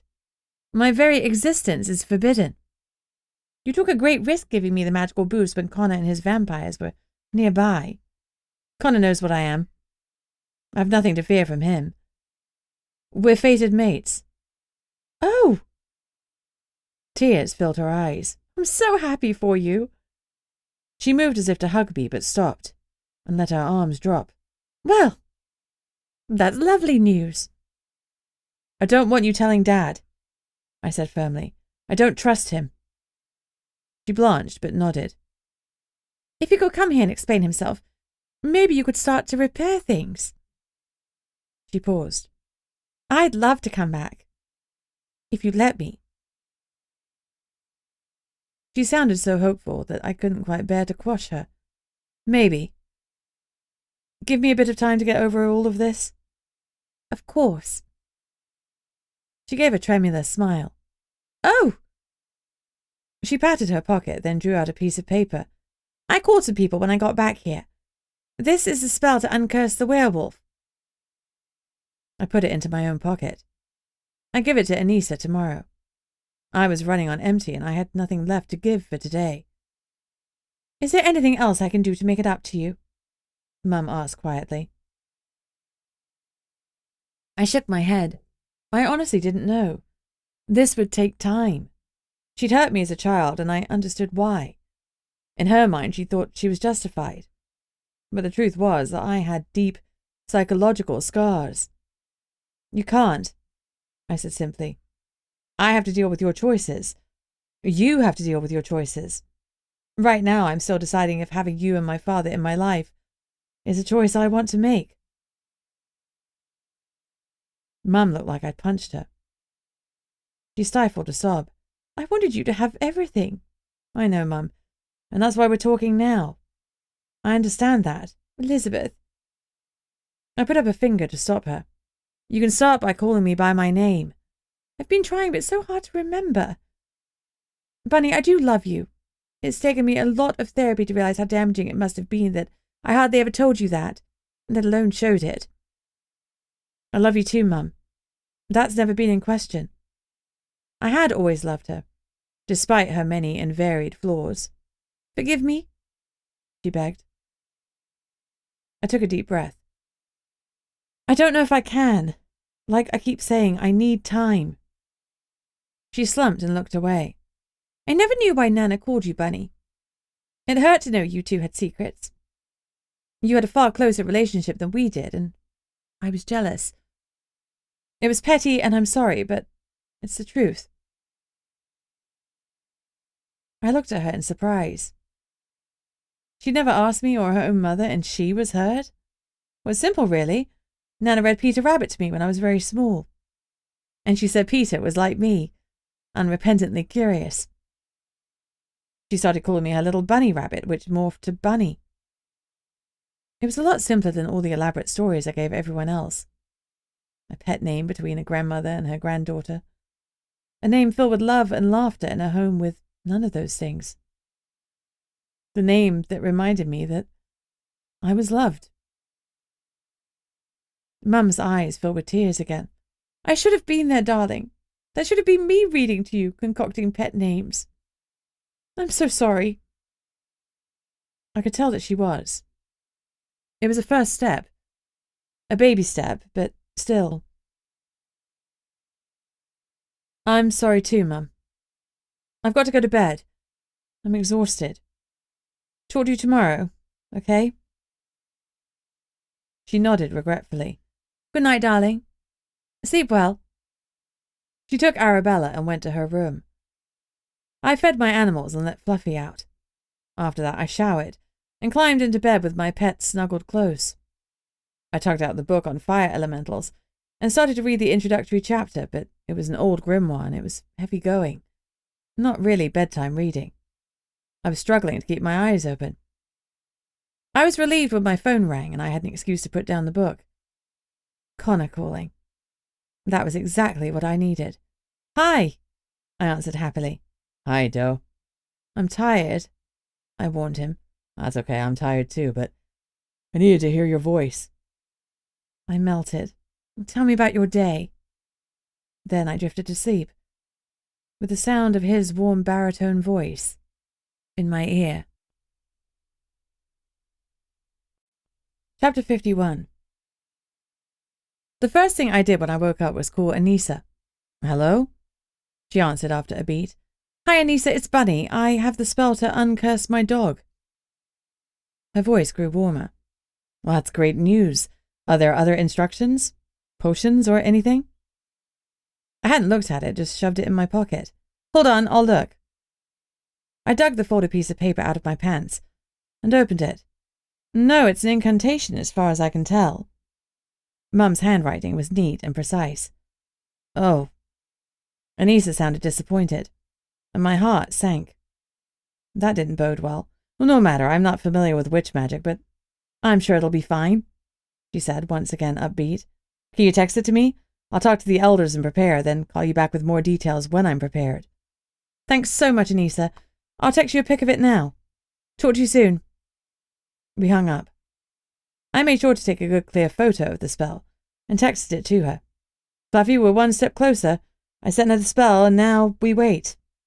We'll have you decursed soon. He wagged his tail so hard, the entire bed shook. I got up, slipped on my clothes and shoes, and went out of my bedroom. The house felt odd, somehow empty. I looked in the kitchen diner, then in the lounge. Nothing out of place. I frowned and knocked on Mum's door, but Arabella didn't bark. I opened the door and blinked in surprise. Mum's bags were gone, all 70 million of them, and she was gone too. So was Arabella, who, I would now concede, wasn't as evil as I had originally thought. Mum had stripped and remade the bed. On the pillow there was a note. I gave a small smile at the bunny written on the front. My dearest Bunny, I know I've apologized a lot for my past actions, and I think I'll be apologizing forever for them. I'm so sorry that I let you down so much. I've taken enough of your time, and you deserve your space. I'll return to London post-haste. I'll guard your secrets forever. Mum. kiss. It was hard to say what I felt, but my primary emotion was relief that she'd gone home. She'd been a constant strain on my emotions, and I was looking forward to having some space again. I felt bad that her month-long trip had been cut drastically short, especially given how I knew she felt about flying. But I also wondered if her retreat wasn't a little cowardly. Was she nervous about the werewolf that Fluffy would become? I fed my animals and made myself some breakfast. When I felt ready, I took the animals and marched to work. We entered the Nomo's office in time to hear raised voices. Sydney was sitting at her table, leaning towards the sound. The shouting was coming from Gunnar's office. I sat down and whispered, "What's going on?" Mafu, Thomas, and Calliope are in there with Gunnar. They're arguing about Liv. Where's her lawyer? Sydney shook her head. She refused one, and she wants an immediate ruling by the council. We're supposed to take her over to the council building in an hour. Even if Gunnar would like to see her locked up for a millennium, it almost certainly wouldn't happen because Liv had made herself indispensable to the town. What do we need to do? I asked. She pointed to my chair. Sit and help me get the paperwork ready. I'm only halfway done. Oh, and Payne's lawyer will be here Monday. I nodded. Posey's charges would have to be changed as well. I needed to drop the kidnapping, but we still had plenty on her. I'd need to get a few statements from the black market vendors about the racketeering, but I was confident Laura could facilitate them if it meant that Posey would be locked up. Still, it all involved paperwork. I blinked when I saw new animal beds lying next to my desk. "What's this?" I said to Sydney. She grinned. Connor dropped them by. He's so thoughtful. I sighed happily and settled Fluffy and Shadow down in their brand new beds. April had left a few notes, but there was nothing too pressing. I turned on my new computer and loaded up the program I needed. Calliope and the mayor strolled out of Gunnar's office 10 minutes later. The mayor left looking steamed, but Calliope stopped by my desk. "Hi, Calliope," I said. "Bunny?" I studied the powerful woman. "Any chance you'll tell me the next time the black market is in town?" She smiled. "Maybe." She sashayed out of the office without a backward glance. Thomas came out, nodded at me, and gave Sydney a smile, which she instantly returned. "How's the paperwork going?" he asked casually. "Slowly," she admitted. "You reckon it'll be done in an hour?" "It will be now Bunny's helping." "Great. Well, then maybe after all this is over, we could grab a coffee." Sydney smiled again. "I'd like that." His eyes lit up. "Great. I'll see you later." I waited until he'd gone and looked at Sydney. "You going there?" I asked, waggling my eyebrows. He seemed smitten. Sydney blushed. "I think I'd like to," she admitted. "I'm feeling a bit smitten myself." I was pleased. I liked Thomas, and he'd be good for her. And only the thickest of mermaids would dare to mess with Sydney if she was dating Thomas. He might be human, but he was a council member, and we all knew that he was deadly as hell. We fell silent as we typed away at the mountain of forms. "Bunny? Sydney, get back here!" Gunnar hollered. We both jumped, but scrambled to our feet. "You bellowed, boss?" Sydney said cheekily. I smiled at how quickly these little things had become part of my new norm. Gunnar's loud bark, which was surely worse than his bite, and Sydney's inevitable response. I really did love everything about my job. "Bunny, go get the prisoner. Sydney, have you done that paperwork?" "Yes, sir." We both snapped out sloppy salutes, then laughed. Gunnar rolled his eyes. "Well, get to it." He shooed us away. I wasn't looking forward to seeing Liv. I'd be lucky if she didn't try to turn me into her personal vampire slave after I'd arrested her. I thought she was growing to like me until this, but she still scared the shit out of me. I grabbed the green cuffs and went in the back. Someone must have brought Liv a change of clothes and her toiletries, because she was made up. Her hair was tied into a tight bun, and she was wearing an ivory dress with golden jewelry at her throat, neck, and ears. I didn't even know we allowed those things in jail. I guess she was getting special treatment. She held out her hands, and I cuffed her. I thought we understood each other, Bunny, she said, her tone heavy with disappointment. I think we still do. I shot back. She smirked. You may be right. The four of us walked to the council chambers at the mayor's office. Sydney, Liv, and I sat on the front row facing the paranormal council, and Gunnar took his place with them. Everyone else was there. Connor, the mayor, Calliope, Stan, and Thomas. Once we were settled, the mayor stood up. This informal hearing has been called by council member Liv Fox. We are here to decide if this matter will be brought to trial. The charges are that Liv cursed 2 members of the community, including one of our council members, Stan Amagok. It's suggested that both of the curse would have died without the intervention of the Nomo's office and the medical team at the hospital. It is further alleged that Liv Fox knowingly sponsored the black market. Finally, it is alleged that she attempted to subvert the gems that are powering the barrier in such a way that the barrier would fall. He looked at everyone to make sure they understood the gravity of the charges, then at Liv, who looked down. Each council member will have 10 minutes to state their piece. We'll start with Gunnar. Visibly upset, Gunnar got to his feet. For once, Liv didn't look at him salaciously, but stared down at her hands. I could almost believe that she felt remorse for her actions. But this was Liv we were talking about. Gunnar's jaw was clenched, and when he spoke, it was a rumbling growl. I vote that Liv Fox be tried for her crimes against this town and her fellow Portlockians. He didn't elaborate. We all knew his wife was one of the cursed. Liv had also attacked Stan, Gunnar's de facto son. He'd like to see her booted out of town at the very least. Stan was next. I was surprised that he was allowed to vote given the clear conflict of interest. Liv looked resigned. Although I nearly died as a result of Liv's actions, I think this town needs her. Necromancers of her skill and moral fiber are rare. At the time of her actions, she was under the influence of some powerful, malicious magic. I understand that she's been freed from the influence of that magic and is no longer a threat to this town. I vote to drop the charges. I was stunned, and so was Liv. He'd called her moral. Stan was far more mature than I'd given him credit for. A lot of people would have struggled to see past being cursed. The mayor called Calliope to speak. Since she and Liv were often on opposite sides of an issue, I expected her to vote in the negative. I agree with my learned colleague, Mr. Amagok. Miss Fox's actions, though egregious, were under the influence of potent deadly magic. I vote to drop the charges. The mayor, Mafu, stood up as Calliope sat down. I think that council members should be held to the highest standard. I vote that Liv be tried for her crimes, at which juncture she may be exonerated, but the town deserves a full trial. He looked over at Thomas. Pakatak? Thomas looked at Liv. He was a wild card. I had no idea how he'd vote. He took his place at the podium.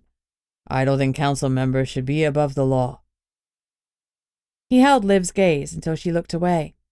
But I've never seen anything as strong and perverse as those gems. It's a miracle Liv remained free of their influence for as long as she did. It's noteworthy that she was resisting them and still trying to help us, even when she was under their influence. I don't think her actions under the gem's influence are indicative of her natural responses. I vote that the charges be dropped. He sat down again. It was 3-2.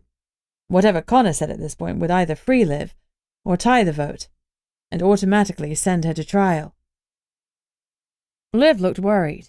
Vampires disliked necromancers because they were the walking undead. She was an extremely powerful necromancer. She could play with vampires like they were puppets, and she'd had no compunction in letting Connor and the other vampires know it. She enjoyed messing with him. It amused her to let us know she could control us with little effort. If anyone actively disliked her as well as Gunnar, it was Connor. He was quiet for several beats. God knows Liv and I are tolerant of each other at best, and I could easily condemn her for her actions. I'm of the opinion that the black market is a necessary evil, and I believe it is better if it's under the control of the council.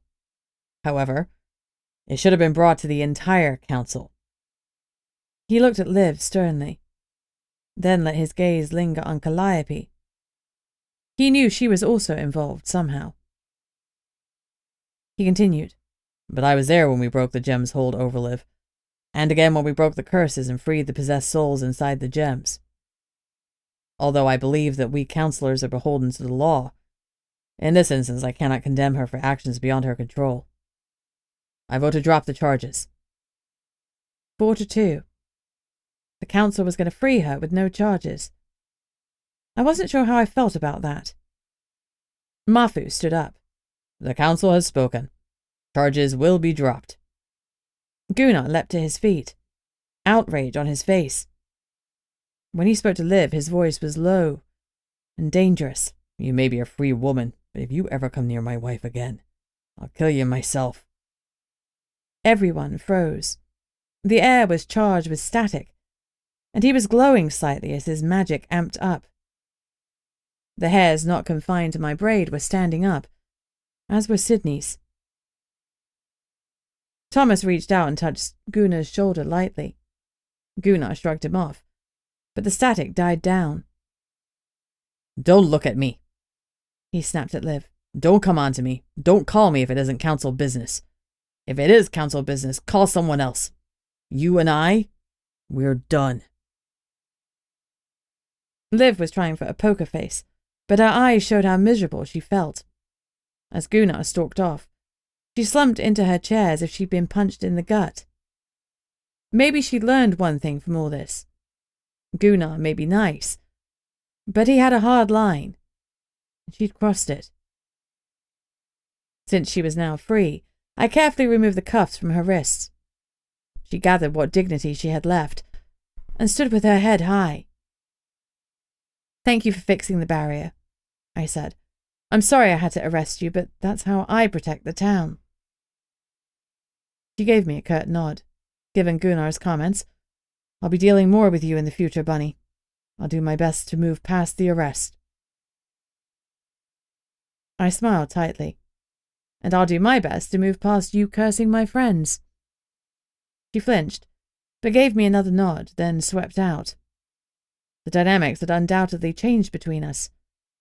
The question was, for better or worse? Chapter 52. Anissa called 2 days later.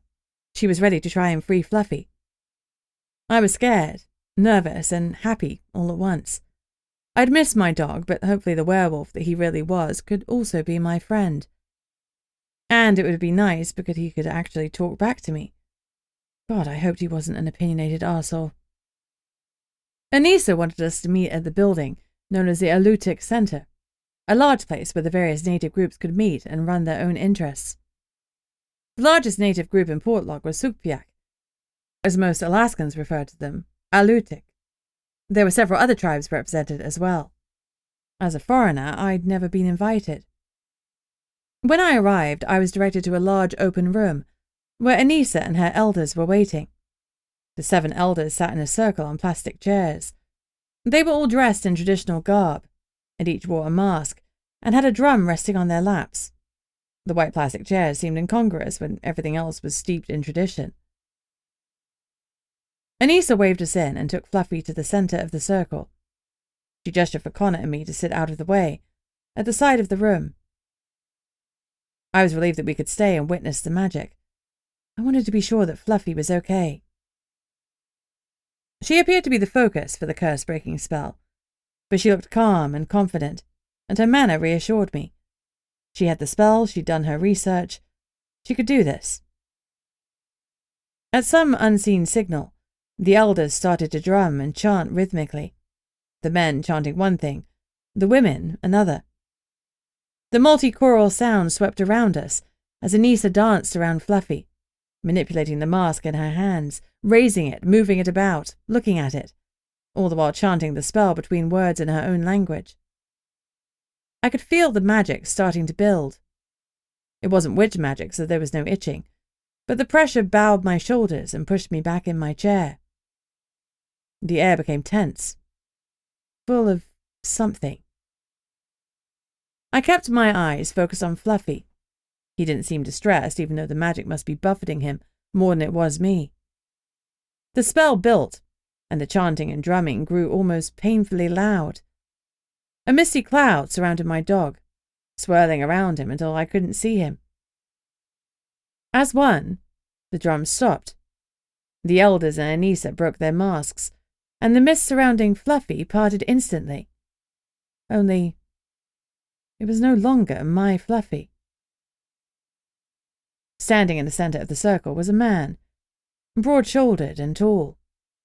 He was young, no more than 18 or 19, and dressed in all black leather boots, black jeans, and a black leather jacket covered with colourful patches. His clothes must have been retained in the change, because he'd been cursed into dog form rather than him willingly shifting. His shoulder-length dark hair was shaggy, and he had a strong, square jaw, but his bare chin seemed to emphasize his youth. He swayed, and I ran over to him. "Fluffy?" I said, not meaning for it to sound like a question. He looked around and seemed to find his balance. Then he grinned. "Hey, Bunny, my real name's Reginald Watson. Reggie, at your service."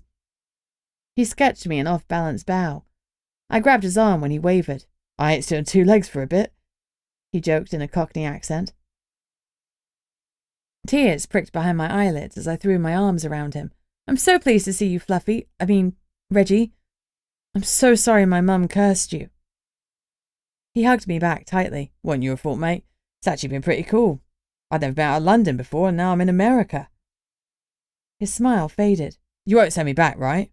I've kind of grown to love Portlock." "Of course you can stay," I said. I turned to Connor. "He can stay, right?" Connor nodded. "Yeah, we'll do some paperwork." "Actually," Reggie started, "it's probably best if we don't leave too much of a paper trail, Gov. I was part of a werewolf biker gang. Joined it when I got bit at 16. But they're not too good at letting people go, if you know what I mean."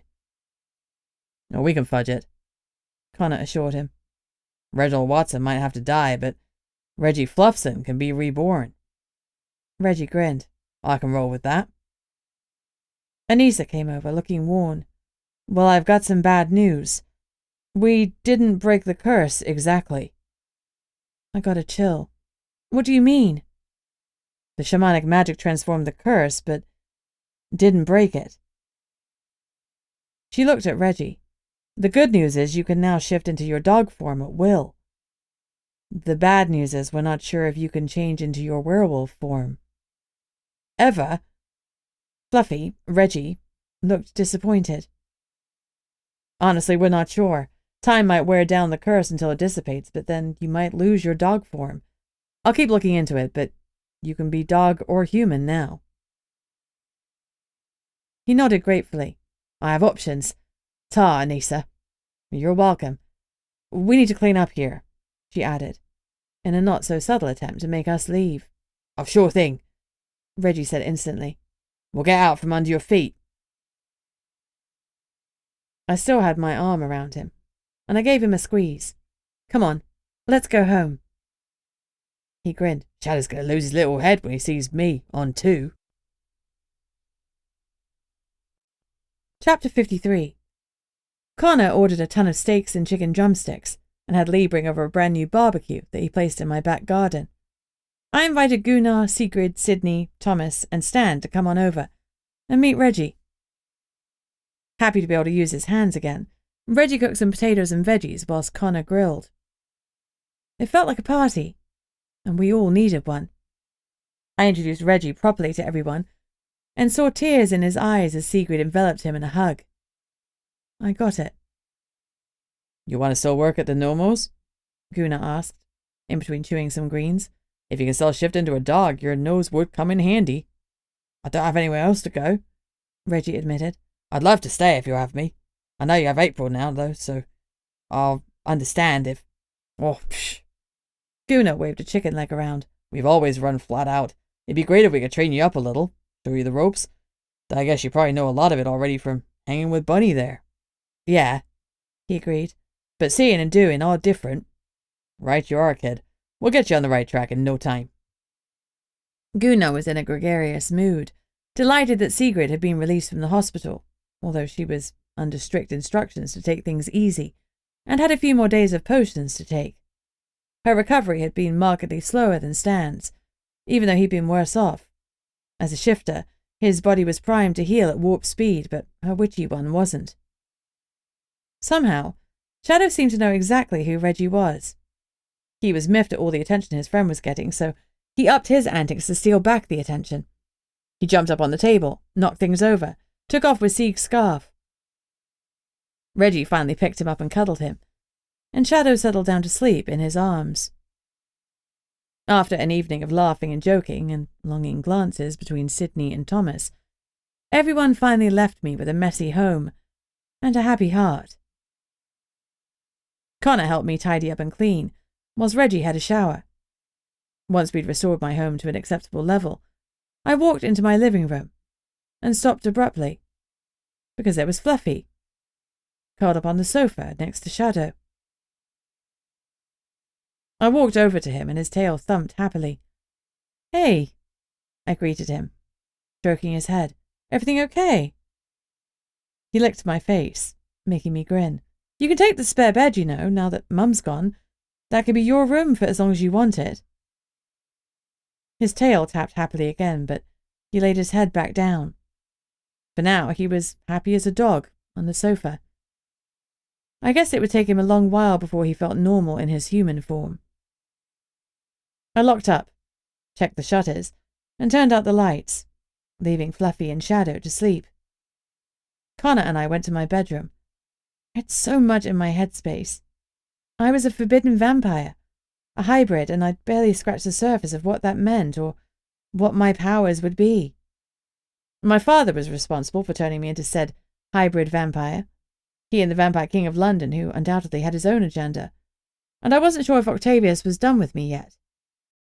He'd sent John here to mess with me, so my gut said no. I'd be going to the police academy soon, and I hope they give me the skills to track down Chris Eubanus and his Black Ops buddies. It didn't sit right that they were free, wreaking havoc on the world with their horrifying drugs, and I no longer wanted to let Calliope take point on that. Then there was a prophecy about me and the beast beyond the barrier. It had mentioned my cursed wolf, Fluffy who was Reggie, and Reggie who was Fluffy. I didn't know Reggie yet, but I loved Fluffy, and I was sure that Reggie and I would bond properly once we got to know each other as humans. "He's in dog form again," I said to Connor. "It's going to take time for him to adjust." "Yeah, he'll be okay though, right?" "I'm sure he'll be fine. After all, he has a very understanding roomie." "Are you okay with that?" I said lightly, searching his eyes. "Reggie staying here with me?" He raised an eyebrow. "Why wouldn't I be? Fluffy's looked after you since the day you arrived in town. He's been by your side through thick and thin. He crossed the barrier with you and faced the beast. Turns out he's a brave young man still trying to find his way into adulthood." "Yeah, he's young, and he's already been through a lot." I paused. He didn't mention family or parents. "I noticed," he said softly. "We need to give him time to tell us his story. Like you, he was pedestrian most of his life. He was only bitten at 16. The paranormal world must still be daunting." I snorted. "It's not daunting, it's amazing. Coming to Portlock is the best thing that's ever happened to me."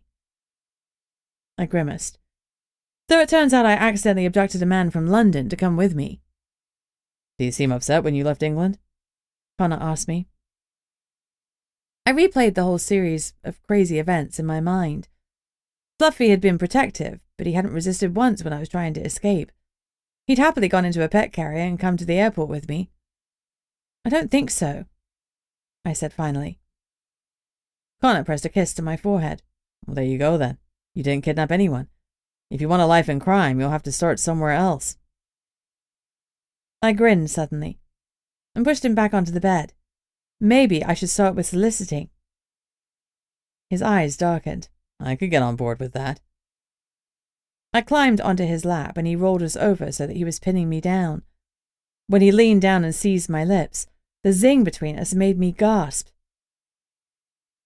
"Hold on," I said abruptly. "Can you make the zing happen? Because it always seems to happen at the most opportune time." It comes when one of us is riding high on desire. His voice was gravelly. Are you feeling a rush of desire, Doe? I groaned and rocked against him. "You bet I am." I seized my courage. "Is that all there is between us, Connor? Desire?" You know it's more than that. He looked into my eyes. I love you, Bunny Barrington. With all of my tattered heart. Thank God. He loved me. Not that I doubted it, not really. But it was something else to hear those words fall from his lips. I felt like my heart would burst from love. I'd never felt this way about anyone before. Connor made me feel safe and grounded, loved and cherished. Everything he did, his every action, had our best interests at heart. I'd never been the centre of anyone's world before, and it was a heady feeling. "I love you too, Connor Mackenzie." I wrapped my arms around his neck and pulled him down to me. Thank God for that, he murmured, lowering his lips to mine again. I swear his kisses were divine. They should have been listed as one of the wonders of the world. The way he touched me was like he always knew exactly what I wanted. But then he'd had a lifetime to get really good in bed. Several lifetimes, probably. "Since we're confessing things," I whispered against his lips, "do you want to tell me how old you are?" Nice try. He grinned. You're gonna have to work harder for it than that. "Harder than declaring my undying love for you?" I protested. He ground his hips against my center, making me gasp. Much harder. "My head is too full," I admitted. "Distract me?" With pleasure, he purred as he peeled off my clothes. I reached up to undo his black and red flannel shirt, revealing a muscular torso the gods would be jealous of. "I love it when you wear flannel," I blurted out. A slow smile tugged his lips. I've noticed. "You did?" I did. He kissed my collarbone. Since we're confessing things. "Yes?" I only owned one flannel shirt, but I lent it to you that time after you were shot, and all I could think of was you wearing it, so I bought 15 more. I burst out laughing. "Really? 15? 15. For you."